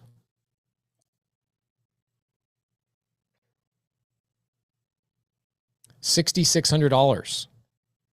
So when people say, well, I'm looking for a 12%, this is kind of the bare minimum people are looking for in traditional. They're like, oh, I want a 12% cash on cash return. What's Daniel's cash on cash return? It's 66% cash on cash return, plus he's paying down the mortgage $250 every single month because it's 0% seller finance. Is that a gangster deal or what? 66% cash on cash return. Crazy. Okay, third deal that we had come in here is we had Mounif. Didn't think we were going to talk about this today, but we had an arbitrage conversation. So Arbitrage, where he talked about the house he was living in for a while. He bought on Arbitrage, where the house had a seller who said, I'm running this as an Airbnb, but I don't want to do it anymore. So Mounif comes to him and goes, hey, why don't you let me be your sublease this from you or arbitrage this, and I will turn this into an Airbnb. I'll manage it. You'll never have to deal with it. So Mounif lived in the back unit for a while, and he cash flowed about $8,000 a month is what it brought in on the front house. Mounif then goes and gets married to Love, and they go, we're going to move into the main house. And so he moves into the main house, and he then turns out he starts renting out the back house on Airbnb, still makes money on that house, basically lives rent-free. This person in the Airbnb is paying for the rent for him to live in this property for free. So arbitrage, pretty cool. Mounif then talked about how he went back to this seller and is now doing a second deal where the seller is arbitraging another property to Mounif, but the seller is actually paying for the $30,000 of furniture and Airbnb setup out of the seller's pocket so that Mounif can make $6,000 to $7,000 a month in cash flow, pay $3,000 a month or so to that seller, and that seller and Mounif all win. Pretty freaking amazing. Okay. Then we had Mamadou. This was a great story as well. Mamadou moves from Berlin. It's not Berlin. Belgium. Moves from Belgium, quits his corporate job, flies all the way to America, says, I'm going to make this work. He wholesales for a while, then decides, you know what? Wholesale's not working for me. I keep hearing about the sub-2 community and how insane it is. And if that doesn't work, then I think real estate's just going to be a scam and I'll quit because all this wholesale stuff is just not working for me. So he joins his second day into the mentorship. He gets $19,000 assignment on a sub-2. How did he find this deal? Driving for Lyft. He saw a for sale by owner sign, calls the seller, gets it under sub-2, assigns it to a buyer, makes $19K. Pretty cool. But the story he told us was actually a wholesaler who also is a realtor locked up a seller in a contract and didn't tell the seller that the seller was going to get foreclosed on until it was one day before the auction. Nahid, she deserves for me to spell her name correctly. Nahid and Mamadou go and save the seller from foreclosure, literally with 2 minutes to spare. Mamadou buys this property, sub-2, and he can either go one strategy or the other. He can hold it and make $3,000 a month on Airbnb, or he can subtail it, which is what Jen Shelton just told us, and make anywhere between $70,000 to $100,000 cash. Okay, pretty cool. And this is a deal he's in the middle of right now. So when people are like, oh, people aren't doing sub-2, it's like, what? What are you talking about? Okay, that's Mamadou. Then Mitch and Richard, they talked about transaction A was a Morby method deal that they wholesaled. They wholesaled a Morby method deal. And they also, their second transaction, all in the same one, was a 100% seller finance deal, which they also wholesaled. And they made $80,000 in commission, of which they split with somebody else. Boom. Jen Shelton gets a PPC lead, or not a PPC lead, sorry. It's kind of the same. It's very similar, but a Facebook ad that she spent money on generates a lead that there's no way she could have done this with cash. It would not have worked out. The seller had a timeline where the seller's like, hey, I found a dream home of mine and I'll let you just take over my house sub 2 so that I can go over and buy this other house, seller finance. Pretty cool. And Jen Shelton buys this thing sub 2. She's all into it. $86,000, I think, was the mortgage. And then she put in another $4,000 to $6,000.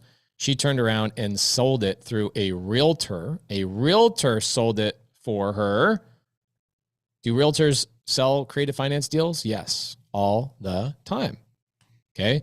So she sells it through a realtor and she ends up making, she doesn't know her exact numbers quite, but we're ballparking between $17,000 and $19,000 by doing a sub tail deal.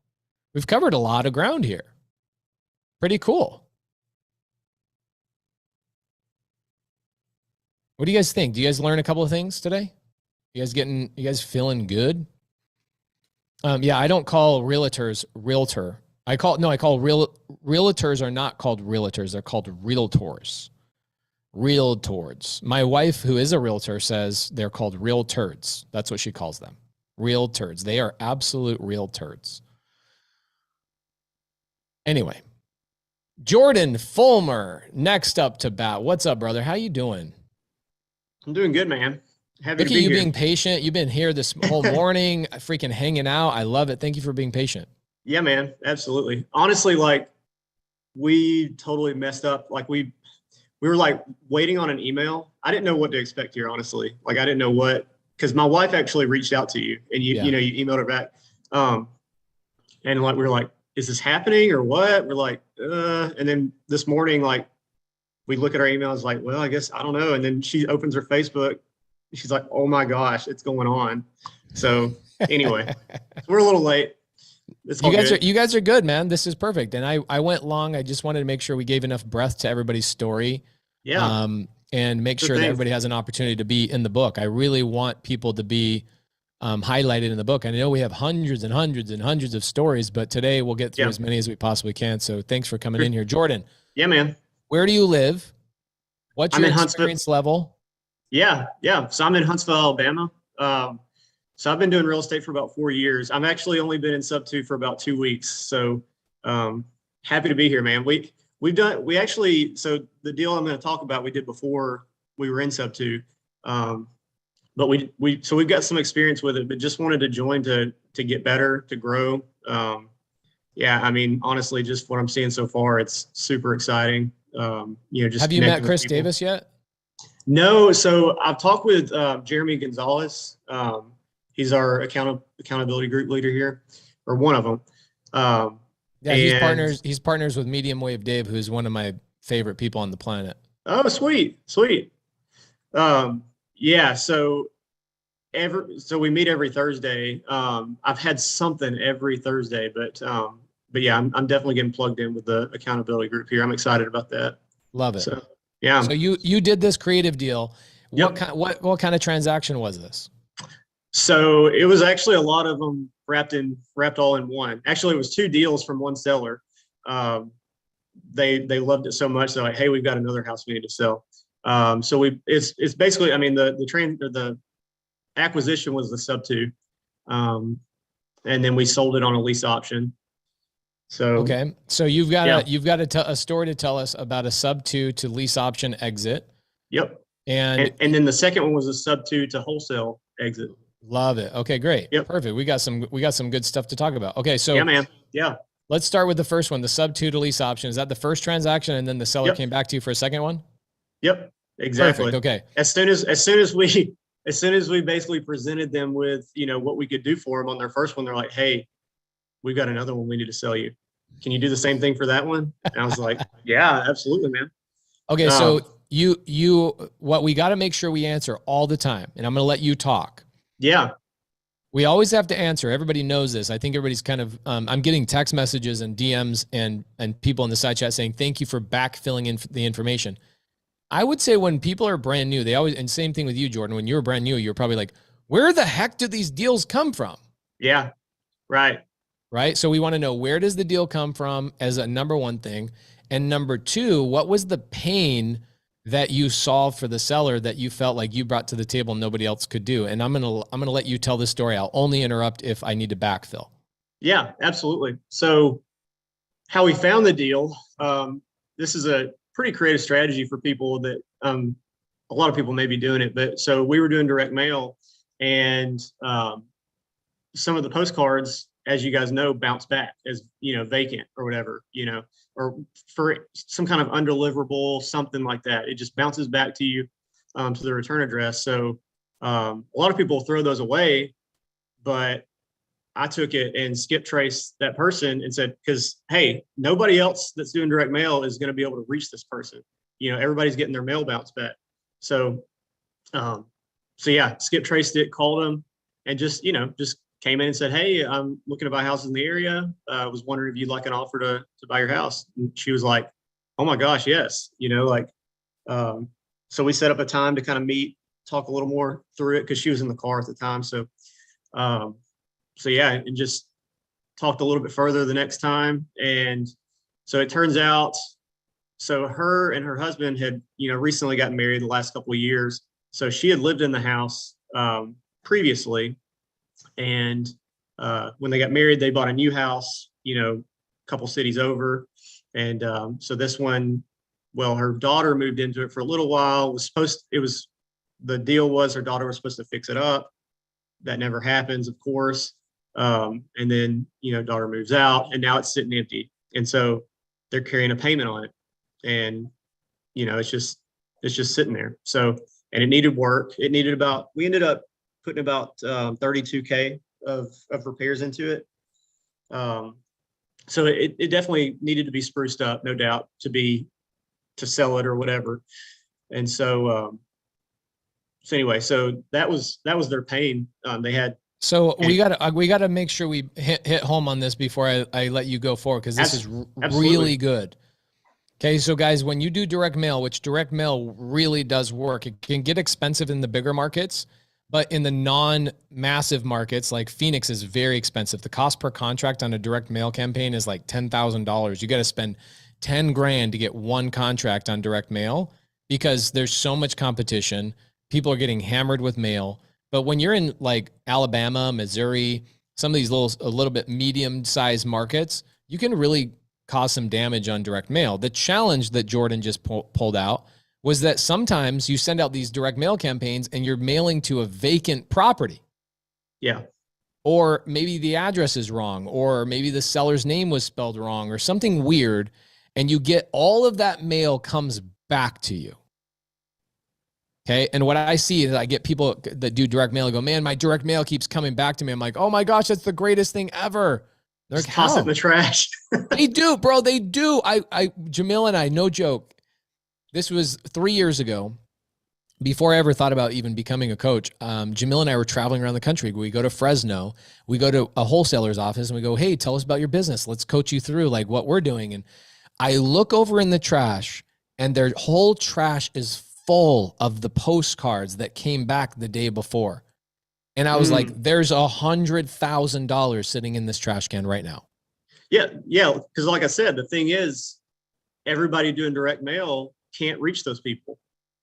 So what do you do, Jordan, when you get that back? What do you specifically do to get a hold of those people? You skip trace them, or would they have already been skip traced before the direct mail? Do you have to go a little bit deeper? Is there something you have to do? No, because the direct mail is just pulling their tax mailing address or whatever. So you don't necessarily have to skip trace to get that. You have to skip trace to get their phone number, obviously. So yeah, that's what I do. So you get the mail, you call this person up, and you go, hey, would you like to get a cash offer? Was this person already being hit up like crazy from other investors? No. The only offer they had gotten was from somebody that lived in the neighborhood that knew the house was empty, and they made him a cash offer for like $70K, but they owed like 87. So obviously that wouldn't work. So amazing. Yeah. Okay, so sorry I had to backfill that in. I just Yeah, want to man. make sure people understood that. Yeah, absolutely.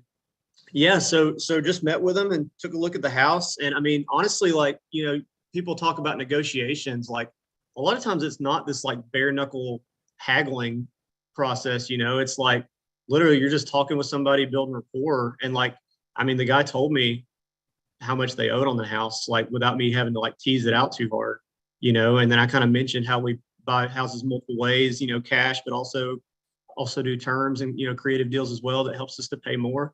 And so they, I mean, kind of introduced that already. And so they were, you know, excited to get an offer from us. So we actually, and this is another tidbit for people, we offered them 2 different deals.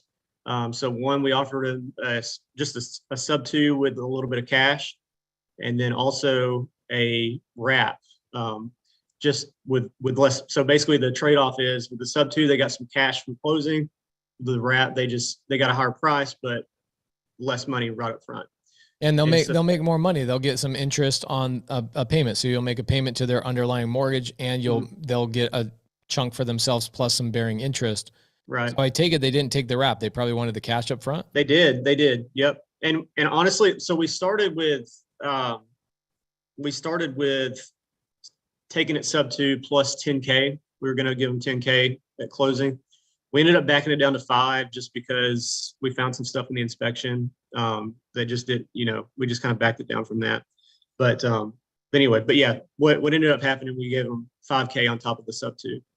So love it. Yeah, so you took over their house sub 2. Do you remember the number on the purchase? It was about 92K. Okay, so that was the total purchase? Yep. 87K sub 2 plus 5K on top of that. So 92 total. Okay, great. So you got $5,000 in cash. Now here's another question, right? When people are brand new, they always question, where does this cash come from? Like, right. I don't have $5,000 in cash. And I'm sure, Jordan, when you first started 4 years ago, you probably had the same question, like, holy crap, I'd love to do deals like that, but I'm not going to be able to come up with $5,000 in cash plus closing costs. So that's what got us into creative financing from the get-go. Like we bought a rental house just traditionally and put 25% down for our first deal ever. And we're like, well, shoot, that's great and all, but like, we need like 30 more of these to replace our income. So like, and it's going to take us 2 years to save up that down payment again. So that's where we kind of started leaning into the, you know, lease options, sub 2s, all this stuff.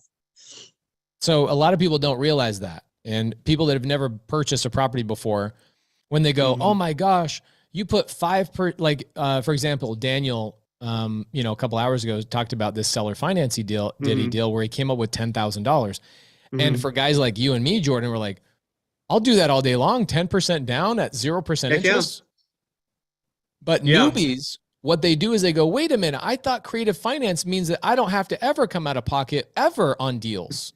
I mean, you can sometimes, and if you get really creative, yeah, you can definitely not. But it's just like, you know, you just got to make the deal work sometimes. But did this cash come from your guys' own pocket from your own existing real estate business? It did for this one because we had it.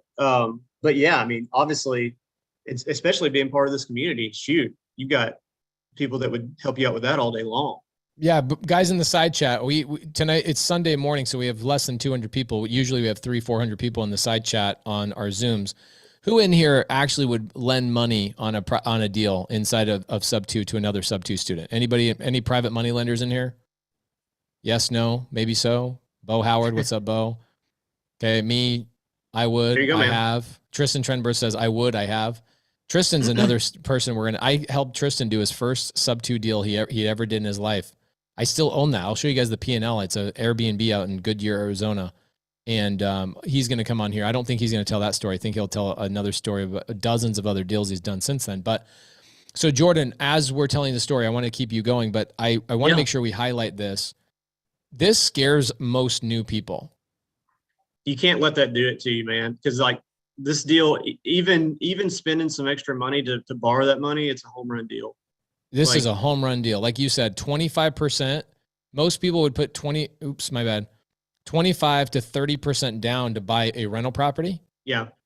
And they got to save all that cash to go buy it. And then they got to go through all sorts of, regulations and applications and, butt sniffing and all the things that the lender does to you before they give you a loan.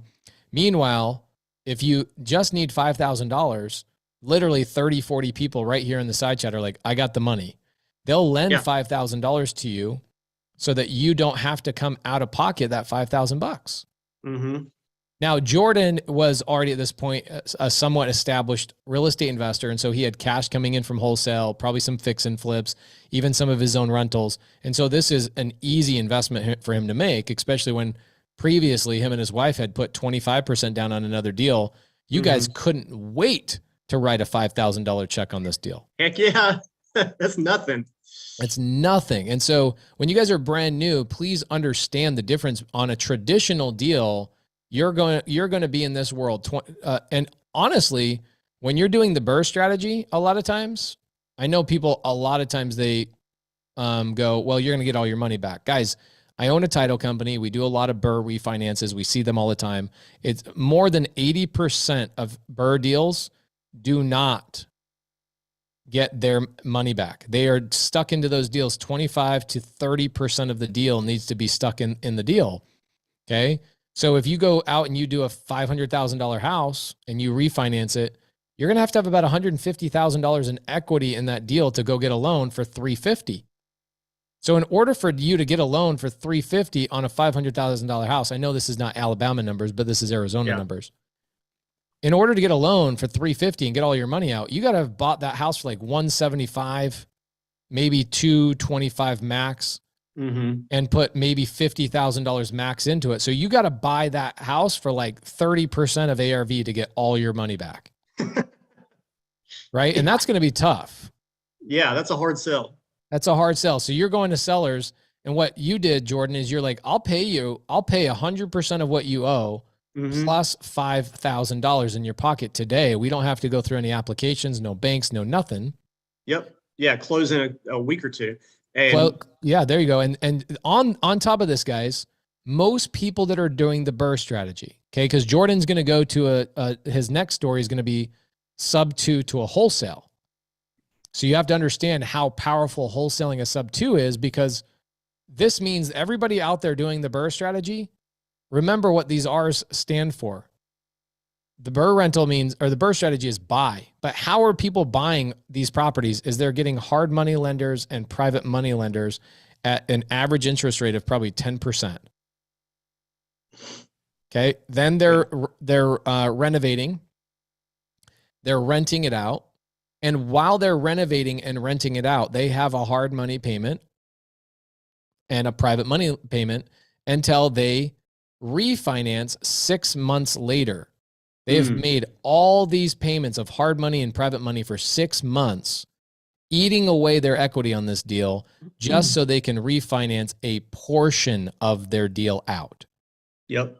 So when you go to somebody, Jordan, and you say, hey, I already have an underlying mortgage in place that you don't have to go out and get a hard money lender to buy this from me, is that a pretty easy, wholesaling a sub 2 deal is pretty easy, or is that hard? Yes, it's very easy. Honestly, when we wholesaled that deal, honestly, we probably could have gotten more money for it because we didn't realize it, because we had people that were just chomping at the bit for it. But we were happy to help everybody out. So it's not a big deal, but yeah, I mean, it was super easy to sell it.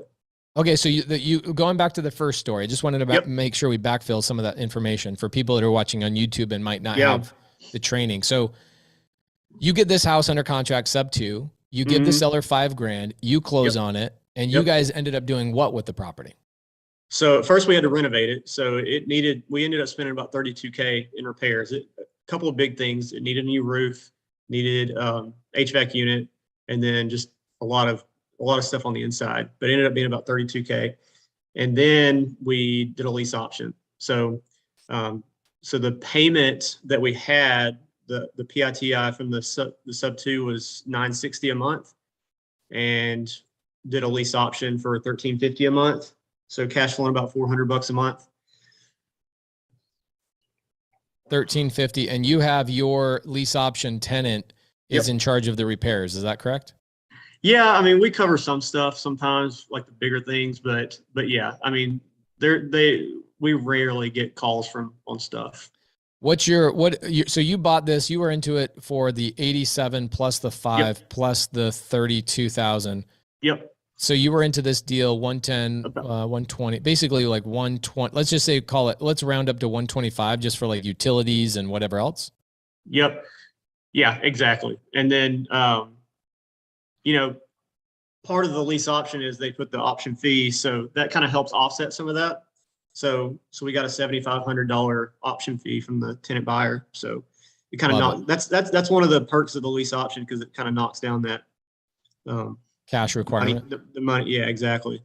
Okay. So you got a $7,500 lease option fee up front. What did you end up selling it to them for? 170.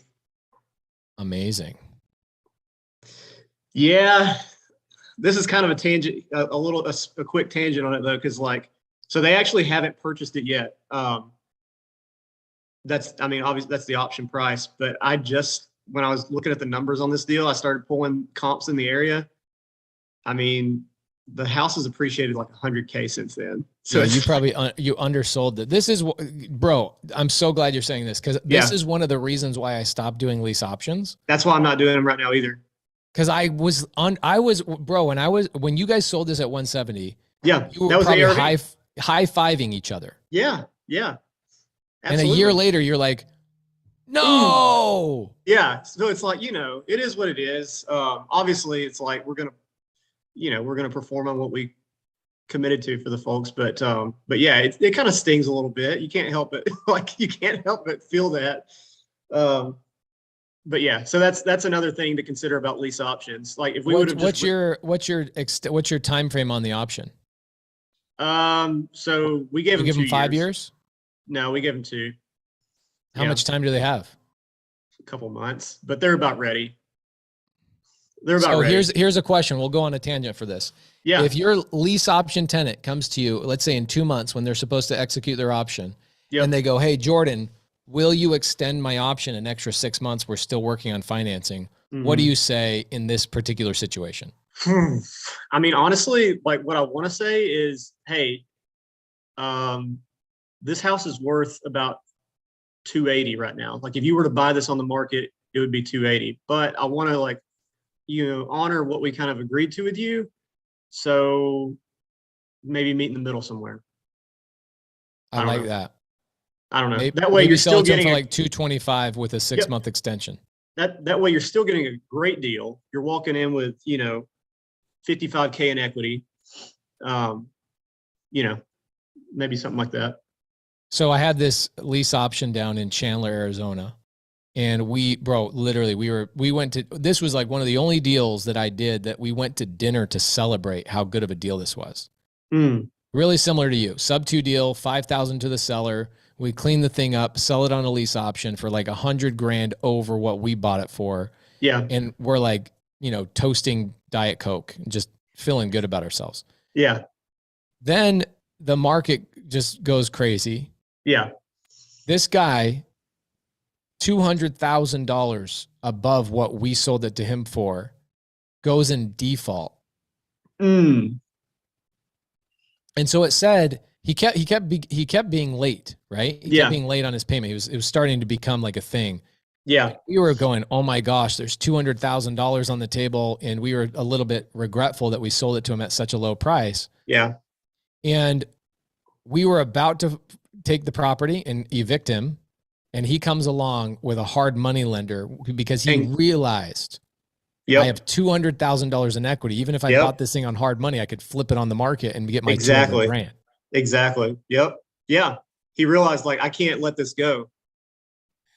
And so that's probably what's going to happen with your deals. They've got so much equity. It'll be kind of hard for them to let go of this thing, right? Yeah. Right. And they're actually not in a bad financial spot either. Anyway, they kind of use the lease option to kind of get established because they were just moving into town. Like a lot of lease option buyers need a lot of time to get their credit in order. They actually weren't in too bad of a spot. So, so it's probably going to happen.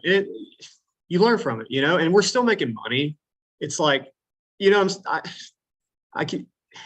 mean, the human side of me is like, oh my gosh, there's all this money left on the table. And of course, if something happens, we get it. But I don't know. At the same time, we helped the seller out. We helped them out. We made money, So it is what it is.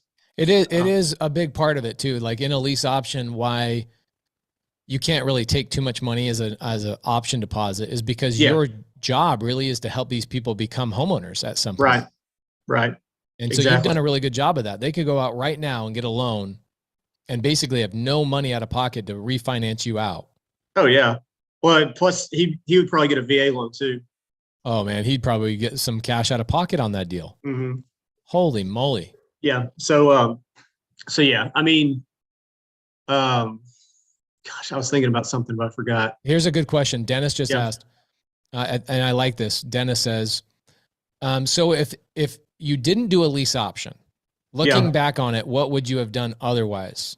So here's the thing. Hindsight's 2020. Like, I mean, I didn't know what the market was going to do. Like, this was like middle of 2020 when we got this deal, you know? And so everybody knows what's happened over the last 2 years. Like, honestly, when COVID started, I thought everything was going to go to crap. Like, you know, I thought they were going to just start handing out forbearances like crazy, and there's just going to be a huge wave of foreclosures. Well, the exact opposite happened. And, you know, everybody, prices went up 100K, 150K, whatever. So, but if I had a crystal ball and I knew that, of course, I would have just rented it out and rode the appreciation and then sold it at the top. Yeah. Or, I mean, that's our game plan now. Like when I was starting, you know, 5 years ago, lease options was like our main exit strategy, right? We'd buy everything sub 2 or seller finance, and we would lease option stuff out because we wanted that $7,500 or in some situations even higher. And not having to worry about the management of the property so much. Like, yeah. That's a big one, bro, because what happens is a lot of people are fearful of the property management side of things until you get to a point where you're like, I have 8 or 9 properties. Now it makes sense for me to outsource that to a property management company. Right. And there's phases, right? So in the first phase we talked about with Mamadou, he's like, I'm going to wholesale my sub 2 deals and my seller finance deals. I'm going to get cash today, right? Yep. The next phase, a lot of times people will go and sell on wraps because they're like, I get a down payment on a wrap. I don't really have to put any money into the property a lot of times. Like you guys probably could have sold that house on a wrap without a single renovation. Yeah. And you wouldn't have, I don't know that you would have sold it for 170, but you probably could have sold it for 130 or 140 as is with maybe $15,000 or $20,000 down. But you decided that's not that's phase number 2. I find most people go that route. Yeah. Then phase 3 is you start holding properties and doing lease options. And then phase 4, you start going, dude, I'm going to start holding these things and I'm going to keep them long-term because I realize that's where the real forever money starts compounding. Cause in like second year, 4th year, 6th year, 8th year, 10th year of owning that, you've raised the rents 4 different times, but your underlying debt has stayed exactly the same. Right. Right. But you gotta go through the phases, guys. You have to go through the phases. Yeah, exactly. And honestly, like we kind of went backwards almost. So we started with that type of thing with creative finance, you know, trying to add cash flow to our portfolio. And so we actually both still have full-time jobs, and our goal is to do this full-time, and we're right there. Like, honestly, we could right now. And I think I'm probably going to in the next, you know, handful of months, probably. But the thing with us adding rental properties, it's like, okay, you're adding $300, $400 a month in cash flow each month. If you try to replace your income with that, like you've got to have a bunch. Like you've got to have a lot of rental properties. And so I've almost worked backwards now because we've really focused on our marketing last year to try to get more deals. And so if I can wholesale a deal a month, that's going to be the quickest way to replace my income. And then I can switch to full time and then really scale this up. So it's almost like I worked it backwards. So, but you kind of think about your goals as you go, you know, and redirect a little bit. I think most people don't. Like what you're saying right now is so important, Jordan, because everybody's going to have a different strategy. And for me, I tell people, like, if you are wholesaling, what I would be doing is wholesaling 4, keeping 1, wholesaling 4, keeping 1, wholesaling 4, keeping 1. Yep. What I see people do is they go wholesale as a full-time endeavor and they get to a point where they're making a lot of money. $1 million, some people. Like there's a couple of guys in the mentorship that are making like $1 million to $2 million just wholesaling, even wholesaling creative finance deals.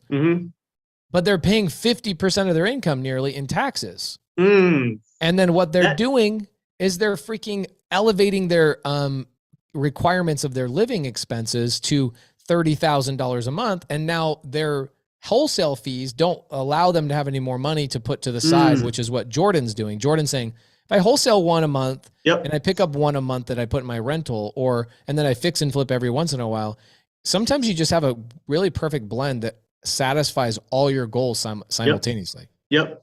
And we're actually meeting with our accountant next week because, you know, I know you get a ton of benefit from depreciation and all that stuff. So it kind of helps offset some of that ordinary income you have coming in from your wholesales and flips and all that stuff. So definitely good to have those.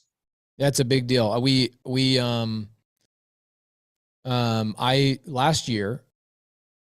2020, I got a tax refund. I didn't pay $1 in income tax, and I got a tax refund of $2,300 from depreciation, which is insane how they worked that out. Mm-hmm. In 2021, I thought I bought enough property, but I made more money than I thought. Our fix and flips made us so much more money than I thought because of it went crazy in our market. Yep. Man, that's too bad. It's too bad, you know? And so what we ended up doing is I made enough money last year that I didn't buy enough property. I actually didn't have enough depreciation. I ended up paying $27,000 in taxes for 2021. I just got my tax returns. So I was like, dang, I was one property off from being able to be completely tax-free again, right? Yeah. So it's a perfect blend. It's like, you need a little bit of it all. And you're at a point right now where you reverse engineer. You go, dude, I do one wholesale deal a month that replaces my income. Yep.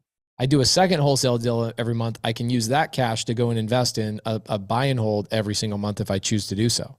Or take sub twos and really don't have much money that is required. So there you go. Okay, so you do this deal, you lease option it out. The guy's got a 2-year option. You're cash flowing about $400 a month. Yeah. You built in almost $50,000 in equity on this deal that you have. Is your lease option written in a way that your tenant is paying down their own future purchase price? No, I've never done that. Yeah, I don't like that. I don't know why people do that. I'm like, guys, you're already giving them the look at the benefit you already gave this guy. Well, also, I mean, the way I learned lease options is when you start doing that, it gets kind of, if something were to go wrong, like it looks like a disguised sale. It looks like you're giving them equity in the property, and it can like really go sideways quick. And so, yeah, we just keep the purchase price at the fair market value, and they're getting enough benefit already. So a lot of people ask about that.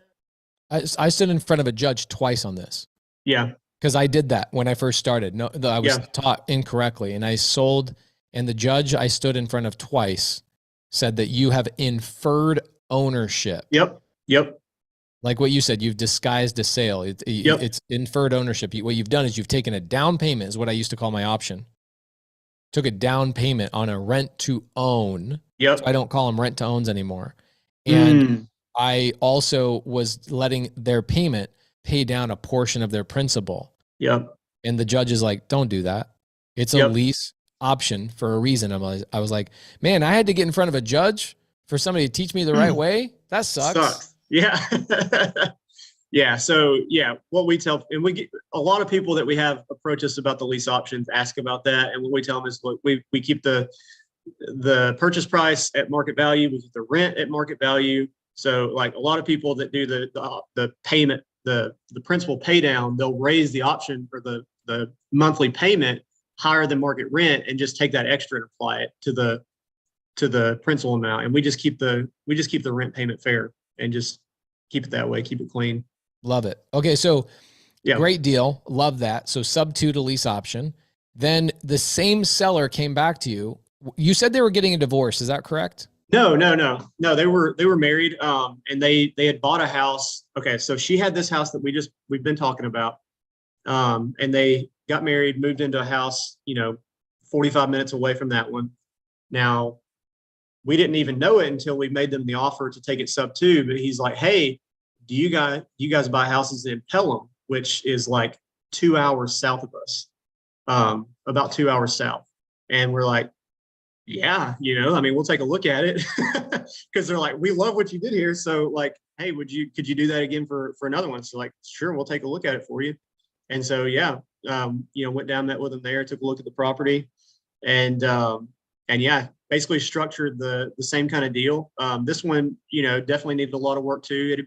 So they were literally carrying 3 payments: their primary residence, the one we just bought from them around us, and then the one, in Pelham.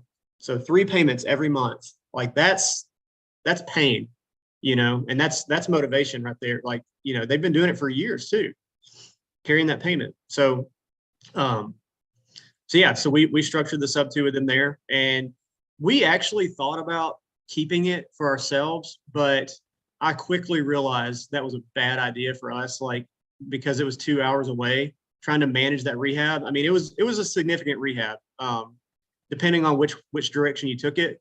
So we ended up just packaging it up and, selling it, just wholesaling it to somebody local down there. What'd you end up making on the wholesale? We just made a $5K assignment fee. So nothing crazy. Yeah. Love it. Okay, so in all did honesty, they flip it? They did. They ended up flipping it. Yep. So it was a subtail that they did. I love it. The subtail is so great because the fix and flip buyer that you got, they're like, wait, hold on. I don't have to go get a hard money loan for this. Oh yeah. Oh, they were chomping it up. Yeah. You probably could have made 10 or 15, bro. Exactly. And you learn, like that's the thing. Like, what you could have done is you could have taken your 5K up front and then said, hey, I want 15% of your back end of whatever you flip it for. Yep. So that it was more appetizing up front, because they would have been happy with the 5K, which they were. In fact, they were probably like, I can't believe this guy sold this on a $5,000 assignment. I know. Yeah. It happens. So yeah, we definitely learned from it, but hey, I mean, and here's the other thing, and like talking about helping people out. And this is, I wanted to kind of touch on this. So we, while we were doing these deals, like we were just doing more like, direct mail, that kind of like, boots on the ground, off market marketing. Since then, we've really leaned in and tried to build our brand. Like we've even done SEO, which is doing really well. Actually, that's where all of our deals have come from this year, which I'd love to help anybody out with that. But so part of that is we wanted to build testimonials. So I reach out to why do you mind writing us a testimonial? Because like it would help us out so much. Sorry, somebody's put it's SE. Yeah, there you go. And she texted me back and she was like, not sure if you know this, but my husband actually passed away recently. And I was like, oh my God, no, I had no idea. I'm so sorry, but the crazy part is like, I just started thinking like, if we hadn't have helped them out, like she would be stuck with 3 houses and like with, not sure, not that she wouldn't know what to do with them. And so like just and then she wrote us an amazing testimonial. And so like just being able to like use what we know to like help people's lives, like it's huge. It's massive. Yeah. And so, yeah, I mean, we, and we stayed in contact with her. She even came and looked at the house after we had flipped it, and she was just like, cause she wanted to see what we had done with it. And she was like, this is so cool. All this stuff. Was this the same seller? Yeah.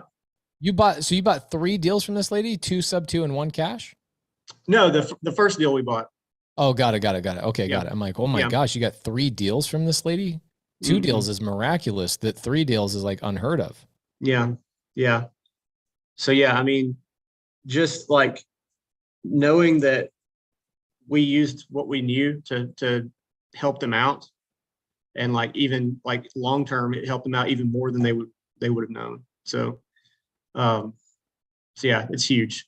Love it. So a subtail that you ended up wholesaling it. So this is actually great. A subject to deal that you wholesaled. Your buyer went and did a subtail on it, and they paid you a $5,000 assignment. So wholesale, subject to, they went and took it retail. They didn't have to get hard money. They didn't have to borrow money. Who knows about their renovation costs? They might have borrowed money from a private money lender. Right. Exactly. And then your first deal that you did with them was you guys bought it sub 2. Yep. You were all in about 125. and you paid the $5,000 down payment to the Yep. seller. They're ecstatic. They're like, wait, hold on. We don't have to make a payment on this thing anymore. You'll take it over? Exactly. Yeah, exactly. They went from having 3 payments to 1 quick, like in a month. And some cash in their pocket. Exactly. And you sold that one on a lease option. In a couple of months, you'll find out if they're going to execute. I imagine they'll execute, right? Yeah. Yeah. They will. And my wife and I were actually talking about that last night. We need to queue them up for that. But, and we've already been talking about it. The good thing about that though, too, is that you've got roughly 50 grand sitting in that deal, plus the money you put into the renovation. So you've got $80,000-$90,000 sitting in that deal right now that now you can roll into 2 or 3 deals. Okay. So one more thing I wanted to add with this, we actually decided to refi this house because just to pull our money out. So basically we're in it for nothing. Like we actually profited like $5K from the refi. Okay. Got it. So this is what I call a SIR deal. So instead of BRRRR, this is a SIR. Yep. So you bought it subject to, you rented it out, or you refied it. I'm sorry, you renovated it, you rented it out, and then you refied it, and you pulled all your money back plus $5,000. That's right. Yep. And our payment went down a little bit when we refied it because sometimes when you take a sub 2, like there's some weird stuff in there with, I don't know if their insurance or PMI. Their PMI or whatever. Yeah. Yeah, exactly. So yeah, our payment actually went down like $20 a month and we pulled all our money out of it. So, yeah. So there you go. There's a SIR deal. There's another, I'm glad you added that, bro. That's one thing we haven't talked about today. That's great. Man. There you go. Yeah. Guys, do you feel like Jordan Fulmer is somebody you should be working with and talking to? Jordan, bro, you got to get to that accountability group and hang out with Chris. Heck yeah. Absolutely. No, I'm in it, man. I'm all in it. Hey, Jordan, you know what you should do is reach out, send an email to Melissa in Sub2. So Melissa at sub2.com and say, hey, I want to do a Zoom and show the students what I'm doing for SEO. Yeah. And you'll get to know so many stinking students. Dude, you guys want Jordan to do an SEO Zoom for y'all? Dude, I'm in it deep. So I love it. I've been working on it for about a year and we're pulling leads from it now. So love it.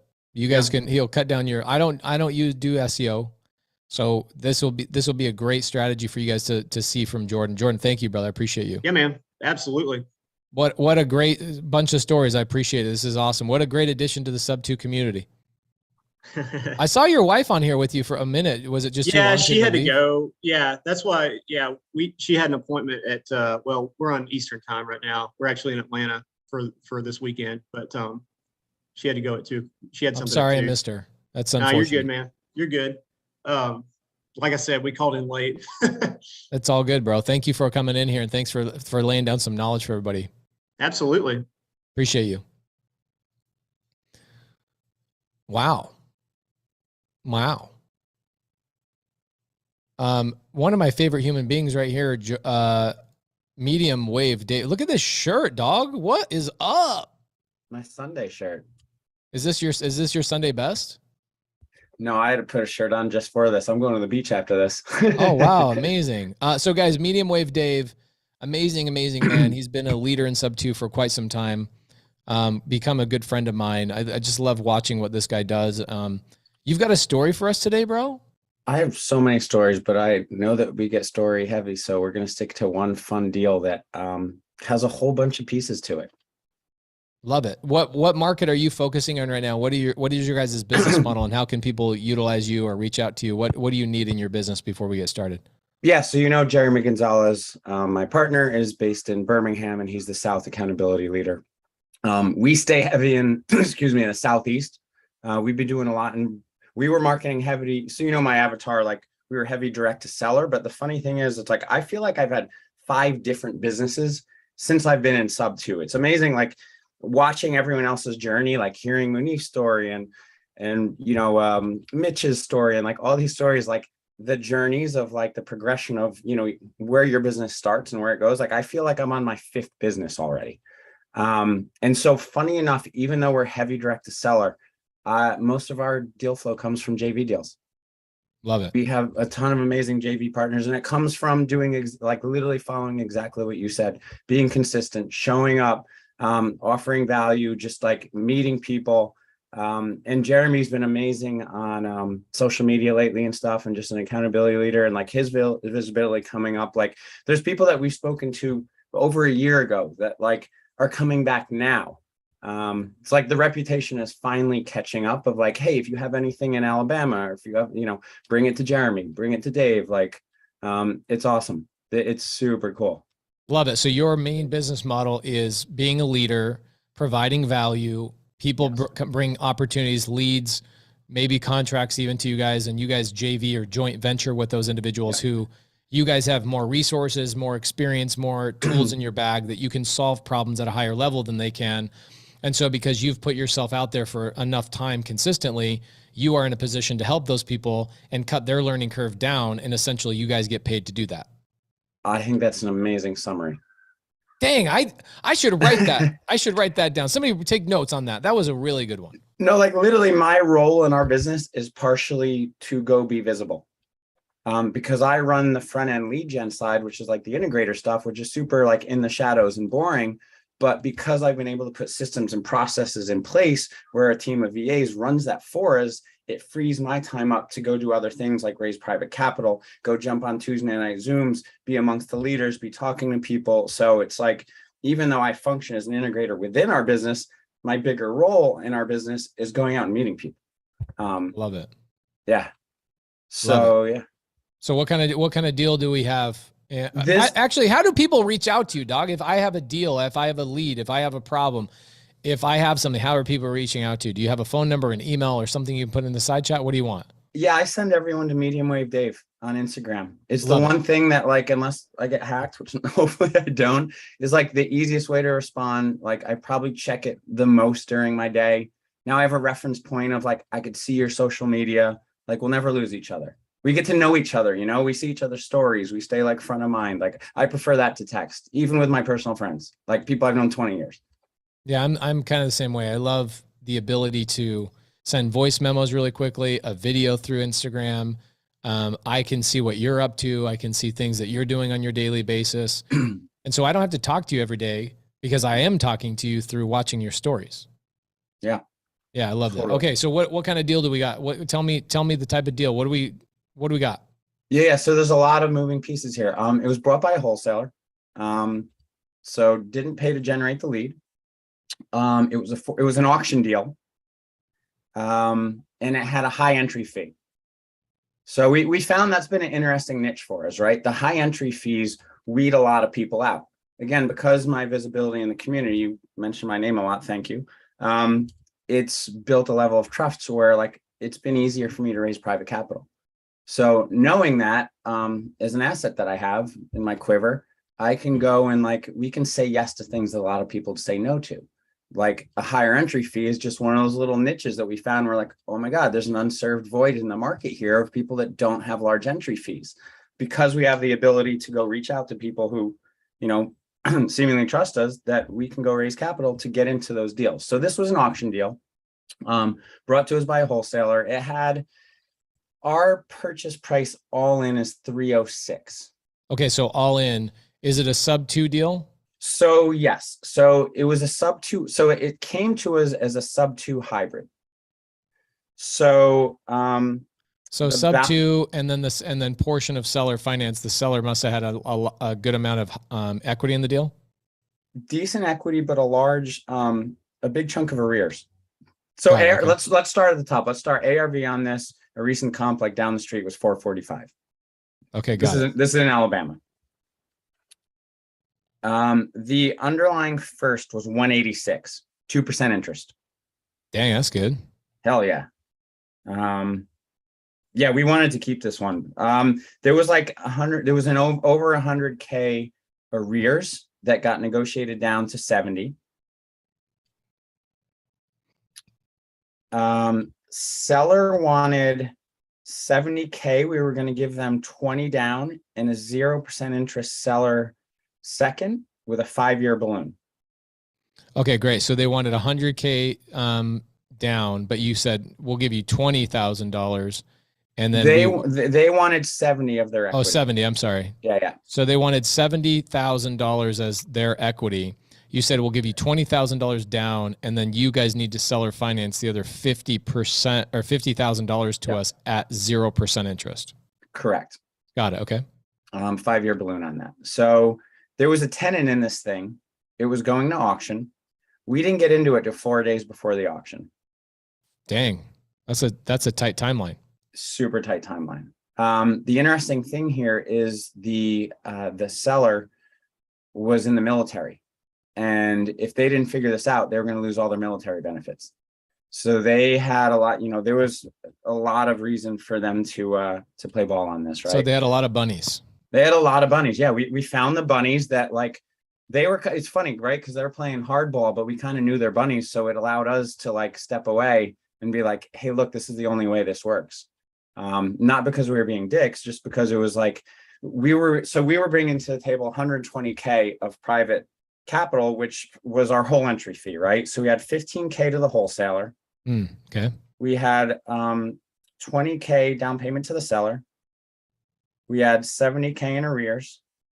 And then 5K in closing costs. I think that adds up. Okay. Yeah. So 120K private capital, pretty big entry fee, right? Kind of weeds a lot of people out right off the bat. Yeah, it's great. What I love about this, for anybody that doesn't quite understand the entry fee, is think about entry fee as pretty literal.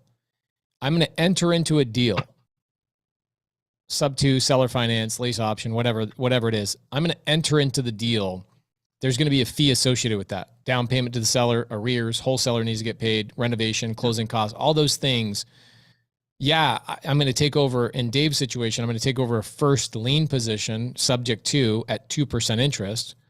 Dave at that point was like, dang, how do we hold this? I want to hold that debt. That's a really good debt. I love 0% interest, 2% interest. We're like, hell yeah, a great end of town, great house. I'm going to guess you ended up not keeping this deal.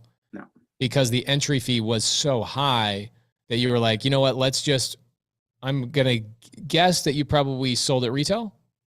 So that was our plan until we got in there 4 days before. Okay, got it. Okay. The tenant had done a job on the place. So now we had to go back and renegotiate. 4 days before closing, sellers got their bunnies. They just keep adding up. Just bunnies are multiplying as bunnies do. And so what we negotiated back, and this is all Jeremy. I wish Jeremy were here to talk through this, because Jeremy loves this stuff. We love the funky ones. And so what we did is we gave them 30K down. So we give them an extra 10K down. So originally our cost of entry was 110. We bumped it up to 120. And the private lender came from a relationship of a sub 2 student who referred as a private lender. Love it. And so we gave them points. So the sub 2 students still got paid. So there's a bunch of people we wrapped into this. We're paying a transaction coordinator from sub 2. There's a bunch of people getting paid on this. So we renegotiate. We're like, dude, we don't feel safe for our private lenders' sake having that. The renovation costs. We're like, this thing probably needs 50K worth of reno. So now all of a sudden our cost basis is if we're at 405, assuming we get full retail, but we're going to have agent commissions going full retail, all of a sudden we got nothing left. So we got rid of that 50K. We gave them an extra 10 down. So now we're 30K down, 120K into it. And we told them if we make more than 20K, so if we make 20K in one, we'll give them an extra 10K kicker. So we're not taking on the risk up front of giving them, all their equity. I love this because I bet you half the people listening to this have already been lost, and I'm 100% tracking you, and I love it. So we'll backfill. I love this. I'm going to shut up. You backfilled to put it into understandable. No, I love it. Keep going. This is great. Okay.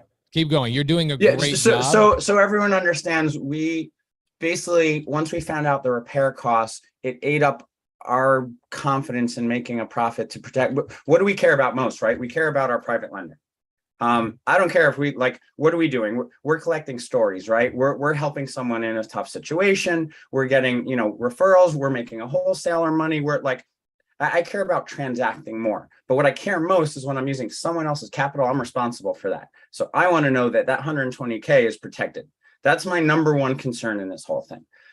So we didn't have a big enough spread. So there's things that we can't negotiate. The 186, whatever it was underlying, can't move that. The 70K that was already negotiated down in arrears. Can't move that. The only thing left is the seller's equity. But the sellers, you know, even though they had a lot to lose, all those bunnies, in terms of their military benefits, they still were kind of playing hard. They just didn't want to give up that much of their equity. So we just said, rather than give it to you up front where we're taking on the risk, why don't you essentially share in profits? If we make more than a certain percentage, we'll give you a kicker. Did that kind of make it a little more easy to understand? No, I understood 100%. I know you did. Yeah, so that's kind of how we structure it. So what is our exit on this thing? We listed at retail. We went on at 425. Crickets.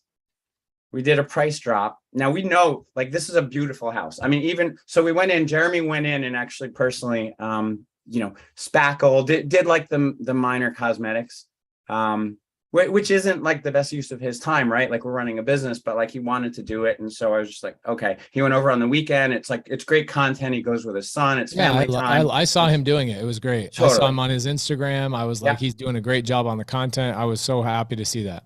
Yeah, totally. So I'm like, cool, you could do that. I'm like, take your family on a nice little trip, take, you know, Jeffrey to the monster truck show, whatever. So we listed retail. We did a price drop 2 weeks later.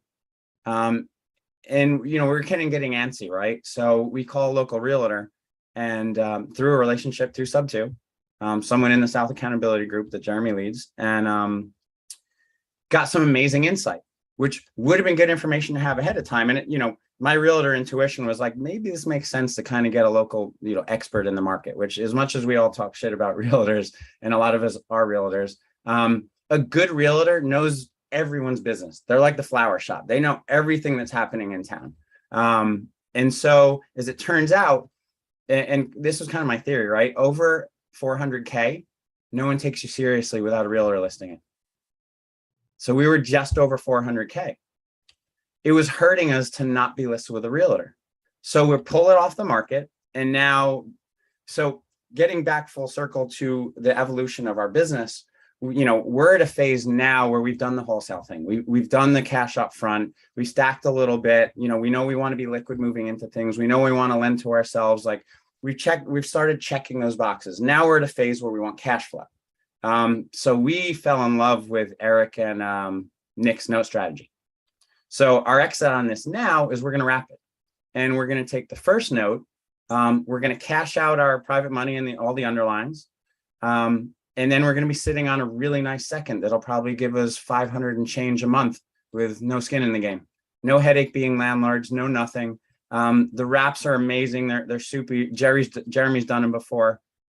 Super interesting, super fun. That for us in our business right now is like, we're putting on the blinders to anything outside of like a 3-bedroom plus 150 to 300K, you know, single family home. Like, if someone sends me like a 500K, I don't care how nice it is. I don't care. I almost don't care how much juice is on it. Like, we're literally just saying no to stuff. We're like, this is what we're doing right now. I love this. It's I love it. Yeah. You could have been stuck, right? So it's you could have been stuck on the deal. Not stuck. You would have made just a lot less money on the deal just because you guys had listed it not with a real estate agent. The market softens a little bit for buyers kind of in that price point, I'm sure, in Alabama. And you go, dude, this is easy. Yeah. This is super easy. We go and sell this on seller finance, right? Or we sell it on a wrap through owner finance. We become the owner, which you guys currently are the owner, or you will. We own become it the right owner. now. Yep. And you then go out, you sell it at, what do you guys think you would sell it at? 465? No, so we're going to sell it at 425. Be 425, clean and okay. easy. We spoke to the realtor, no problem, right? The first is going to be, so our all-in is, what did I say, about 306. So our first, call it 320. We use Eric's calculator and stuff. So like, assuming we structure everything correctly, we will be able to sell it, call it a 10% discount, and cash out all our underlying. So I think we're left with, what was our spread then? 105. Let's just round it to an even 100. Okay, so you're into this property 306. That's 306. including the $186,000 first position. Yep. That includes the $120,000 second position that you borrowed from a private money lender. Yep. So that is what adds up to the 306. You guys Perfect. turn around, you wrap this all together, right? So you basically take this 306 Yep. and you guys add $119,000 on this deal and you wrap this together, you sell it for $425,000. Yep. Now we don't have to do any work. We don't have any of that headache. Okay. So, but what you're doing is instead of creating one note, you're actually creating, you're going to split the note so you can go out and sell it. Yeah. Okay. So this first note, this $120,000 note, you're going to go create a note that will allow you to sell this. Let's see. What would you sell that second note for? Let's see. So we need our first to be able to cash out that 306. So you'd be 306. You would have to sell this at a little bit of a discount. So you probably are going to have your first position note. Let's round it to 325. I think 325. There you go. Yeah. So you'll sell a portion of this to a note investor. Yep. Right. Somebody says, hey, I'm looking to just buy notes. I'm maybe a different phase of my business. This is interesting. This is where it gets complex for people. They don't know that there's people over here just saying, I just want notes. Yeah. Right. Nick so all I need Ligamaro to sell it for is 306 because that cashes out all my underlying. Yeah. Right. Now, then that way you're going to have two things, actually. You're going to still have your 186 underlying at 2%, and you're going to have your equity in essentially second position. What are you guys going to sell this on? What's the interest rate you're hoping to get? So that 186 underlying is cashed out with the first. Oh, you're going to cash out the first too. We're creating two, right? We're in it for 306. So our first, call it 325 that we sell at a discount. You'll sell for 306. Got it. Yeah, cashes all that out. So now we got no skin in our game. Your first is our paid lenders off, are paid done. off. Everyone, yep. Your second is paid off, done. Yeah. That means you essentially are now sitting on $100,000 equity position for yourself at what percent? But we took 10% down. Mm-hmm.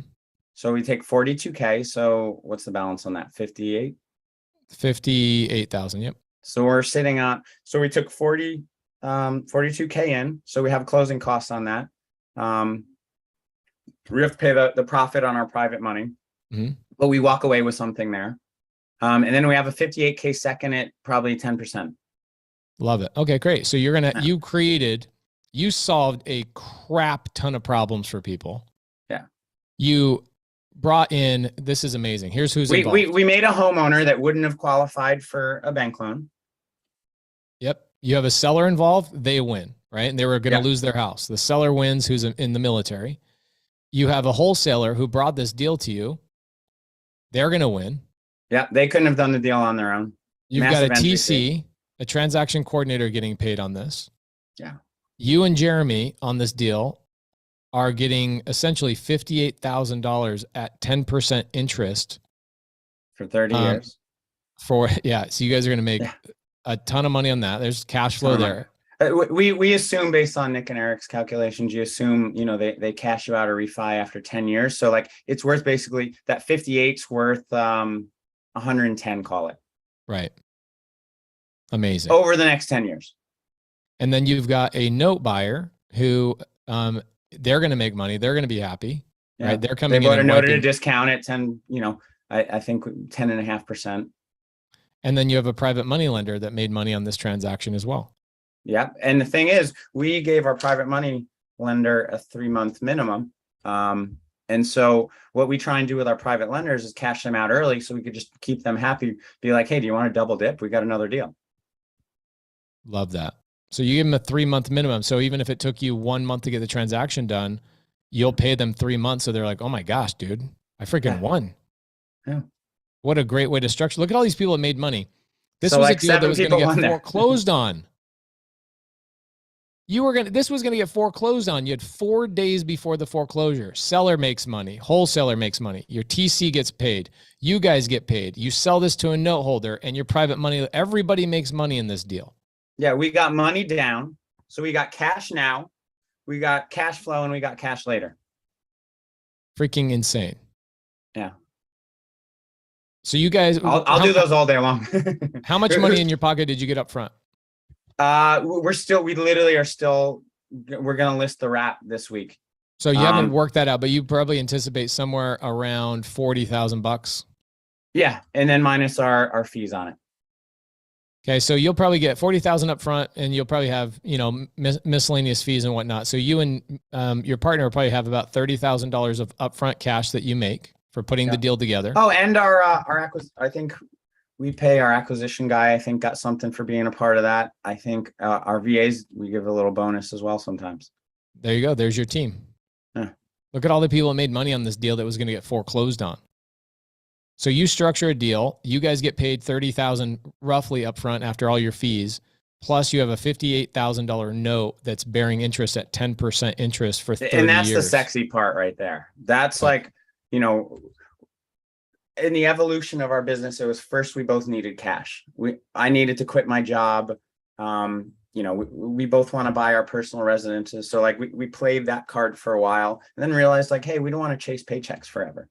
And so now we get the benefit of, you know, still getting the upfront paycheck and funding our business, but we also get the cash flow. And neither of us want to be landlords right now. So it's the cash flow is more of a priority than the depreciation and the portfolio. But, you know, we'll probably transition. We will own single family, but I think we'll transition. We'll do the depreciation like in lump sums where we'll get into like a fund to fund type deal, or we'll get into like a trailer park. But it's like, I'll solve that problem when I'm like, I haven't graduated to that problem yet. We've invested most of our money back into the business. So like, I'll solve the problem of having a big tax liability when I have to solve that problem. Right. I don't want to worry about a problem I don't have yet. Yeah. You want to create that problem. So you have to go get a solution for it. Totally. What a great deal. I love this deal. Absolutely love this deal. Jeremy loves those weird ones. Like we love, that's our thing, right? We thrive on that when we do our daily meetings and it's like, hey, we got a hairy one. It's like, all right, what do we got?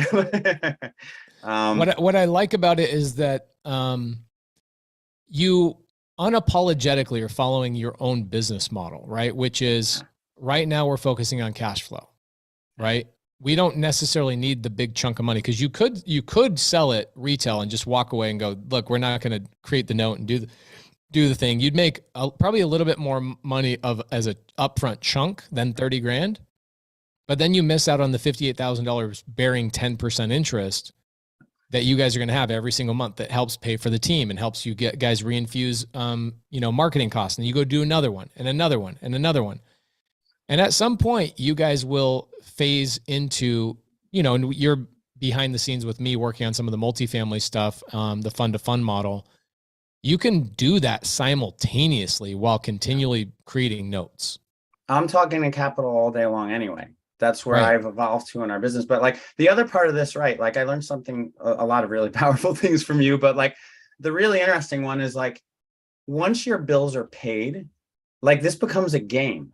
And essentially now, and this is like my approach to life in general is like, I call it like the big fish approach. It's like, I want to look back when I'm old and have this amazing collection of stories. Like I want to view my life as if it were a movie and be like, holy crap, like, look at all the crazy stuff we did. So like, I'll do deals like this. Like I see how you do things for the story, because what are we now? At the end of the day, we're storytellers, we're marketers, right? Like as a real estate investor, like generating leads, like I'm a marketer. I'm marketing for people that are looking to sell their home. And then I'm like funneling them into the best option for them to do so. And then the way to funnel them into the right option is actually to tell them stories about things that you'd accomplish in previous endeavors. Yeah. So the more stories I collect and the more, problems we solve, the easier it becomes to like have conversations. Right. And same thing. That's all we're doing. Raising private capital, right? People are going to say, well, tell me, how does this work? You go, well, the way it worked on the last 17 deals that we did is blah, blah, blah, blah, blah, blah, blah, blah, blah. And it's like becomes easier and easier. People always ask, why do you have outcasts behind you? Why is this such an important thing? And I'm like, because storytelling is what we actually do. Yeah. And as you become more powerful in the stories that you collect and the cool things that you do, you can persuade, convince, and get people excited about doing business with you because you have a collection of stories that get people invested in what you're doing. Yeah. If I constantly have content of me doing interesting deals and show that I'm constantly in action, then money's going to come to me. I'll have no shortage of it. Because what we know in this upcoming economy is like, there's a lot of money sitting around trying to figure out where the hell do I go? If all of a sudden, like my Instagram keeps showing, like I keep transacting and I keep making other people money, like the money's going to come begging. It's going to like, dude, how do I get a piece of what you're doing? Right. I don't understand it, but like, you seem to be busy. And so knowing that, like, you got to look at everything as a long game. So we're just creating stories every day. I love this. This is a great story. I stopped creating notes a couple of years ago. I moved from that phase, and you guys will probably move from that phase as well. And what's funny about creating notes is that typically you do it on the front end of your phase, like one of the first 3 phases you're in creative finance. And it also becomes one of the last phases you do, because you'll get to a point where you own enough property, you own enough stuff that you're like, I don't want to deal with tenants anymore. I don't want to deal with property management anymore. I don't want to deal with, and Nick Legamaro and Eric Sage are actually very similar to that. Sage and I have a very similar business model. He has a lot of single family homes that he is the landlord on, but he has now started. He's kind of on the, he's towards the probably the last 10 years of his career. And he's like, I'm going to go create a lot more notes now. Right. Yeah. I have the depreciation. I have the appreciation. I've accomplished and checked those boxes. I'm going to go back to creating notes and selling notes and trading notes and doing all that kind of stuff. So it's fun to watch you unapologetically say, this is the phase of my business I'm in, and not get deviated by the FOMO of other people going, oh, well, I'm doing Airbnbs and I'm holding this and I'm doing this. It's like, focus on what you are focusing on. Yeah. You've seen our trajectory, like, and it's changed quick. Like, what was it, last December that Jeremy and I came, we were heavy on the fund model, and that like lasted like 3 more months since that mastermind. Like our whole business got wiped clean. Like we had to start over. It felt like, with a pipeline, with systems, with, all these things. But like everything I've learned along the way from you, like the conveyor belt, essentially, like this deal was a conveyor belt of putting a bunch of pieces of a puzzle together. Yeah. We're just, love okay, it. well, who can solve this part of the problem for us? I love it. You're the first person that's talked about selling notes today. So it's almost like I've not had one deal uniquely, like no deal's the same, right? Whereas like in wholesale and fix and flip, people are like, yeah, I bought a deal on the MLS. I got it from a realtor. I put cash into it and I sold it on the retail market. And I made $25,000. Okay, great. Okay, well, I got a deal from a wholesaler, or I cold called a seller and I bought it at a discount. And, man, I'm having a hard time getting these cash discounts at 40 cents on the dollar, 60 cents on the dollar. We turned around, we wholesaled it. Those are like the common things that people talk about. And with creative finance, it's crazy what we've gone over. Like you just added a whole nother layer of, you know what? I was going to subtail this. I'm rereading this, the first book that got me into this. What a great book. Because I love his strategies. He goes to, I think there's strategies in there from what I remember of like him like trading a car is like down pay, like all kinds of weird stuff. You're like, wow, it really opens your mind to like anything's possible. That's the beauty of creative finance. And look what are the bunnies? Creating, like you guys are basically acting as a bank. You guys are creating notes. You are creating money out of thin air. Out of thin air. But Dave, it's a scam, man. This is all a scam. That's what YouTube says. Yeah. You know, what's interesting is I was thinking as you were talking and being incredibly articulate about what you're talking about and, becoming a peer, right, in this industry, which is really fun. And we've been friends for a couple of years and I adore you and appreciate you. But what was coming up in my mind is like one of the first DMs that you ever sent me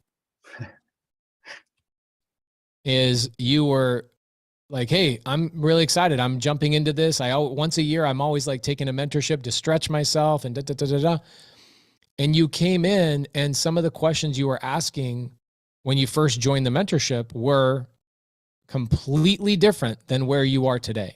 And I almost want to like put the two of you together and like play 10 seconds of you when you were brand new and now 10 seconds of you articulating this deal to hundreds of people and go, this is what 18 months or 24 months looks like, guys. Like complete transformation of a human being, quit their job, focusing on real estate entirely, solving problems at such a high level and creating, creating money out of thin air. I'm doing things I never thought in a million years. Like it's like I literally just last September stopped calling myself a bar. Like, no, it's not even then. It was when I said no to the summer job this year was when I finally it clicked. I was like, holy crap, like I'm not a bartender anymore. Like that's not how I define myself in the world. Like I'm full-time real estate. Like I'm trusting that everything I've gone through to this point, like this will keep providing. Like this is who I am now. But like the fact that I'm even on those Zooms, you know, for the fun to fun, like I don't even know what fun to fun was. Now I'm like, holy crap, I'm gonna have probably multiple funds in my life. Like that's just like we're like, wow, what a cool version of story. What a cool movie this is gonna be. Wow. Bro, I love watching it, and I'm glad that I'm a small part of it, and small part of it. I'm honored, dude. I'm honored. I get to watch you help so many. That's what gives me chills, is watching you help so many people, you and Jeremy. And Jeremy, you know, he's rarely on the Zooms, but I see the activity he puts in, and it shows up in a lot of time. Bro, he puts in a lot of time of helping people, and it's so fun to watch you two brothers together doing everything you're doing. Thank you so much. Thank you. Love you, man. You're the best. Love you, dude. Appreciate you. Go have fun on the freaking waves, dog. Are you surfing right now? No, the wind's shit today. Otherwise I would be. I'm trying to do 100 days this season. That's my goal. When does it get too cold to surf? Never. I have a 6 mil wetsuit and hood and gloves and boot and yeah. Wow. All right. That's something I'm not into, bro. And I'm glad that you are. I'm like, I don't want to be in the ocean. It scares the crap. Only medium waves. No, he's massive wave Dave now. All right, brother. Go have a good day. Thank you so much for dropping. Thank you. Have fun, guys. Wow. Medium wave Dave, guys. Freaking legend. All right. Oh, another legend in the making. If she's not already a legend, I freaking adore this human being. What's up, Elena Tang? Myron kicked my butt and told me to get on. So good. Actually, what I really appreciate about your deal is the transparency of the message that you sent to me earlier. Yeah, I love it. I love it. And I actually want to highlight some of those thought processes. I'd love to hear the story. Yeah. Maybe of your first deal, and then talk about the reality sometimes of the cash flow situations and like what this really, sometimes the business looks like. Yeah, for sure. I mean, a lot of my highlights are actually more lessons. And I told Myron I would share what not to do when you know, like a lot of like the time to thrive stuff is like, well, I don't know what to teach. I'm like, well, you can teach what you learned along the way. Right. By the way, did you buy that? Dude, I bought like every package. Yeah, I'm telling you, I can't explain this hard enough to people. Yeah. People think that there's an ickiness to like the education. I mean, look what my education has done for so many people. Yeah. And I thought for such a long time, like, I'm not a coach, I'm not a this. It's like the negative outside space. But look at all the, like, people are getting chills just telling stories about their own transformation in here. Yeah. Look at you, and look at the hundreds of people, if not thousands of people that you are helping just since you joined in November of last year. And what you've been able to do. I mean, has anybody's life been changed by this beautiful woman on this screen right here? Like, dude, you are epic, loved, cherished, special. I got stuck in my feelings, and that's when I sent you the email. And then Myron's like, "What? She's not getting on?" He called me. Yeah, I mean, the reality is, I think you know me as your brother. I'm an honest, transparent human being. And so when you do deals, sometimes deals don't always cash flow as much as what you hoped they would. Yeah. Okay. And there's a good side and a bad side to everything. And it doesn't even matter if it's cash or creative. A lot of times you'll buy deals and you'll have this goal. Like I have this deal right now, Elena, this is why this is so pertinent. I have a deal that I just did the burst strategy on, and our projected cash flow when we bought it was like $1,400 a month. And now with interest rates and some things that have changed through the process, things that we weren't aware of or things that we miscalculated or whatever, we're going to maybe make $100 a month on that, on a duplex. And I don't look at that as, oh my gosh, it's a bad deal. I just look at it, I go, okay, well, it's not as good of a deal as I thought. However, there are 5 other reasons why you buy deals. It's not always about cash flow. Sometimes it's about appreciation. Sometimes it's about the tax depreciation. Sometimes it's about the loan pay down and the leverage. And like if I pulled up my spreadsheet, I look at this once a week. I have a spreadsheet called my real estate owned spreadsheet. So everything I own, my REO thing. When I go get a commercial property, or I go get a commercial loan for a multifamily deal, they don't care about how much money I make. They don't care about my credit. The number one thing they care about is, do you own real estate? And does that real estate have equity? And I look at a lot of the deals that are on that sheet that give me a good chunk of equity towards my ability to go get commercial loans for multifamily and sponsor loans came from 2, 3, 4, 5, 6 years ago. And a couple of them from 6 years ago are on my real estate own calculator that when I first bought them were cash flowing maybe $150 a month. And now after 6 years are cash flowing $800 or $900 a month because I've been able to raise my rents or change my exit strategy. Yeah. But more importantly is that those deals have grown in value by 5, 7, 10, 20% in some situations year over year, to the point where, like, I've got this deal on Sonnet. I want to pull this up real quick. People thought we were crazy when we bought this deal. And I want to get into you because you're a special human. Thank you. What's your husband up to today, by the way?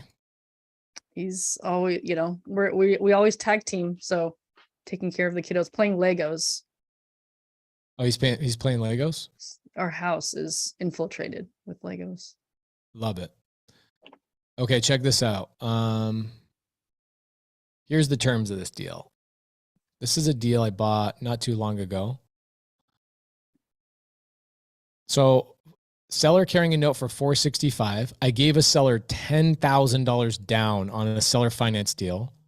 Okay, 2% interest, 5-year balloon with an option to extend. Buyer pays taxes and insurance, and we have to service through Westar. Okay, great. So this deal, December 31st, 2020. Okay. Wow.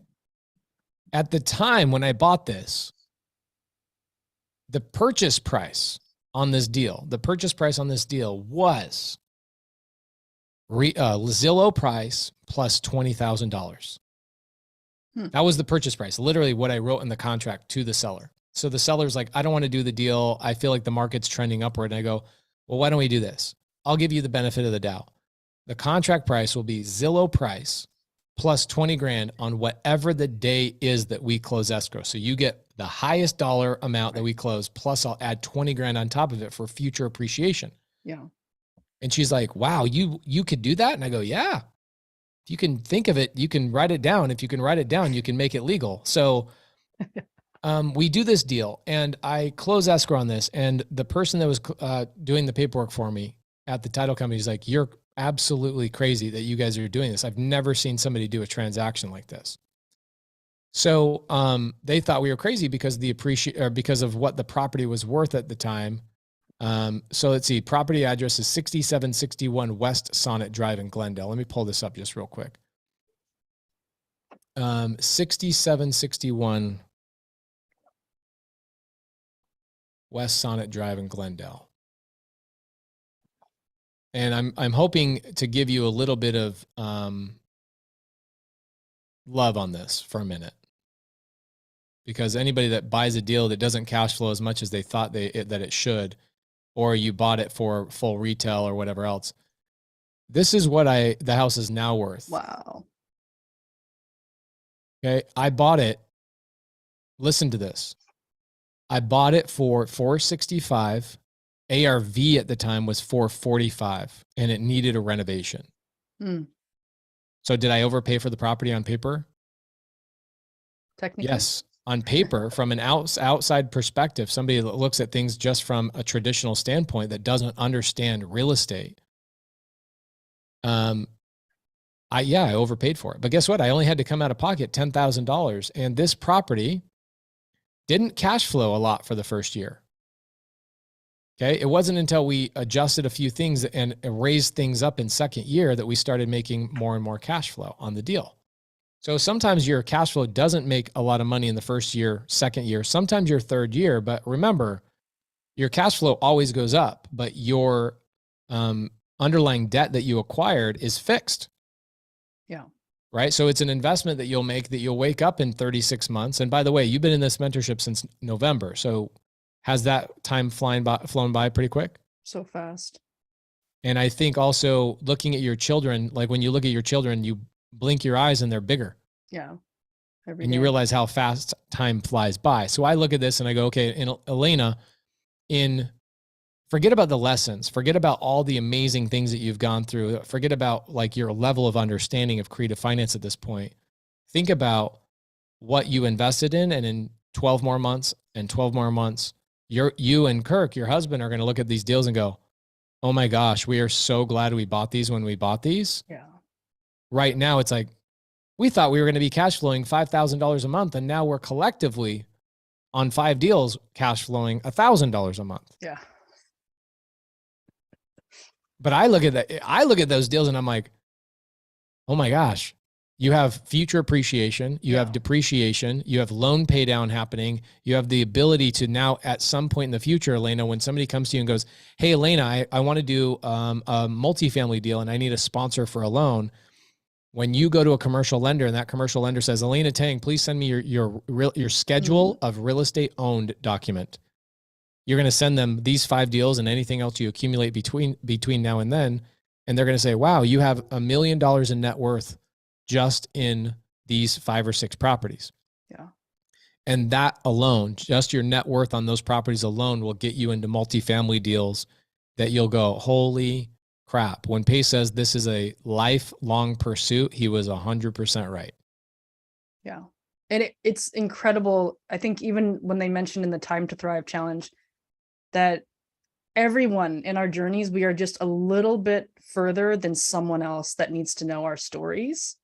And I think about you and I'm just like, oh, like just crying like the whole week. And it's like, so something that I thought was really interesting is Robert Kiyosaki kind of shared this idea of like, when you go to school, right? And I'm not trying to knock schools because obviously like I went to school, but you kind of fit like this assembly line, right? You're like, you gotta go to school. Then you got to get a job. Then you got to get a job that covers pension and health insurance. And they're kind of keeping us into this mindset. And even this idea of like the American dream, it's all kind of, it's for the 1% to benefit from us. That's the traditional market. And that's what we've been taught and told our entire lives. Then comes in Pace Morby, learning all these things. And I don't know how to articulate without crying, number one, and also number two, without really helping people understand that what you're doing is not just real estate. It's not even just life, development. You're breaking generational curses, like for all of us. And there's no excuse that we cannot succeed. It's like the fact that it's lifelong, the fact that you're leveling up, the fact that, my brand, I use the key because that came from the March Mastermind. And it was like that concept that you shared of a key is not just for you to walk through for yourself. Because a lot of people, they do that. When you open a door, when you go into a store, you open it for yourself and then you walk through. And you're like the guy that's just opening the door for everyone to walk through and just says, come on, don't be scared. Let's just go. And it's like the generational curses that you're helping us break. Like I text that every time to you. I'm just like, this is what you're doing, and I wish that people understood the gravity of that. And you decided to you believed in yourself and you believed in what you could offer and the care, right? Like that's what Dean and Tony talk about is you're providing a service and you're providing your heart and your care for us.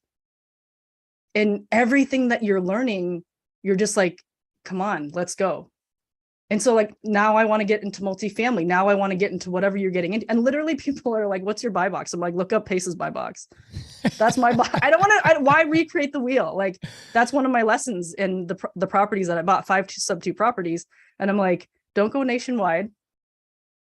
Right. Kind of like Jen's lesson too. So I can't thank you enough, Pace. Like, you do thank me enough. You do thank me enough. Not I love the words of affirmation to me, but really what I watch you do every Saturday and beyond that, Saturday is the noticeable things that you do, right? On Saturday, you do a mindset Zoom for all the sub-2 students. But the non-noticeable things are still noticeable to me. the people that come to me, and that you've walked people off the ledges of suicide. You've changed people's lives dramatically. Your mindset zooms on Saturday. I mean, it's interesting. Medium Wave Dave, who we all love and cherish, he shows a book written by Robert G. Allen. And you guys know my Robert G. Allen story about how he said he taught for 29 years. He traveled the world, and he found out that 99% of people struggle not because of their strategies and tactics, it's because of their mindset. And so really this mentorship needed you. So when you say, Pace, I can't thank you enough, I think that's funny because you do thank me enough every single week. And I appreciate you and I love you for doing that. And I look at you as a sister and a family member in my life. And we needed you. We, not just me, but we in Sub 2 needed you. And I'm grateful for you. So, you know, going back into like believing in people and what we do, what's funny, Elena, is you say, Pace, and you believed in yourself. No, I didn't. I didn't. Interesting. I didn't believe in myself. I was in the same mindset as most people. I was blue collar. You don't want to stand out. You don't want people to be like, oh, you think you're better than us? Or what do you think you're so fancy for? Or, oh, you pace this and pace that and blah, blah, blah, blah, blah. And so that really did this to me. People had their thumbs on me my whole life. And to the point where my work ethic started shining through, and people came to me and they were like trying to get on top of me and go, how do I harness this man's work ethic? And how do I make sure that this is manipulated towards my end goal? And it wasn't until one of those guys filed bankruptcy on me that I realized it was like something hit me so hard that it was like God, the universe, Buddha, you know, Mother Earth, whoever it is that you believe in, was like, wake up, dude, like wake up. And then Brent Daniels, right, came to me and he was like, why don't you become a coach? I go, I'm not a coach. I'm a guy that does the business. And he goes, wouldn't that be the best kind of coach? Is the guy who does the business? And I was like, yeah, I guess. And he's like, you know, the people you've taken mentorships from that have not done a deal in 10 years and are not actively leveling up and doing all these things. He's like, just be the person that you needed when you started your journey. And I was like, wow, that is everything to me. Thank you. And so Brent Daniels gave me permission to be a guy that says, I'm going to create something that I needed when I first started. And it's so fresh to me, right? Because it was not too many years ago that I started my journey. It's so fresh to me that I remember exactly how everybody feels. I remember what the first appointment was like. I remember the anxiety of not knowing how to do the paperwork. I remember the anxiety of not having all the terminology. And right now in the multifamily space, I remember how I felt 3 years ago before I bought any multifamily, that multifamily was so daunting and it was this ominous black creature that I was afraid to even look at. Like, you know, and now I'm going to stand on stage in November with Ryan Serhant on a multifamily stage to talk about the 900 multifamily doors I acquired this year. That's crazy. But is it really? Because the thing that's interesting is that as a collective group inside of this community, even the people that are brand new, right? The people that are brand new might feel like, wow, I'm new to this and I'm not Elena Tang. Guys, Elena Tang hasn't known me for more than 9 months. Yeah.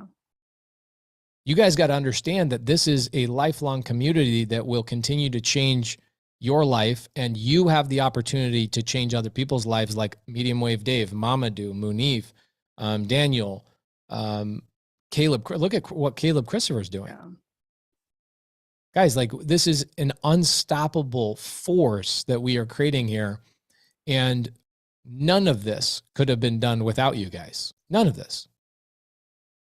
So I'm proud of you, and I'm very proud to watch you and your husband, you know, shine through, and you know, you're 1 chapter ahead of some people. You're 5 chapters ahead of me in other things and mindset things, and you fill in gaps that I can't fill, which is crazy. Thank you. Right? You bring a different element to this that I could never bring without you. And so I appreciate you not hiding And I appreciate you not keeping all your amazingness to yourself and you share it with everybody. So Elena, everybody, she joined in November of last year. October, actually. October of last year. Every December I don't really do one-on-ones with students. It's not something I feel I love doing it. The problem is it gets out of hand. And so what happens is everybody just wants to do a one-on-one with me, and it's always the same conversations. And so what I do every December is I typically do about 50 one-on-ones with people who are very active in the Facebook group, the Sub 2 Facebook group. And I'll go through and do these one-on-ones. I had a one-on-one with Elena, and immediately in 30 seconds, I was like, she needs to be doing more. It wasn't even 30 seconds. She has like an energy about her. I don't know what it is, but she has an energy about her. And I was like, she needs to be doing more. And she offered to do things. I challenged her to do other things. And she has now evolved and created an amazing mindset Zoom that we do every Saturday. It's game changing for a lot of people. And she went off and in the last 8 or 9 months, she's bought probably closer. It's just been in the last 6 months or so. You've bought 5 sub 2 deals. It was actually, I actually calculated, I looked at the closing. It was actually 3 months. So it was March to May. Wow. March to May. In 3 months, she closed 5 sub 2 deals. Now in her calculations, okay, of owning those sub 2 deals and buying those sub 2 deals, she anticipated making, I think, probably like $5,000 to $7,000 a month in cash flow. Yeah. More than 1,000, definitely. And now she goes back through those and she calculates, and reality is a little bit different than what she anticipated. And now she's like, I don't really have an amazing story to tell, Pace, because my 5 deals are only cash flowing a collective $1,000 a month. And I'm like, I didn't have time to reply to you, but I was like, oh, Elena, that's sometimes some of the best stories you could ever tell. Yeah, no, Myron, thank you. Shout out to Myron and Carolyn for calling me out. And I mean, this is what family does, right? It's like, Carolyn's like, I'm sorry if I tattle. And I'm like, no, I needed it. And this, I really do well with like tough love and like, tell me, how do I be refined, right? Like Carolyn is my iron sharpened iron, like LT, Patty, like these are my iron sharpened iron people. And we all need that, right? So if you're not seeking iron sharpening iron, you're going to be a dull knife. So tell me, which one of the 5 deals do we want to talk about? Well, so I was kind of just going to like highlight all of them in general because they all helped people. And again, like, so by trade, I'm a social worker, right? And I never thought that I would enter into real estate. I never thought that I would want to pursue entrepreneurship. I thought that I would, live my father's dream, which was to work at Kaiser, which is one of the largest medical, HMO systems in the country, and retire at 67 with a pension, whatever, blah, blah, blah. And I'm like, this is not the life I want to live. So I saw one of your YouTube videos that said creative financing is the solution that actually helps homeowners. Boom, signed up, right? Just, I knew that like right when you said helping, it was like, that's aligned with what I want to do because I want to help people. Right. And so the first sub 2 was in Florida, Tampa, Florida. And it was to help a tired landlord because they had, it was a duplex too, which was like crazy to land a sub 2 that's a duplex in Tampa, Florida. That's a great, I wish I had that deal. I know. Sorry, not sorry. If you're upset about it, just sell it to me. I'll wipe out whatever money you have in the deal and I'll buy that deal. We're good. We're good. Thank you for offering though. Appreciate it. And then, so it was a tired landlord. The back unit had an non-performing tenant, right? Just, it was kind of like one of those like friend of a friend type of situations where they just weren't paying. And they had, and the seller had a really hard time kicking them out and didn't want to deal with it anymore. Sold it sub 2. Then I have the second one was Hinesville, Georgia. Someone in the military was going to be reassigned and just bought it, didn't have enough equity, was going to lose out money if they were going to list it. So Brian Smith, shout out to Brian Smith, that was his first deal that he locked up and I was his buyer. So that was really exciting. It's interesting. A lot of people don't realize too, is like, with sub 2, I think where this, by the way, it's funny because I'm looking at the YouTube comments. I got to point this out. I have kind of a newer person says, GMarv49 says, can you do creative deals with no money? If so, how? I mean, Meanwhile, he's on a Zoom with He's on a Zoom with where we literally lenders. just talked about 9 stories, how most people didn't use any money. Bro, literally the stories have been told in this live. Okay. So go back and rewatch this. If you are on YouTube and you're just joining now, I've been live for 6 hours and 14 minutes. We've told about 5.5 hours of stories that people, where the deals came from, why the sellers sold for $0, how people made money on every individual deal. We've covered a lot of the creative finance strategies. And one that we're highlighting right now is really interesting. A lot of people think that in order for me to get a deal, I have to be the person that goes out and finds the deal, cold calls, negotiates, structures the paperwork, does all the things, spends the money, and all of that, right? That's one avatar. That would be called our direct to seller avatar. Out of 19 avatars we have, that's only one. Another one of our avatars is a buyer, which that is, I believe, one of the avatar pins that you wear on your jacket is that you are a buyer. Yep. So you didn't have to do any of those things. Is that correct? Correct.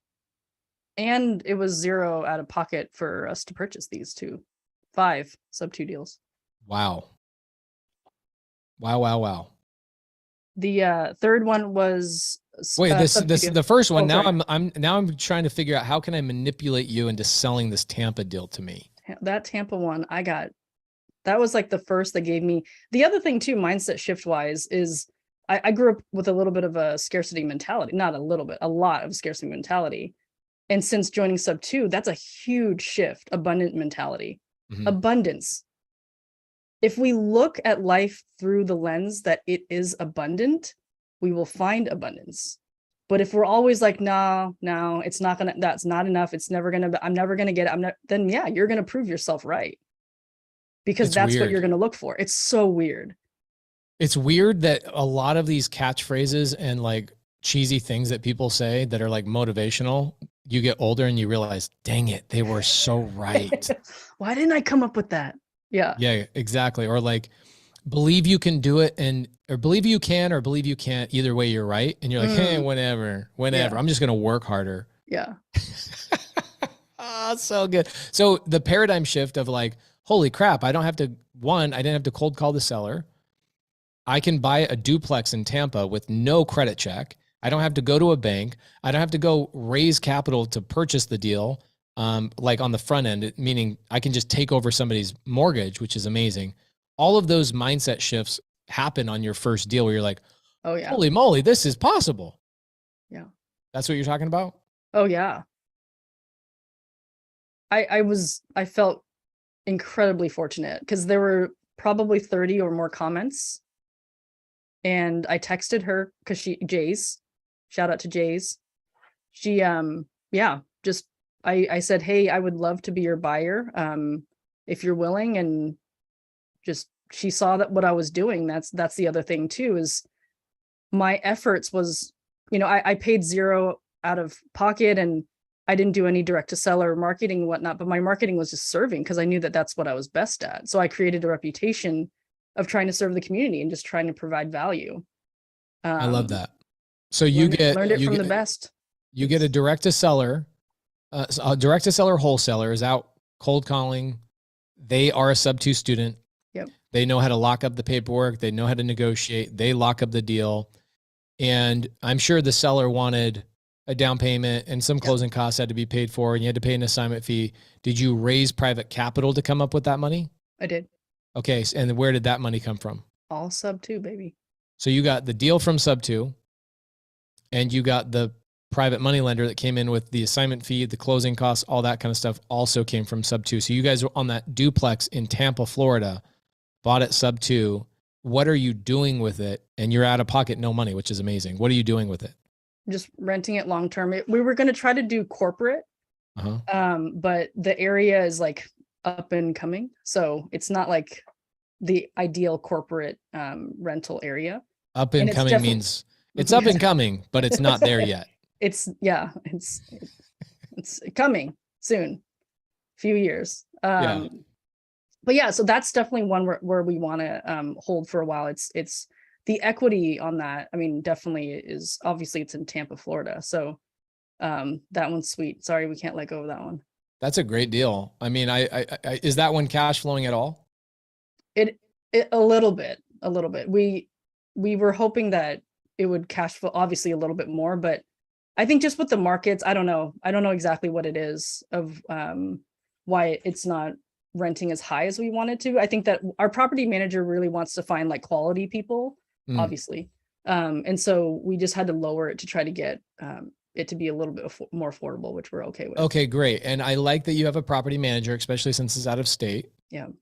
Okay, I love that. So you've got a duplex in Tampa. You're making, let's say, you're making $100 a month, $200 a month. That one, oh, that one's actually our highest. It's about almost 500, and then the rest of them are like they're 50, 75, $100 type of deals. Are the other ones? Yeah, Okay. exactly. So this one's 400. Let's say $400 a month on this one is your cash flow. Yeah. You, when you originally looked at the deal and you underwrote it, did you think it was going to rent out higher than what it ended up renting for? For sure. Oh, for sure. And that's another lesson, right? Is like really do, as buyers, I always like kind of bag on, and no offense to wholesalers, but I always bag on wholesalers, like, you need to do your homework and like present your deals better. And then I'm like, oh shit. Like I was like, oh shoot, like I need to do my due diligence. Like, so, it was, how much did the wholesaler make on the assignment fee? 10. Love it. So they locked up a sub 2 duplex. Gosh, dang it. I'm upset. I didn't see that post in sub 2. I wish I freaking bought this deal. Jays knew I needed it. I'm glad you got it. Your first deal, duplex sub 2 deal. What was the seller's pain? I know you weren't directly communicating with the seller, but do you know the seller's pain? Oh, it was a non-performing tenant in the back. It was kind of a friend of a friend that was renting. They're like, oh, sure. And then it was like, I can't pay. And then, and then he needed to do a little bit of rehab. He was just like, I don't want to deal with it anymore. Like, I don't want to have to deal with the non-performing tenant. And so we were able to peacefully, have them exit. And then, just kind of fix it up a little bit. But the seller also didn't want to spend more money to fix it up either. So tired landlord. Exactly.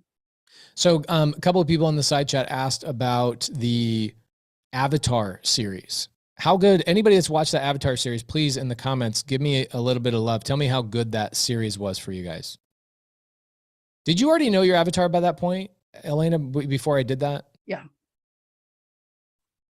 Okay. And if you guys don't know where the Avatar series is, can somebody please go into the, oh, love that. Great. In fact, I need to watch it another time.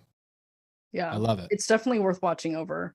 Because I think that you're going to evolve. As we evolve, we're going to add or subtract avatars, right? I mean, that's just the inevitability of, we should aim for that. We should aim to grow our avatars.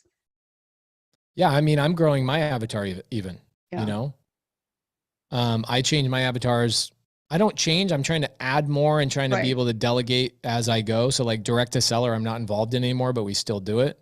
Me as a buyer, I still buy, but I'm now getting to a point where I'm going to start delegating that decision. Like I was looking at, I've got $1 million of cash out on fix and flips of my own deals. And I'm like, what's this money out on? And I had to go into my Slack channel and look at all the deals we're working in. It's like Heidi and Molly are making decisions on what we're buying based on appropriate systems and processes. Allison is running the paperwork and making sure that everything's in order. Tony, my bookkeeper, is making sure things are paid and organized.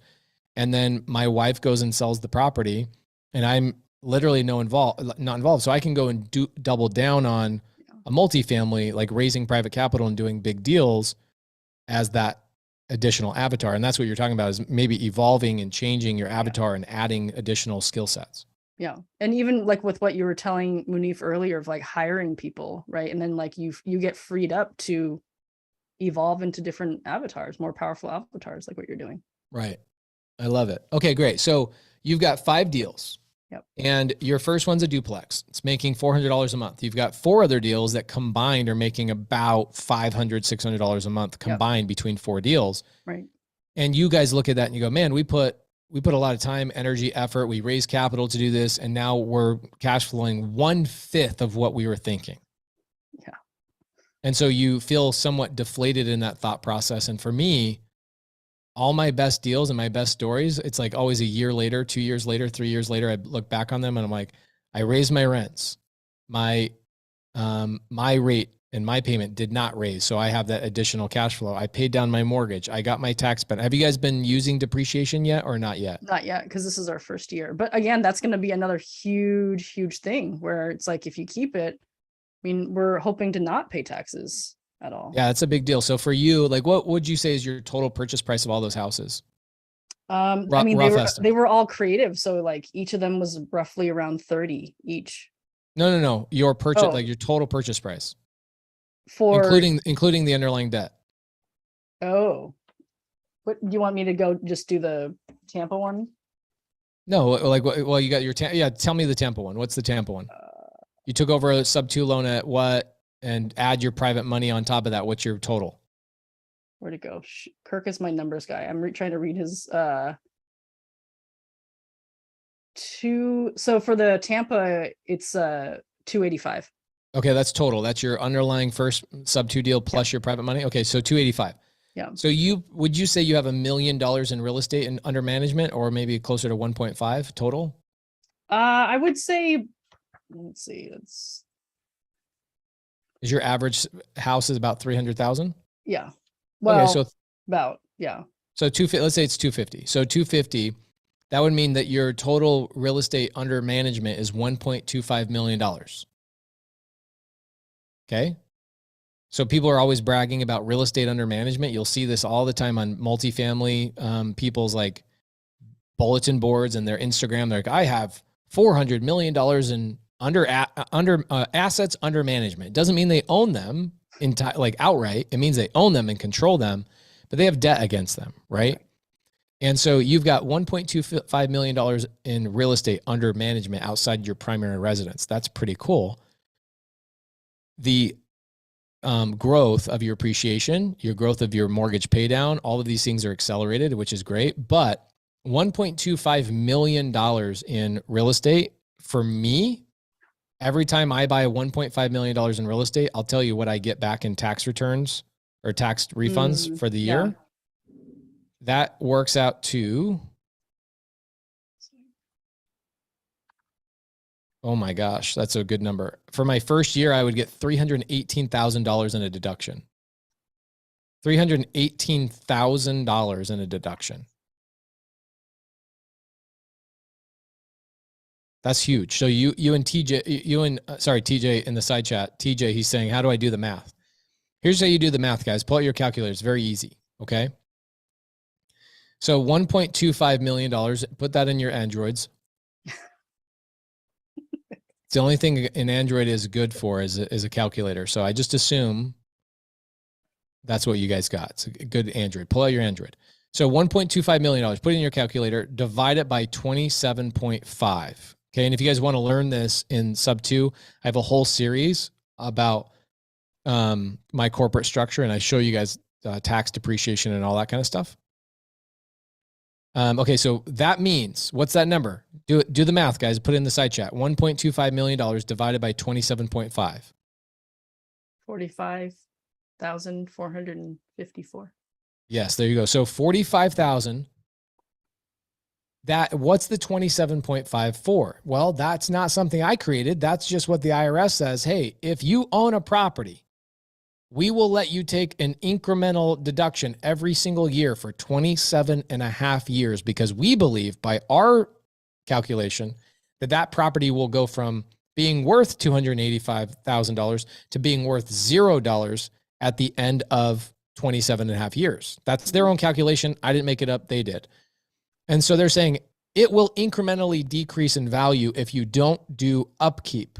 And so we're going to give you a tax deduction for that depreciation of its value. Is it really going to lose value? No, it's not. But the IRS, I was, no joke, I'm not kidding. Elena, yesterday I'm putting Corbin in her car seat. My wife and I are going to go eat dinner. And I don't know why this thought popped up in my head. But it might have been from I just bought my wife a car that will get the full tax deduction from that car in its first year. Might have been that, but I was like, I feel like I'm cheating because the IRS allows a multimillionaire to not pay any taxes and is rewarding me for not paying taxes because they want me to own real estate, which also makes me money. It's like, I don't even know why this is not taught in school. Like literally 6th grade. All right, guys. So the second you get out of high school, you need to have your first rental property because you don't want to pay taxes the rest of your life. Start buying rental property. You should be taught in 6th grade, 7th grade, 8th grade, 9th grade, 10th, 11th, and 12th. As an Eagle Scout, I'm an Eagle Scout. They should have your Eagle Scout project be to go buy your first rental property. But you know what I did for my freaking Eagle Scout project is I freaking went out and re-landscaped the desert and showed the Eagle Scout committee that I could plant cacti at age 15. You should have taught me how to buy a rental property. Because meanwhile, from age 20 to age 30, essentially, I paid millions of dollars of income tax, and I could have been buying rental properties the whole freaking time. It's crazy. Hey, Tristan and Kamahai, good to see you guys. Love you guys.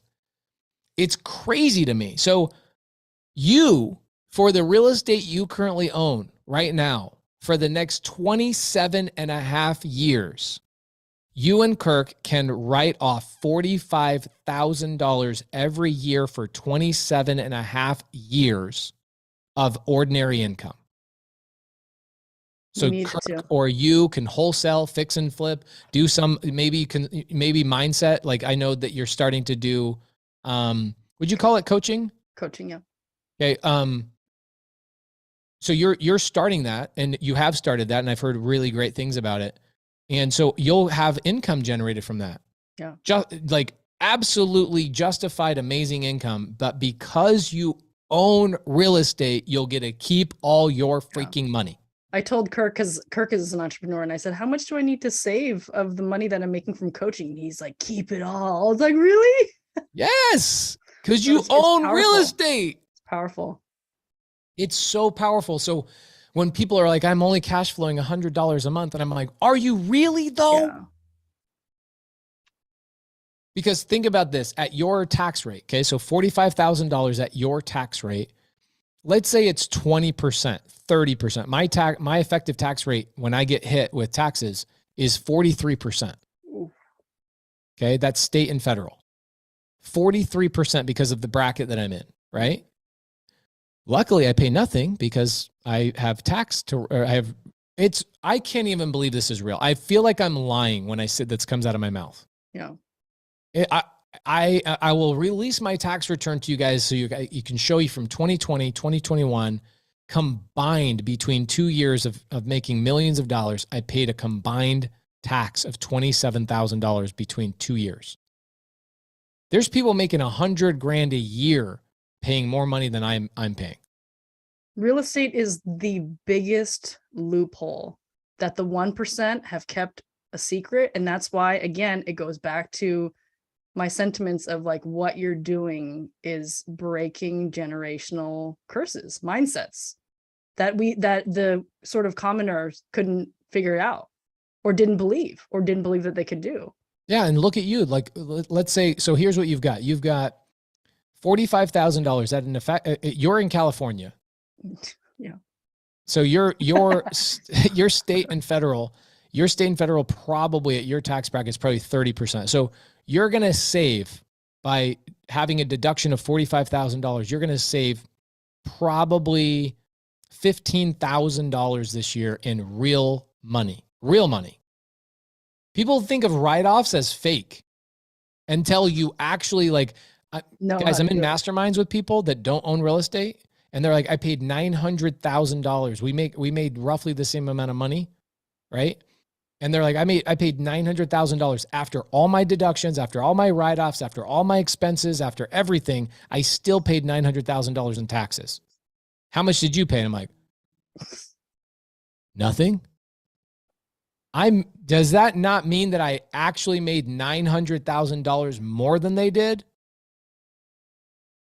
So when people say only worry about the cash flow of stuff, I look at this and I'm like, Elena, you actually made $15,000 more this year. And for the next 27 and a half years, you will also make $15,000 more than you would have without this real estate. Yeah. So are you really only making $1,000 a month? No. No. Sir. Between your cash flow, $1,000 a month, your appreciation, I would say between the 5 properties over, let's say the next 5 years, you'll probably average about $1,000 a month because you'll have some ebbs and flows. Right. Market will soften this year, maybe a little bit of next year with lower rates again to amplify the thing. They'll print another $5 trillion probably at the end of the year. It'll be another freaking bailout, another thing. Your properties are going to go up. You've got your depreciation. Meanwhile, your properties are paying down every single night you go to sleep. Somebody else is paying. You're crowdsourcing your retirement. Yeah.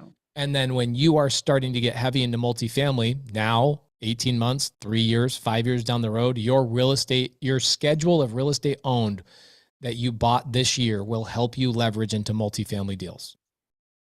Unreal. Are you still ashamed of these 5 deals? No, sir. I'll buy them off you right now, dude. I'm not that ashamed. But I think a lot of people don't realize that so much of like, why are we here buying real estate? Meanwhile, everybody that brought these 5 deals to you inside of Sub 2 also got an assignment fee. You solved sellers' problems that were in distress. Yeah. That's got what made me the rewarded. happiest. Yeah. It made me the happiest doing that. I just got stuck in the, oh man, I don't know if Pace is going to be proud if I'm only cash flowing 1,000, but I appreciate that. Like Myron kicked my butt. I appreciate it. Thank you, Myron and Carolyn. Guys, if you were, would you guys exchange your situation if you were brand new 8-9 months ago? Would you be grateful if you were in Elena's position in 8-9 months of learning real estate? Would you guys all be happy to be in that position? In a heartbeat. Yeah. In a heartbeat. Me too. You want to know what my journey looked like? Is I had to go do 7,000 renovations for other people before I ever did anything on my own because I didn't believe in myself. Yeah.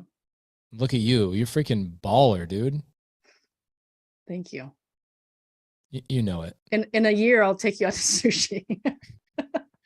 You better take me. You're not going to pay any tax this year. You better take me out of sushi right now, dude. No, I really want. I want you guys to come over for sushi and like there's this one sushi chef and he goes to people's homes and just does like omakase like in our backyard. So we've already done that. I'm like, what? You guys have a really great backyard, by the way.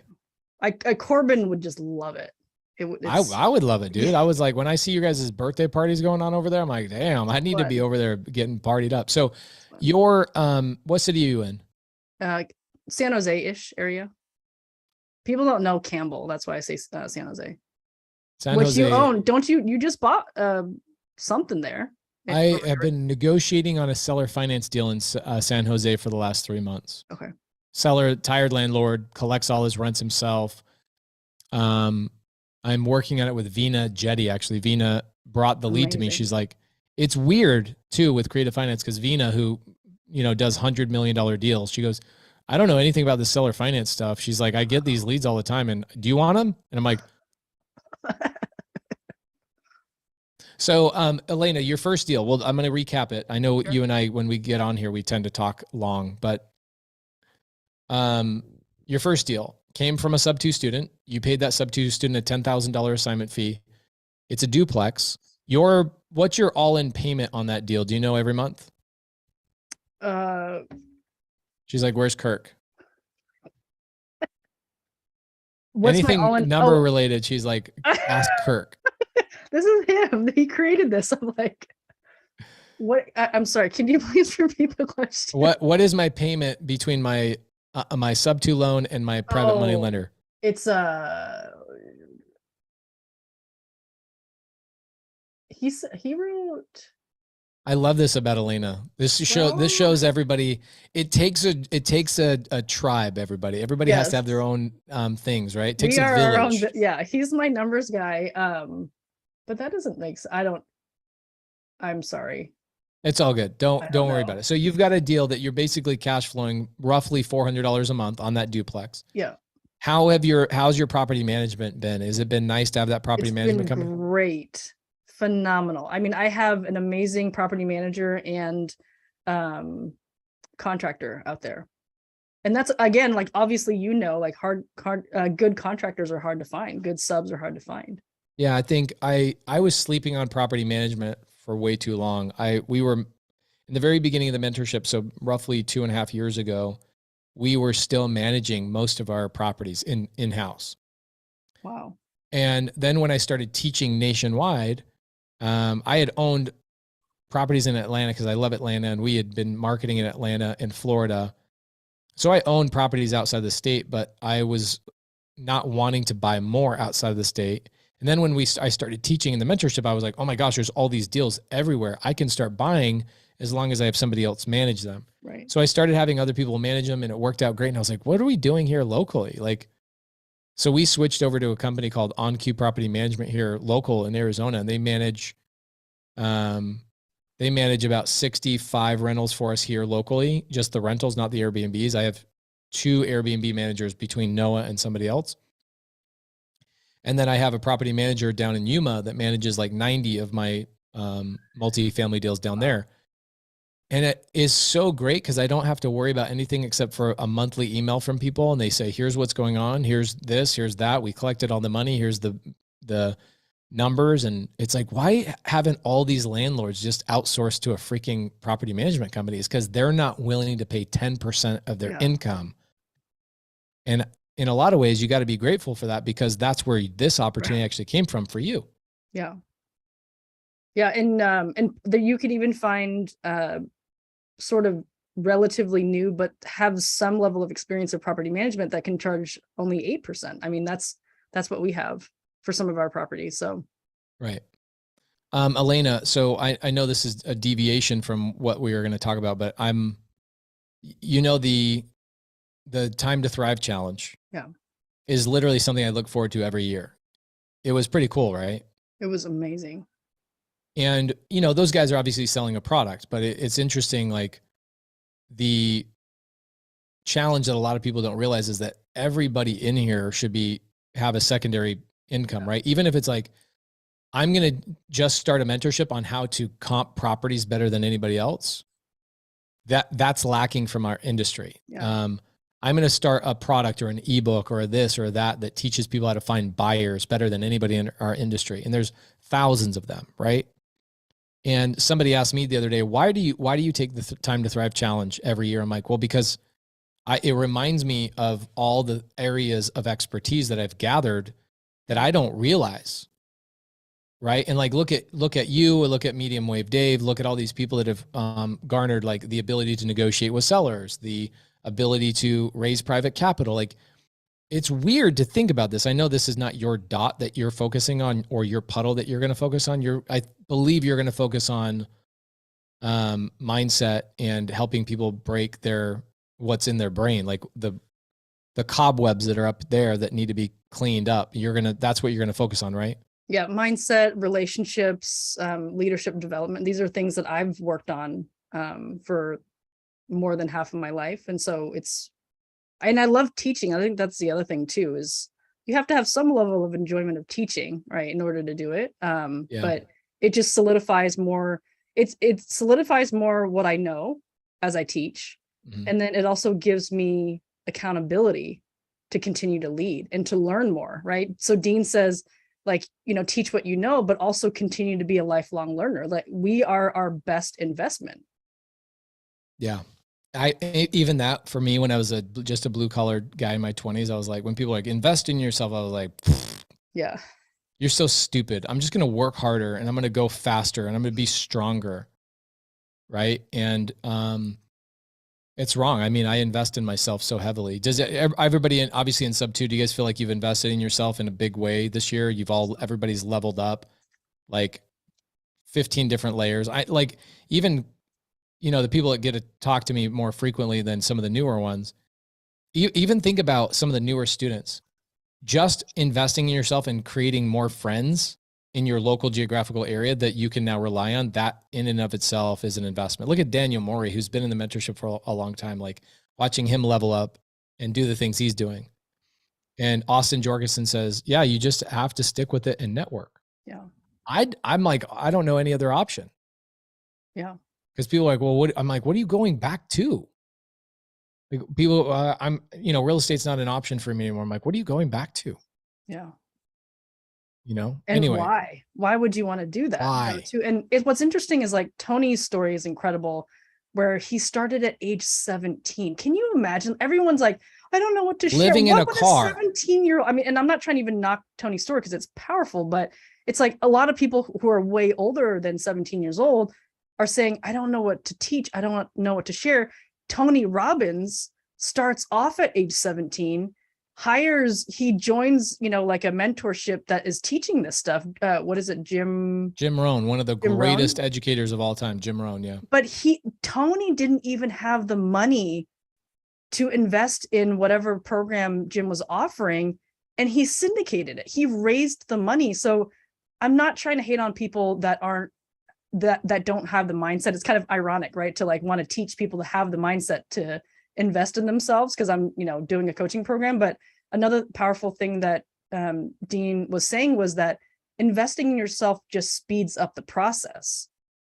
Yeah. And it's like, why wouldn't you want to become more successful faster?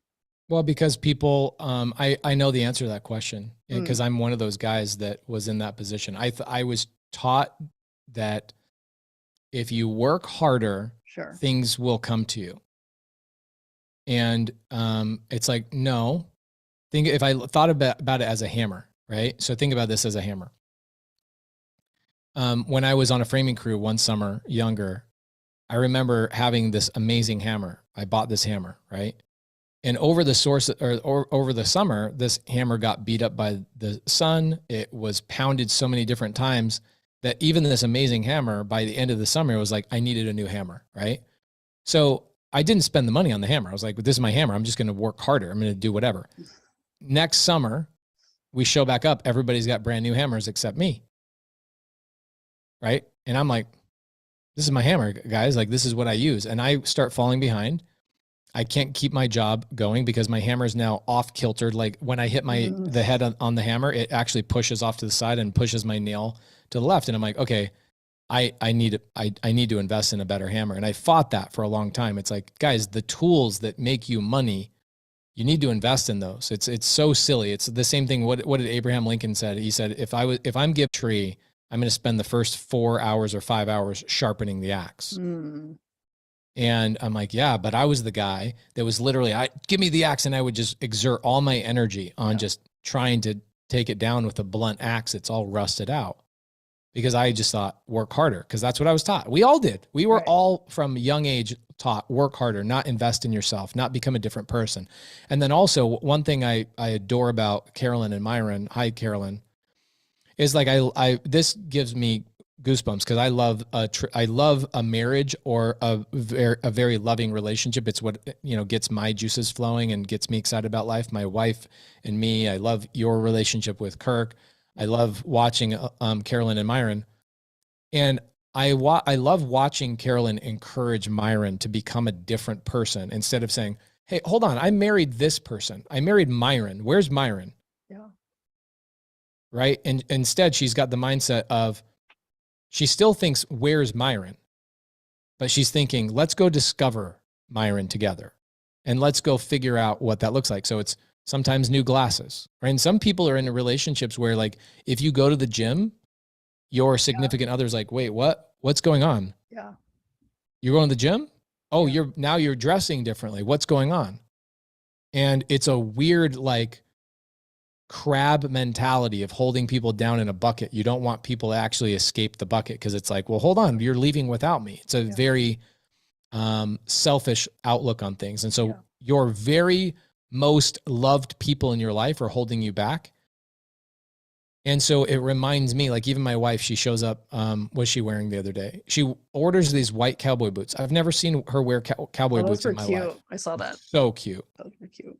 Oh my gosh. So damn cute. And I'm like taking photos of her doing all this stuff. And I'm encouraging her to go do that. Go explore a different version of yourself. Go explore all of those things. But haven't you, even Elena, even in your marriage, coming from like a tradition, like your parents gifting you what was in your brain in good and bad. Maybe there's times in your guys' marriage, there's definitely been times in my marriage where I selfishly didn't want my significant other to change because then it was like a threat to me type of thing. Right. Carol, That's a gut check. That's a gut check right there, right?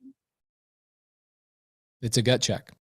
And it's the same thing with all of us. Like here we are so willing to encourage each other and help each other out because we're not sleeping in the same bed as each other. But then we go back and we sleep in the same bed as somebody else and we're like holding that person down. Yeah.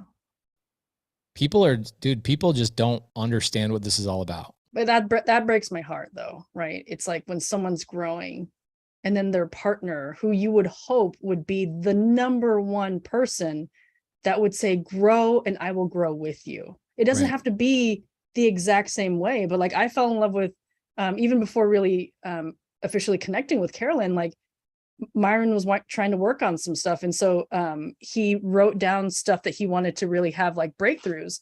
And so he would post in the Sub 2 Facebook group, like, oh, my wife, Carolyn, told me to put it on and burn it. It's like kind of metaphorically speaking, just be like, burn it. You're done with this struggle. Right. And like, that's what a beautiful and spiritual thing to just go through. And it's like having a partner that believes in you.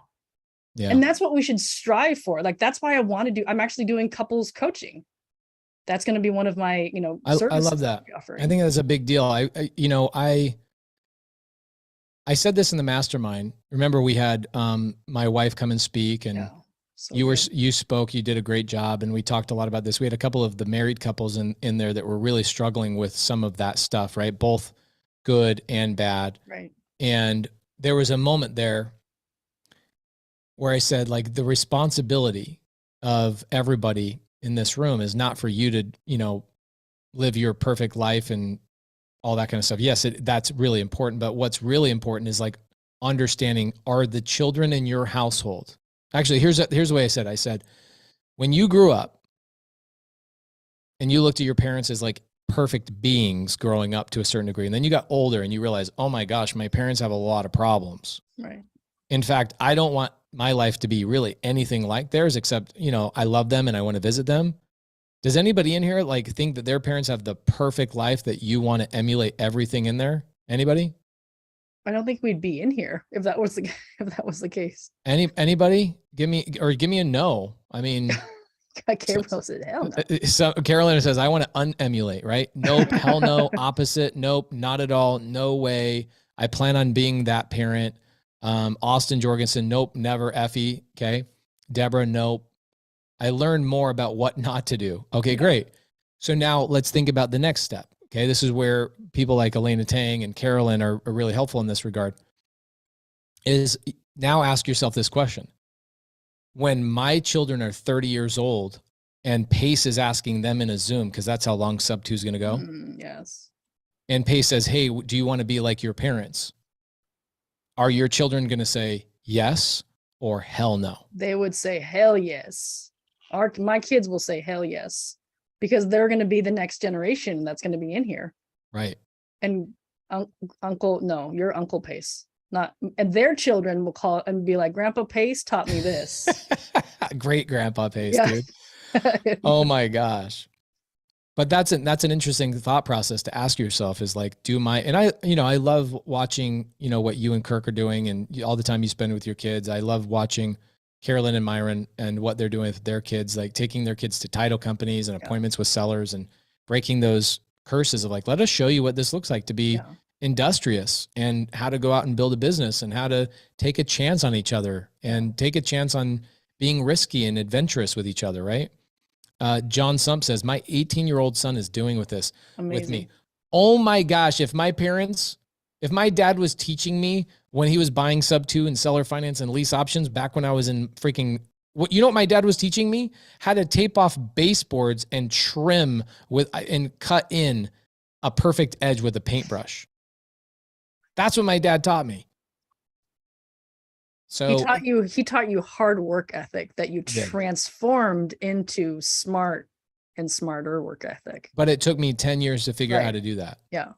And a lot of people who learned work ethic from their parents, they'll get into their 70s, 80s, and 90s and pass away and never have learned how to transform that work ethic into anything magnificent in terms of the power. Right. Because they basically work just to pay their bills their whole life. Yeah. So anyway, these types of things are super important. I hope you guys are really proud of yourself for investing in yourself, one, and then two, turning around and helping other people along the way. It's fun to watch you guys both do that. Thank you. And thank you for everything that you're doing for us. Hey, we have just started. Just started. Let's freaking go. Let's go. Let's freaking go. I mean, look at Tristan Trenberth is in line to tell me about a deal, but Tristan Trenberth, think about his beginning. He was one of the very first students that came in here, and that man's helped out a lot of people along the way. In the very beginning of this, it was like, hey, I remember, Tristan, you probably were in some of these Zooms where we would have students go, Pace, when are you going to stop growing sub 2? And I'm like, every sub 2 student is a new private money lender, a new best friend, a new JV partner, a new acquisition person, maybe somebody to collaborate with. In Mounif's situation, a new spouse, right? And and I said this in the very beginning, I said, at some point, people are going to start marrying each other because this is going to become a family. And you're going to see people have babies in this mentorship. It's going to be absolutely epic. So, and we're going to raise our kids together. We're going to build our businesses together. Yeah. This is not something where I go, I have figured it all out. Yeah. And I'm the mentor and I have all the answers at all times. It's, hey, this is what I'm doing. Hey, watch me screw up. Watch me make this mistake. Hey, guys, I just learned what a fund of funds is. And I just learned what a Reg A is. And I learned what a Reg CF is. And here's what I'm going to do. And I'm going to implement them, cut the check ahead of time. And then I'm going to cut the learning curve down and deliver it to you guys. So you go, holy crap, that saved me 5 years of my life. Yeah. Freaking fast track. Amazing. So Elena, thanks again on behalf of the whole community. We needed you. We all needed you. Super grateful for you. Thank you. Love you, brother. Love you too. And congratulations on all the depreciation that you earned in the last, a 3 month time frame. This woman saved $15,000 of real tax money for the next 27 and a half years of her life. Think about that. That's pretty freaking amazing. All right. I don't have much time. I was going to end at 11, but now here it is at 1 p.m. So I'm going to go through as quick as I can. Sam Singh, what's up, bro? How you doing? Are you in Fresno right now? Mm-hmm. You know, I really love Fresno as much as I tease you about Fresno. I think I would be sad if you didn't end up moving to Arizona at some point. It's a matter of time. It's a matter of time. I mean, here's the thing. If I go over there, it's game over. It's game over for everybody. It's game over for I might have to retire from the business because you'll be locking up all my Arizona deals. It's okay. But I wanted to, you know what? I know we're running up on time here and you've gone way over but this is you. You always go over and it's because you like doing that. But I can't start without highlighting a couple people. I can't start without highlighting Medium Wave Dave. I don't know if you know this. Medium Wave Dave and I probably talk every other night. He calls me at like midnight. He's usually on the beach walking in the sand and he calls me and then we cross collaborate. And the levels of clarity that I've gotten from people like him and another person that you helped create is Logan Manzanares, who has just been an absolute brother and mentor to me. Dude, like I'm just like Elena and I joined like right around the same time in October, and like seeing her journey is very different from mine.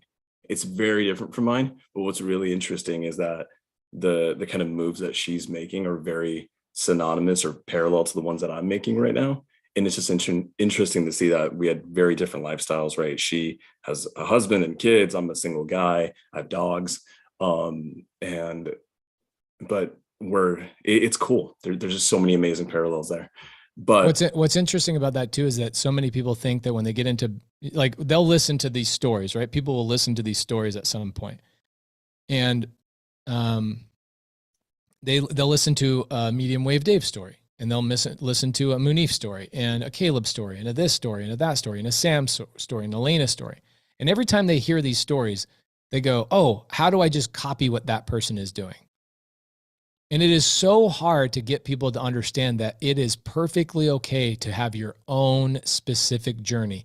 I'm looking at Tristan. I'm looking at Luz. I'm looking at Bo Howard, who is also a recent student, and Carolyn and Myron and Jordan Fulmer and all these people that couldn't be any like different from each other have all had success in their own path in their own way, but doing it all collectively together. It is so fun to watch, and you couldn't be more right. Well, dude, I mean, to highlight it to you, you know, everyone says that, like, it's funny. People, I keep getting like approached by non-students. They're like, hey, you know, what goes on in the modules and the courses? And I keep telling that I'm still on week 0. I actually just never really opened them up. And I'm like, that's not what you're getting here. And your ability to create leaders is fantastic. But moreover than that, it's your ability to create leaders who know how to create other leaders. And so guys like Logan, and the deal that I want to highlight is actually thanks to so much, in part is thanks to Logan. And dude, I mean, it's been phenomenal. Like, you know, people go through seasons. Logan taught me this. Like, Logan's a big brother to me. He really is. And he taught me that people go through seasons. And I'm coming up on, I think I'm going to be at 9 months to the date soon. And like when you and I met, or when I first joined Sub 2, before you and I had even met, like never done a deal before, had no money, broke out of college, all that kind of good stuff. And like, I'm should be, if everything goes right, praying to God that it does, I'll be closing deal number 40 this month. And that's like majority, and that's all wholesaling. And about maybe half of that is creative deals. And I was probably just going to keep going on this, like just keep going on, because like I'm doing well in it, and I know how to like systematize it. I know how to do well in it. And it wasn't until I brought this deal up, this lead that we're going to talk about, it wasn't until Logan Manzanettes, who was a mastermind student and a good friend of yours, he sat me down and he grilled me. He was just like, you've had a lot of success in this season. You know how to be able to step away from the wholesaling side of it. What does that next season look like? And if he didn't do it when he did it, I probably would have just been doing this, right? And then maybe a year later, I would have had that point of clarity. He asked the question that I wasn't asking myself. And now it's like, okay, well, I know how to do this. I know how to wholesale, but I need to be able to build real freaking wealth. I don't want to wait till I'm 30, 35, 40 to start building wealth. I need to start doing it now. And that point of clarity was huge from him. And then Medium Wave Dave, like him coming on and saying like unapologetically about how much he's just going to stick to his game plan. He and I talk about that all the time. And the clarity that I get from people like him, from Logan, from even Elena Tang, who I don't really talk to a lot, but like the clarity in seeing how she works and the focus that she has, it has given me so much clarity, and I'm thriving in a unique way because of it. And dude, I mean, you know this, we have so many people who come to us from other mentorships and they don't get it. They don't have the love, like the evolution and the escalation that we do. And it's because they don't have people who care enough to sit down and ask people. Like, you actually have to give a damn about someone to sit them down and ask them the tough questions they're not asking themselves. Yeah, agreed. So all that to say, man, and I have to tell you, the podcast is freaking crushing right now, and it's opening so many doors. Like, it's actually wild, and it's so funny. I never wanted to do a podcast. Logan bootstrapped me into it, and a large part of that was inspired by Marlon Johnson doing it. And like, so many of the plays that I'm making right now are so beyond real estate. It's weird. It's so freaking weird to say. And so much of it is just like, dude, me and Medium Wave Dave and a few others, we look at you and everything you do, and we're just studying. We're just like geeks studying out and just trying to figure out how we can emulate with our own unique spins to it, with our own unique spices. I look at Kamal High and Tristan, who are, oh my God, they're just doing amazing, amazing things. Yeah. And so, you know, I'm not moving away from wholesaling, but I've learned how to systematize it to step back, which is huge. And now that I have bandwidth back, which is really important to have that time, it's like, what am I doing with this time? If I'm going to chase, you know, if I'm going to chase something full effort, like full force, I need to be very clear and intentional with it. And it's two things. It's doubling down on personal branding, because it just brings in so much private capital. It's actually crazy. A lot of people come to me and ask me like, Sam, how do you raise private capital? And it's like, the reality is you don't raise it, you attract it, and you attract it by being a visible leader.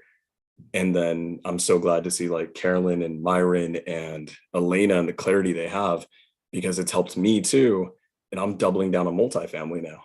because I have all of this time back. So if I'm going to chase one thing with all my effort and build around it and build and build and build, it's going to be multifamily. Yeah. And I would have had that clarity, and that's the goal, if it wasn't for, again, Logan sitting me down and asking me what that next season's going to look like. Of course. But dude, let's talk about a deal. Let's do it. Tell me the story. So this one's all, unfortunately, about a lot of pain. It's a lot of pain. And it's in Henderson. It's a creative deal. It's a hybrid deal in Henderson. Henderson, Nevada. Yep. Henderson, right next to Vegas. And so it's a creative deal, hybrid structure. It was brought by a new student who basically didn't get their money's worth in another mentorship. They came to sub 2. They've got a lot of traction now. They're doing really well. And this, it's so sad. Like, it's actually heartbreaking. The owner, he's an older guy. He's like, I think in his 80s now. His tenant in the property, who's a problem tenant, hasn't paid in almost 2 years, is his stepson. And stepson, like, I try to give people the benefit of the doubt, but the stepson is basically a not so fantastic human being. And he just wants to take advantage of his stepfather, of his mother, who are both in their 80s. And he expired lease agreement. He's not paying. And what are they doing? Because their parents, they're paying out of pocket. They're losing like $1,000, $1,200 a month every month, paying for the mortgage, utilities, everything under the sun. And it was like getting this lead on this guy. One, I know people want to know, since we're on YouTube, this came from a pre-foreclosure list from the sub 2 student, cold call, pre-foreclosure, that kind of good stuff. At the time, the seller, he actually is still to this day dipping into his retirement funds to pay. He's like 82 years old. Dang. Yeah, he's like 82 years old. And so obviously he can't work. He's really old, immobile, and he's basically pulling out of the money that he has to live the rest of his life, right, to pay for this. And the stepson, by the way, grown man, married to a equally not so pleasant human being, and they have three daughters. And the reason why he hasn't evicted them is emotional manipulation of their parents. Basically, if you evict us, you're putting your 3 granddaughters on the street. And this guy, like, I know, I love this. We talk about this in sub 2 quite a few times.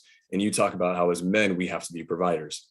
This guy refuses to do it. He just doesn't care. And he is basically letting his own father and mother go into foreclosure so he doesn't have to pay. And he wants a free place to live. Wow. So here's the sucky part. Like, a lot of times people think that, these deals, they come quick. I've been under contract and in escrow for this contract, or for this deal, for I think about 6 months now. 6 months now. And here's why. We've, out of respect to the father and the mother, the sellers, they've like actually begged me to not just close on it and get them the heck out, to try to work with them. And like, if it wasn't for them doing that, I honestly would have gone about it a different way, but I want to respect their wishes. And we've tried to give these people the benefit of the doubt. We've tried putting money in their pockets. I've deployed over 14 realtors to help them find a new place. Oh my gosh. Yeah. And to put it, to kind of like paint the picture there, they have a sister in the same town, in Henderson. And I even offered to give her some money. I'm like, hey, can you give them some like halfway housing or something to that effect, right? She refuses to do it because she knows her brother will steal from her. Like, these are the type of people that we're dealing with, unfortunately. And they're using the 3 daughters as emotional hostages, basically. So we're actually coming to a resolution now. We actually talked to the seller yesterday. So it's a hybrid deal. It's actually a phenomenal deal as is.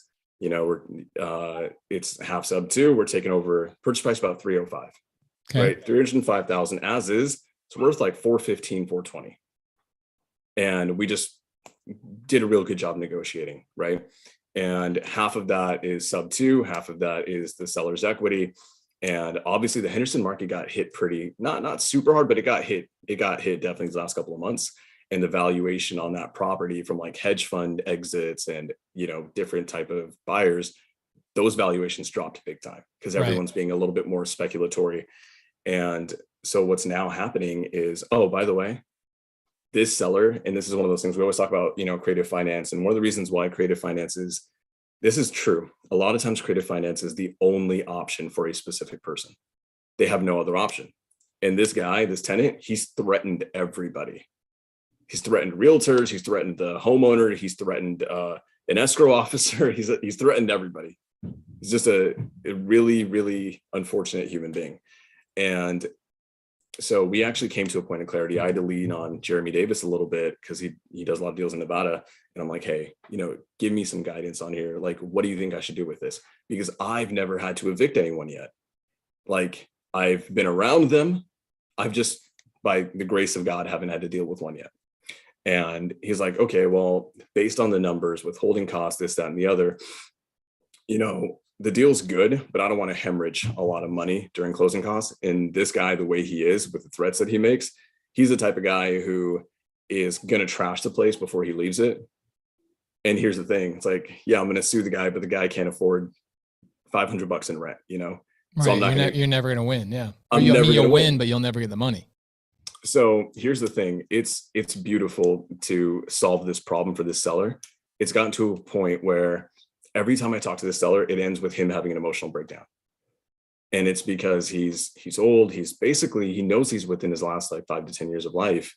And he can't believe that his own children are doing this to him. And the saddest, most heartbreaking part for me was about a month ago. I'm checking in on the seller. I'm having our kind of weekly check-in calls to see where everything's at. And he was crying immediately on the phone call, was crying.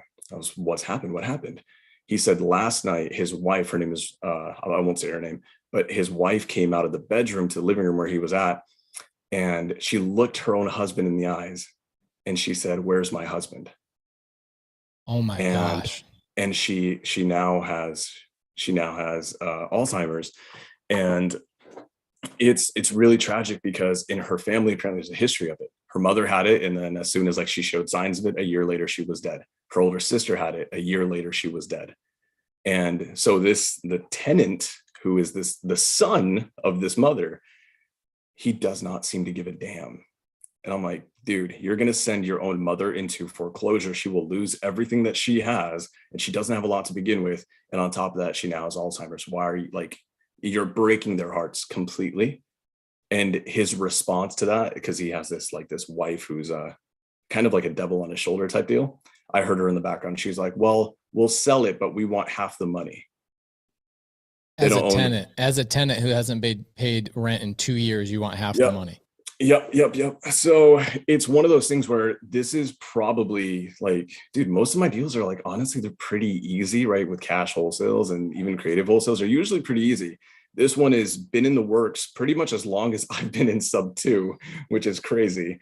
And, but the structure of it is so wild. This has been a big learning experience for me, and especially the new student who brought it to me. I want to commend her so much because she stuck through it. She's trusted the process, and I want to give her more than what anyone else would on this deal because she freaking deserves it. And then, so we decided to get a little bit creative with it. I'm like, okay, I know on the entry fee, I probably can only give you 10 grand to make it make sense, but I'm going to give you an extra couple $1,000s out of the cash flow for your assignment. So we're structuring it because you taught me this, the money's in the relationships, right? And the loyalty that this new student has shown to me and to you and to the community is phenomenal. And here's where we're at. It's so sad because I try to get on the phone with the tenant, the stepson, and I try to negotiate with him. I try to make him see the light of day. And I'm like, hey, this goes one of a few ways. Number one is you play ball. I put a few $1,000s in your pocket. You get to move on with some form of, with the next stage of your life. Or B, your father evicts you. You're going to ruin, there's no chance of reconnecting after that. And I don't know that there is, period. Or B, or C, I close on it and I evict you or I trespass you or something. And either way, that's going to trail you pretty much for the rest of your life. So you're not going to be able to rent. You're not you're going to get screwed over. And this was 2 nights ago. He called his dad after I told him that. After I tried to play ball with him, he was like, hey, this guy is, he's harassing us now. After I spent 6 months basically trying to help them out and rehome them and things like that. So here, truthfully, this was a limiting belief system for me, was that I was starting to budge. And I was like, I don't know that I want to do this deal. I don't know that, this is an eviction. I've never had to handle one myself yet. Like, this is scary. And this deal at the time, probably only cash flow in, as a long-term, $400, $400. As an Airbnb, it'll do a lot better. But it was thanks to guys like Logan. Here's the crazy thing. I could have sold this deal to a hedge fund. I could still sell this deal to a hedge fund and probably make 80 to 100 grand on it net. But Logan he sat me down. He's like, Sam, you've had a 6-figure month before. You know that money, if you're wholesaling, it goes as quickly as it comes in. Like, you need to build consistent wealth. And then he's like really kept my head on straight with it. And so I'm sticking it through, and I had to go back and talk to the seller. And I'm like, hey, I can take this on. Like, luckily I've got the best mentor on earth, and I can take this on and I'll handle it. But I don't know, like, I do have concerns about, like, if he's going to trash the place, if he's going to, if it's going to be a long embattled eviction, things like that. Because it's just messy. Like, their lease system, everything they did has been messy. Talking to eviction attorneys and eviction companies, none of it's just very mucky. And I'm like, okay, this is going to be a tricky one. So Jeremy Davis actually gave me this kind of like gold line as a closer. And I was like, dude, like, what should I do? And he's like, you should get a reduction to account for, the holding costs and the potential damages and repairs. Luckily, it's a smaller house. I was like, okay, great. Well, this is what I did. I went to the seller and I said, hey, I'm going to give you 2 options. One, you evict him, you go to court, you deal with all the crap. I will be here when it's done and I'll buy it from you, based on our agreement. You keep all the money in your pocket, we're going to be good to go. But you'll have to deal with the headache. And then 2, and he literally cut me off before I said anything. He's like, no, I want all the headache gone. He's like, I want to be done right now. And I said, okay, well, here's the other option. I can close on it. We're supposed to close on it in 8 days. I can close on it, right? It's creative, sub 2, seller finance. It's beautiful. The mortgage is like 2% between 2 to 3%, and 0% on the seller finance portion of it. And, but I need to account for these things.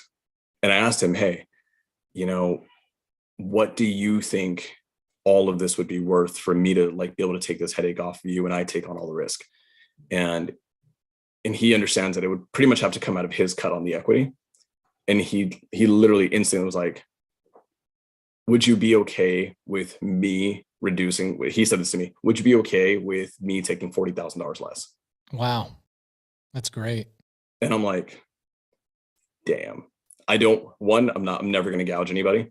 And I was like, that should be enough. Like, realistically, with like holding costs and, reserves in case he tries to tear things up, like, that should be way more than enough. Now that I realize, now I'm thinking about it, it means this deal, like, monetarily, financially, just got a lot better, because that probably cut my seller finance payments in half. Yeah. So we're not done. So are you holding this deal, or what are you doing? I'm gonna hold it. Dude, being this far into it, like, I refuse to let the steps on win. I really do. Like, I'm too freaking stubborn. I will buy this deal even if it's a net zero. Everything's covered in like $200 for a war chest. I will still buy this deal because I refuse to lose to that guy. And I want to help the seller.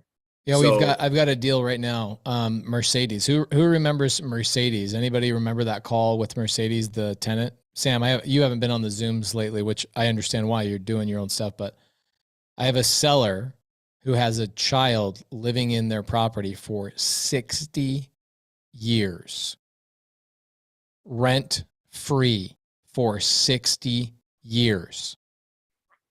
The lady's name is Mercedes. It's Mercedes. A lot of people call her Mercedes. I took Jamil and the A&E television show to the house when I went to evict her, and she'll end up being on TV. And she says, I own this house. I'm the owner of this house. You guys, I was scammed out of this. It was this whole thing. And I went through the eviction. I bought it with hard money. Actually, Chloe, one of our newer students, loaned me the money, $310,000 for it. And it will cost me probably 25 grand in hard money payments, damages that this lady does to the property, et cetera. Let's see. Mercedes. Okay, there it is. Boom. I have the Dropbox link of me talking to Mercedes that I just sent to the attorney. By the way, anytime you talk to your tenant that you're evicting, make sure you record everything and throw it on Dropbox. Oh yeah, no, always. I started recording this stuff so I could share it with him, but we are probably 3 months now into it that we've owned. I actually closed on it. And we've been going through, all right, here we go. This is my wife saying, here's the occupant, here's the eviction request, here's all that kind of stuff. Here's my wife doing all the paperwork, the attorneys back and forth. And then here's I don't know if you guys can see that, but it costs attorney's fees, process server. So it cost us about $2,500 to hire them. Let's see, where's this? Yeah, $2,500. This will probably cost me, let's see. We recorded, it was me. Okay. Yeah. I told my attorney, I go, hey, we recorded the call. And he says, will you send it? I go, yeah, I recorded it, but I was making funny faces the whole time. So he goes, thank you. Please send me the recording. I will ignore the facial expressions. This was just a couple of days ago. So I sent it over to him. And so, yeah, that one's a crazy one, because what can happen is if the tenant has lived in the property long enough, they can claim adverse possession.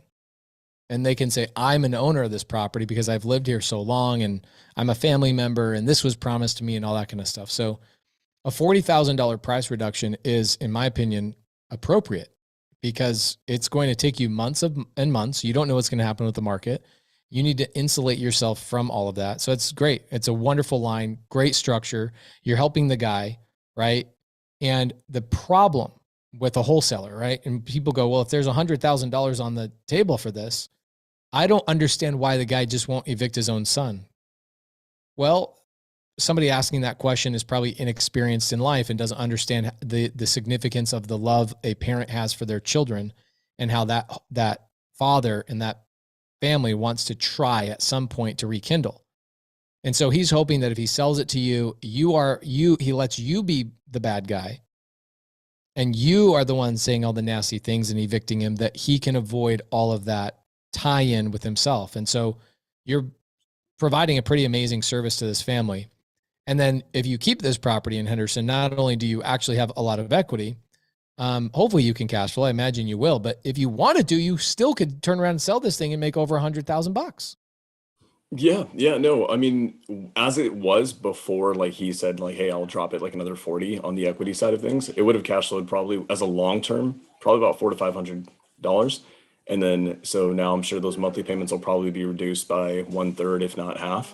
And as an Airbnb, because it's Henderson and I have to wait like a year to get an STR license there to do it right.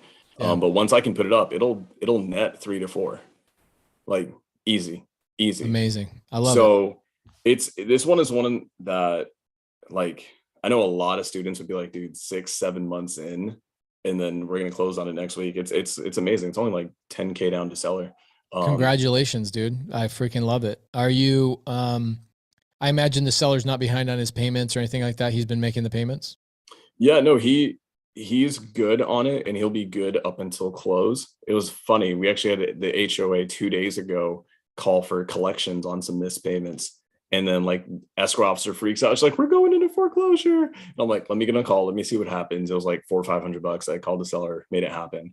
We're going to be good to go on this one. This is it's a wild one. It's such a big learning experience for pretty much everyone involved, especially me. But, you know, one of the most beautiful things about this is that the lead came from a sub-2 student. Private money lender is a sub-2 student. It was closed by me. And it's like, this is just all in-house sub-2 all the way through. Amazing. And but more importantly for me as like a human being, as an investor, as I really transitioned to becoming a buyer and going full force on being a buyer, and not just like going slow or going easy, like I'm committed to spending, you know, as much bandwidth as I get from like, you know, automating my wholesaling, like that all needs to be on personal brand and multifamily. 100%. And it's like, this is just like, now I've solved so many problems with this one. I love Medium Wave Dave because he helped me understand that life is just, every deal, no matter how hard it is, it's one problem at a time. And don't think about 3 problems ahead. Don't think about 2 problems ahead, just what's right in front of you. And now, like, if I can get this done, I'm going to partner with Base. We're going to do multifamily together. We're going to do some dope freaking things together. And that's like, this is, my conviction has gone through the roof, and it's amazing. Amazing. Super proud of you. And what you've been doing with, you know, you and Logan have been doing your podcast. You've been doing a great job on that. And then also, you know, you guys getting all the students to come in and tie in and plug in with each other has been amazing as well. And I get a lot of great feedback from you guys. I appreciate you. I was lucky enough to spend 2 or 3 days with Logan up in Montana. Didn't talk about work at all. Just got on the lake, went up to Glacier National Park, had a lot of fun with him. And you guys, watching you and Logan is a great collaboration. You guys are like, that's like your Jamil. You know what I'm saying? Like, it's like Pace and Jamil, younger versions. You know what I'm saying? You guys are going to crush it. Proud of you guys. Well, no, thank you so much. And the beautiful thing about Logan is that he's just ahead of me in a few seasons in life, because he's in his 30s, he's married, he has kids. He's just been through so much that I've never been through. Yeah. And one of the reasons why I'm able to excel is because like you and him, I've got mentors who just pour into me, and they're like obsessed with pouring into me. It's amazing. But last thing, man, I want to tell you this, dude, the puppy's doing great. Puppy is crazy, and she's just a maniac. Has everybody seen your puppy? I haven't posted her in subs. I've actually not posted her on social media at all yet. You should put her. You should put a photo of her in sub 2. Will do. If anyone didn't know, the first time that Pace and I ever connected on a Q&A face to face was me being an emotional wreck because my dog had almost died, and then now, and I got to text him last week, and I was like, hey, you know, this is how we met. I want to send you this update. I drove almost 6 hours, a little bit over 6 hours, to go to like the mountains in Sequoias to go pick up a new pup. I didn't realize it until, like, you know, I had my friend taking photos. I didn't realize it that the entire time I was wearing my sub 2 hat. And I'm like, hey, like, I'm repping my sub 2 family while I'm picking up my new family. So that's awesome. Dude, appreciate you. Appreciate you, brother. You thank you for the story. I appreciate it. Let us know how that wraps up. I'll make a Facebook post. I want to see how the numbers wrap up on that deal. It's gonna be huge. Appreciate you, man. Thank you. Lou says, now I like Sam seeing even more. I mean, is that possible? Sam is awesome. All right, guys, I have my wife and daughter. I missed church today for this. And so I've got 24 minutes. Okay. So I'm going to go as fast as I can. We're going to go real estate very quickly. I'm going to pick on Ingrid real quick because her and I are partners on a deal. Her and I are flipping a house together right now. What's up? Hi, Pace. How are you? Did you go to church today? I'm at church right now. I love it. What a great answer. What up? I'm so sorry. I had missed that you posted this link about telling our stories of our creative deals. So now I'm just like, which one do I choose? Oh, that's a great answer. Well, you've got your Morby method deal. That was a challenging Morby method. We could talk about that. Oh yeah, we should actually, because that one was crazy. Yeah, you've done a good amount of cash deals. You and I are currently doing a flip together. Mm-hmm. I know. Did you and Andres ever do that deal out in Houston, or did you buy that from him, or how'd that work out? Yes, and that's actually those are the two I was debating, like the Houston one or the Morby method one. The Houston one really tested me as well. So like these creative deal, any deal, honestly. Have you been out on the beach lately? Mm-mm. You've been out in the sun a lot? We went Salt River tubing last week. Oh, so. It shows up on your face. Yeah. This ain't bronzer. I woke up like this. There you go, guys. She looks golden. Okay, so Ingrid, I'm thinking we've had a good amount of sub 2 deals. We have had one Morby method deal. I almost want to hear another Morby method deal. Okay, sure. I've heard this story. I know the story. You and I have been on the phone about it probably a total of an hour or so as you were going through and fighting through it and all that kind of stuff. Yeah. But I think other people could really hear about it. So let's hear about it. Yeah. So I do want to say that the reason I even had this Morby method deal is because most of my business is set around JV deals. So meaning other folks bringing me leads or opportunities for me to close, or if they're under contract for me to like take them to the end. So the Morby method, a fellow who wasn't in sub 2 then, he's now in sub 2 now, named Garrett. He and his partner, or I'm not sure if they're partners, but found a property on MLS where a seller wanted to sell their property and could not sell it off because part of their ask was to have a 2-year lease back. And whenever somebody puts something like that on MLS, their avatar, like their buyer for that kind of transaction, is really an investor. So the scenario that happened was that the seller was in dire straits. They had a bankruptcy, which they're almost done through, but they also had some other judgment issues. And so court ordered that their property, which was free and clear, should be sold off to pay off those debts, those judgments. One of them being $170,000 tax lien, and then the other two being 2 lawyer charges, one for like 30-something thousand and the other one for $60,000. At the time, we thought those lawyer fees were much less. So when I underwrote this deal, things changed. Things changed, right? And people always like this now being, or I'm in the middle of a sub 2 deal. It's also become challenging. Sellers do not know their numbers. Like they really are not. They don't even know what their house payment is. Like it's crazy to me that when you ask me, what's your payment? They go, I don't know. Let me look it up. I'm like, or what's the bank you pay your payment to? I don't know. What's your interest rate? Great question. Let me pull that up. It is interesting. It's like Americans also don't know like their blood type. It's like their numbers on their house is as foreign to them as their blood type is. Like they just don't know. It's not a thing Americans really care for. So your numbers will change. It's very interesting. So they thought they owed a lawyer a certain amount, but that changed once you guys actually opened escrow. You pulled the data from title, and title's like, yo, they owe a lot more money than you thought. Right. And it wasn't title, it was actually the court documents that the lawyer submitted back that showed what those numbers had changed to from what they assumed what they were. But yes, working with title was also very helpful. So in their scenario, Morby method was really the only thing we could work out. Now, when we were under contract and this took me 2 months to close. When we were under contract, originally, their representative, their lawyer said no. So we were under contract in April and they said no to my offer. And so then I stopped.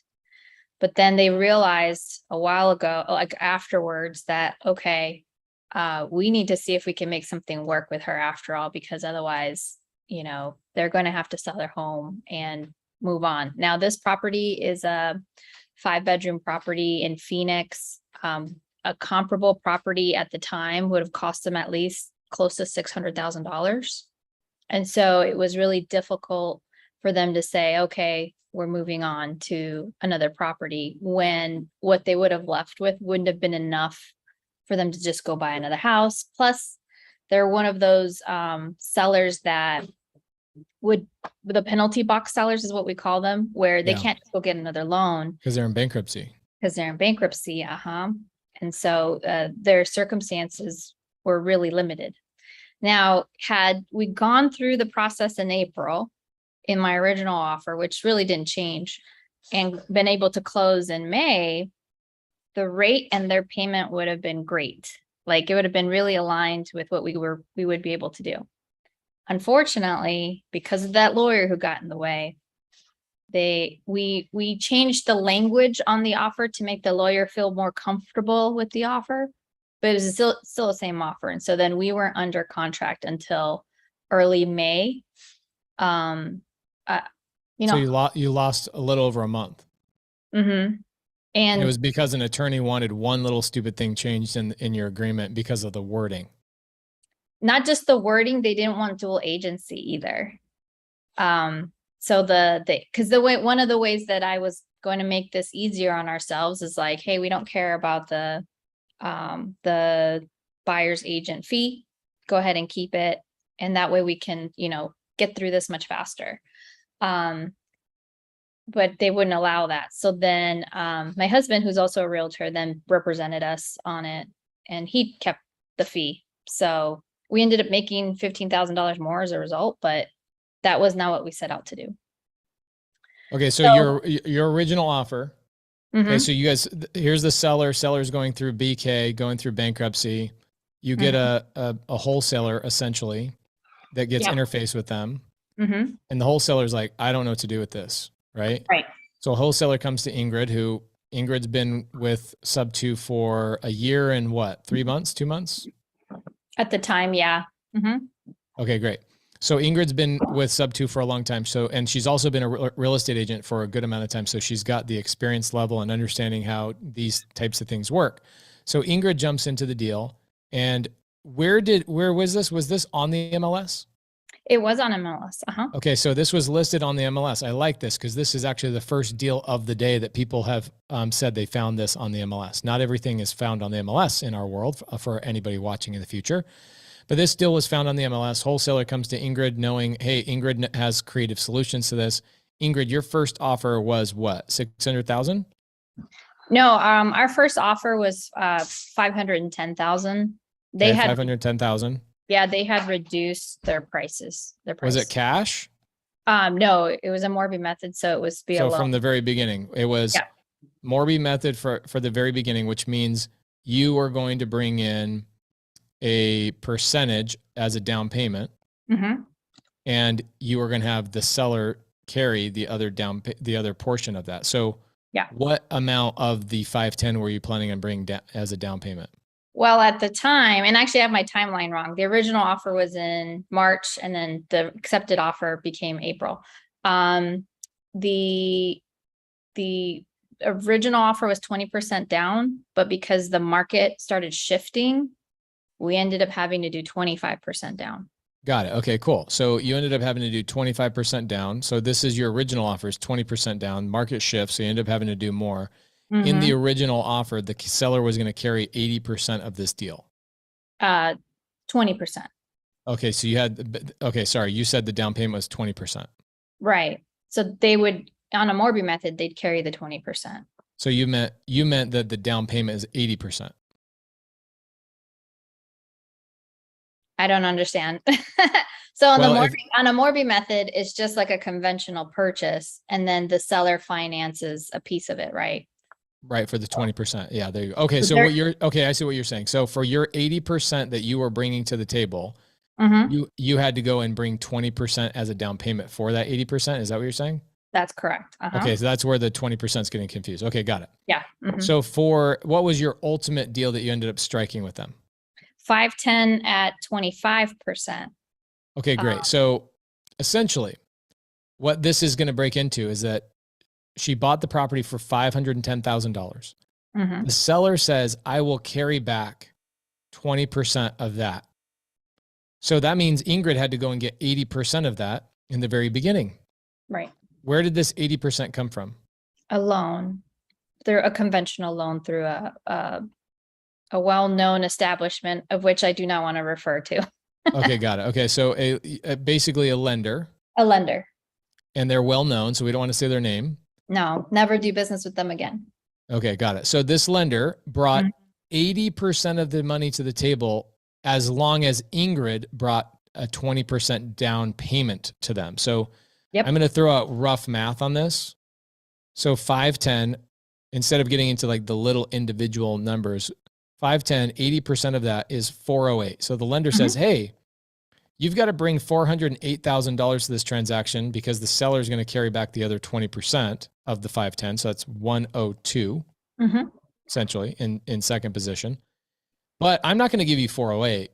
I want you to bring me $44,000 as a down payment. Actually, it'd be more than that, times 0.25. So they wanted you to bring $102,000 as a down payment on that? So, yes, as a down payment, 127,500. 127, that includes closing costs and everything else. Got it. The down payment does not include closing costs. So the 510, so the offer, because it's a Morby method, the 510, the 127,500, I actually self-funded. So usually we try to get a transactional lender to do that for you, so you're not using your own money. But I self-funded the down payment for what was required for 510. And Got it. in the double escrow scenario, the 127,500 in the end gets returned back. Perfect. Okay, so in this situation, guys, sorry, Ingrid, I was tracking you incorrectly. So you have a contract that you show to your lender. The lender says, okay, you're buying this for 510. Correct. Everybody scratch everything I said. I was tracking her incorrectly. So you go to the lender and you show the lender, hey, I'm buying this for 510. And your lender says, okay, great. I will bring my portion, which is 75%. I'll bring my 75% to the table, but you have to bring your 25% to the table. And her 25% was 127,500. And the way that we teach the Morby method is that normally, if you're brand new, you just get that money from a private money lender. Okay. Right. Ingrid, who's balling out of control, has got a good amount of money because she's smart with her money. Okay. She just self-funds this. Okay. So don't get overwhelmed by saying, oh my gosh, I don't have $127,000. You could have easily borrowed that from a private money lender, but you didn't. You self-funded that.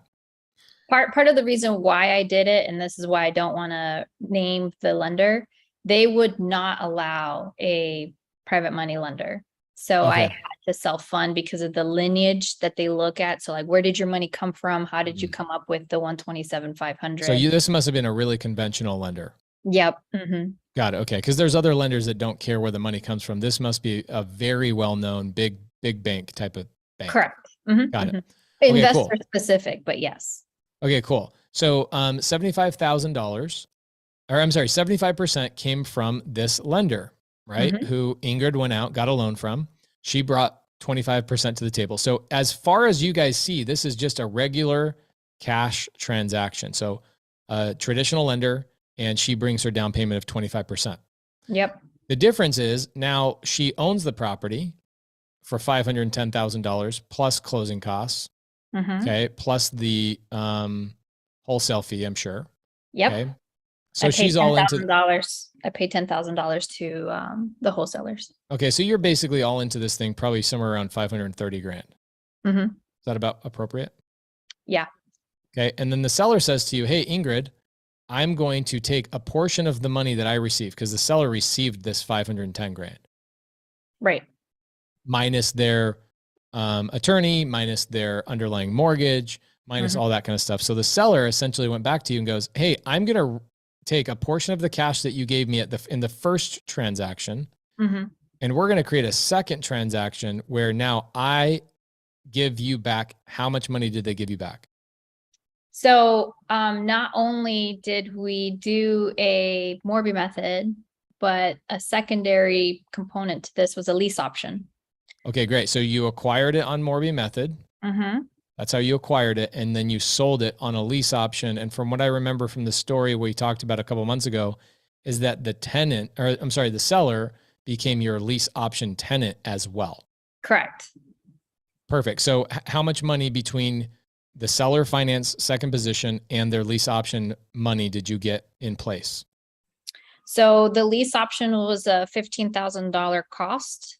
Okay. And then as far as the actual down payment was the 127,500.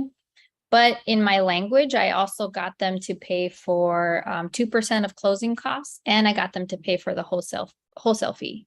So amazing. So you got your 127,500 back, and you had them pay for the closing costs, and you had them pay for the assignment fee. A good chunk of the closing costs, not all of it. Yeah. You were more than 2% on the closing costs? Oh, let me tell you, this lender sucks so bad. This lender took advantage of you. Oh yeah, for sure. Here was my horror stories with them. And I'll say this. I was meant to help these people, this family, because I had outs. I had a lot of outs during this process. Had I not felt connected to them when we were going through that process. So I speak Spanish. They primarily speak Spanish. We sat down, we discussed like what their scenario was, like what they were going through. Like his wife cried to me. Like I I understood where they were coming from. Now, mind you, those are emotions. This is business, right? The numbers still needed to make sense, but I felt connected to them. And had I not had that connection with them, I probably would have walked away, because this was very stressful for me. The lender did the appraisal, didn't tell me that there was conditions from the appraisal, even though I asked twice so that I could stay on top of it, right? A good agent would do that. Somebody in who has familiarity with doing transactions should be asking, what contingencies are there in the appraisal? Twice I got nothing. On the third week from them having the appraisal back, because they still weren't closing, then they told me there was contingencies. So we had to deal with that like as soon as possible. I was pissed. Then they let me know that I was supposed to have 3 months of reserves for closing this. So what does that mean? That means, what is my monthly rent? I needed 3 months of that rent paid at closing. I was also told, I was not told that either as a condition of my loan. And so this was like stress on stress. Plus we were taking longer than expected. And when you do an investment loan, your rate does not lock. So I put it in writing in case it ever came to fruition that you guys are extending this loan, I feel, to drag me through these rate increases so that I land on a higher rate increase. I was like, you need to close this now or I am going to just walk away. So we first started at a 5.35 interest rate. And by the time this closed, we were at 6. Wow. So it was hell and back. And at the end of the day, the sellers had to make sure that they could afford what was now an increased mortgage. So it was upsetting, but like I said, if it wasn't me, I don't think anybody else would have stuck it out. Love this. Okay. So a lot of great lessons in here. So you got they refunded your 127 that you brought to the table. Mm-hmm. They paid a good portion of the closing cost. They paid the assignment fee. Right. And then the lease option that they got into, they gave you $15,000. Mm-hmm. So it sounds like you didn't get paid up front the full 15,000 because you did have some closing costs on your side. It sounds like you basically got paid up front about $10,000 to do this deal. Something like that. Yeah. And then because of the reserve requirement from the lender, technically I just had to keep that in the bank. Like my first mortgage isn't due until October and we closed in June. So technically I have that sitting in my account as well. Okay. What we will do is we're selling back this property to them at $575. Love it. So that was first. They're like, the minute we are no longer in bankruptcy, we want to qualify. And I was like, okay, well, this mortgage has a prepayment penalty. It's got like a step down though. So I like sat with them, I recorded it and I said, hey, here's what, if you close this on year 1, you have to pay this payment penalty. I will not, right? Here's year 2, here's year 3. So I let them have a 3-year lease option so that the prepayment penalty isn't an issue if they have to wait that long. Love it. Okay. So she turned around. So just to go through this one more time, guys, her purchase contract was $510,000 with the seller. She went to a lender. Lender says, we'll give you 75% of that purchase. You have to go get $127,000.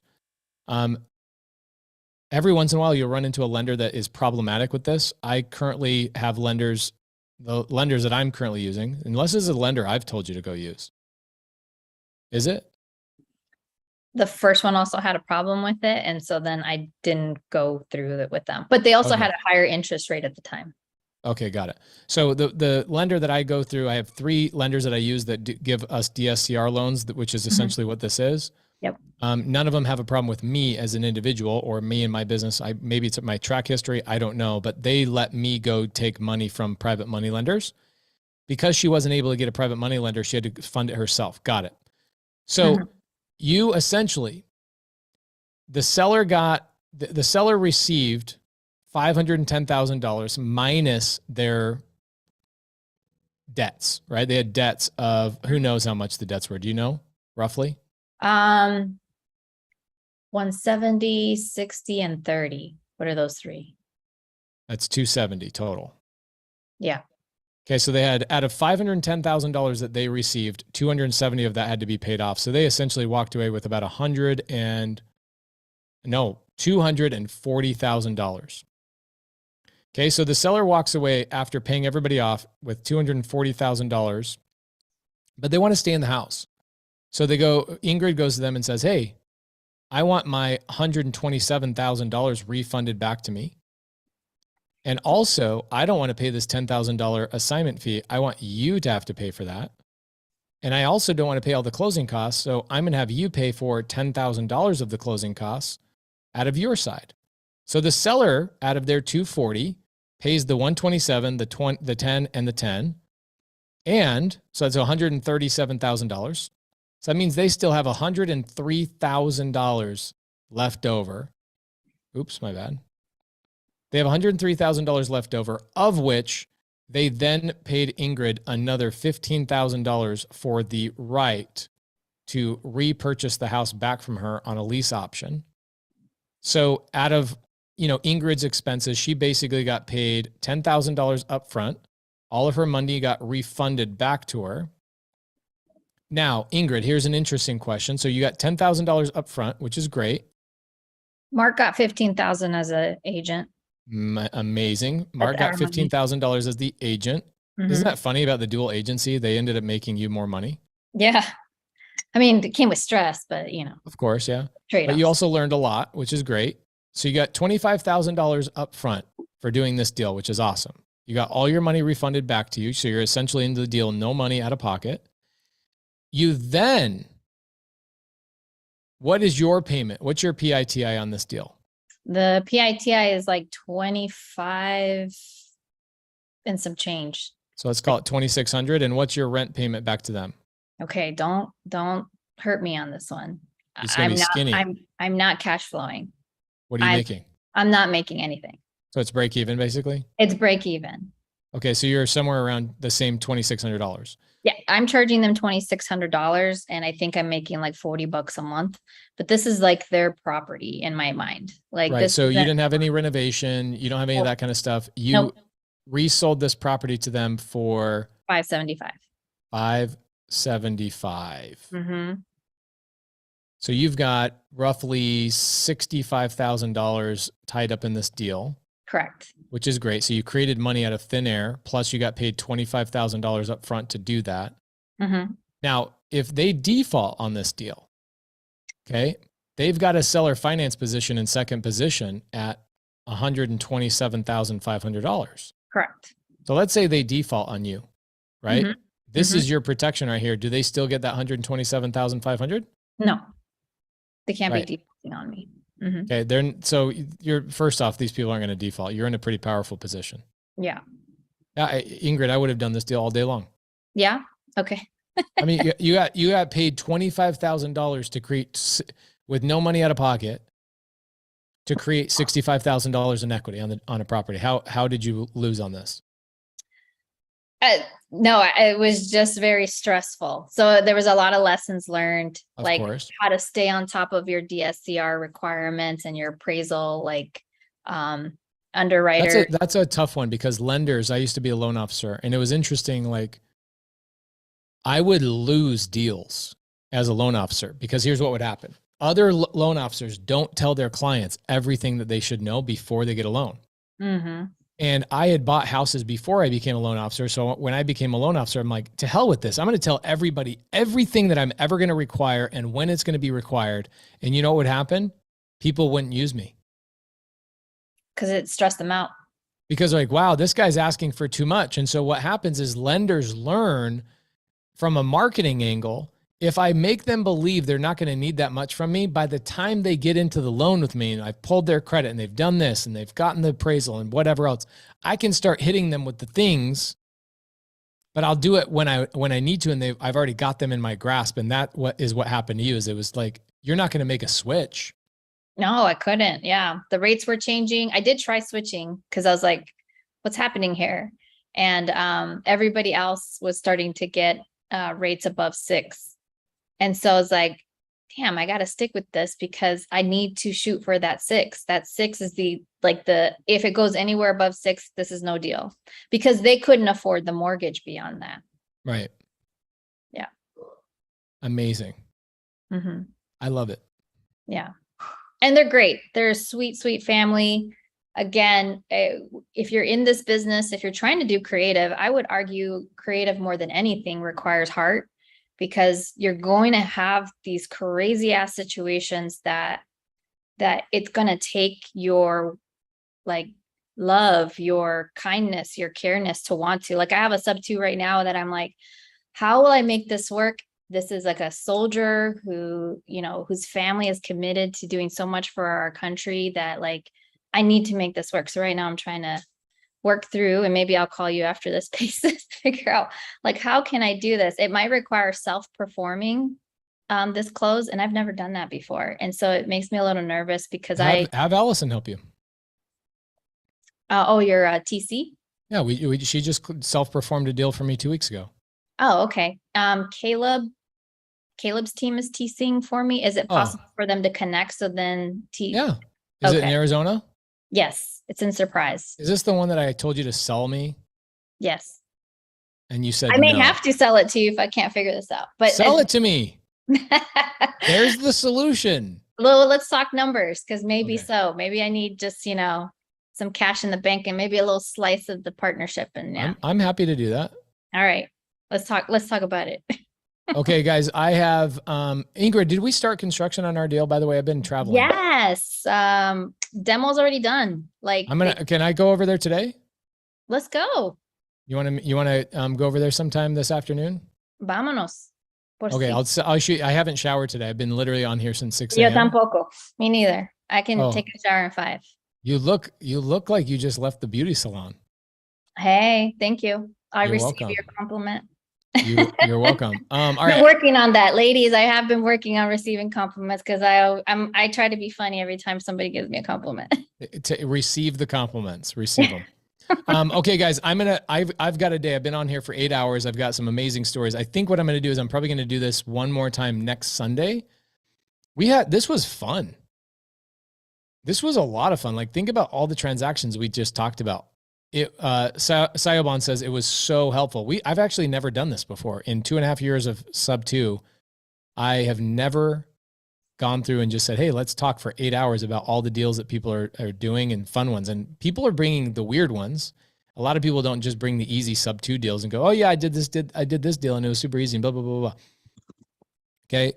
Ingrid, I'm going to get my wife is coming home from church. I'm going to jump in the shower and I'll shoot you a text and see if we can get over there and what time. Sure. Do I get to see Laura too? Is she coming? Yeah, of course. My wife's going to come. Yeah, of course. All right, cool. Awesome. Okay. Appreciate you. You too. Thank you. Everybody, thank you. This was a lot of fun for me. I had a blast and I'll probably do this again next Sunday. I'm going to be out this week, guys. I'm so sorry. Tomorrow I'm probably going to do a Q&A, Monday night, right after Wholesale Hotline. I will be doing a Q&A, but I'm going to be in Charlotte visiting the big 408 unit deal that we just bought. And we collaborated with Vina Jetty on that. And I'll be in Charlotte visiting with the investors that came with us and invested in that project with us. And then I will be flying from Charlotte to Miami. I'm meeting with like 15 people and Grant Cardone for 3 days, talking about something that we're going to do together in 2023. So I will be out for the most part of this next week. Monday, tomorrow, Q&A tomorrow night. And then I'll probably do this again on Sunday. So I won't be doing much. I won't be doing many Zooms this coming week. If you are a new student, please make sure you tune into the daily dial and the nightly dial during this week. And I'll see you guys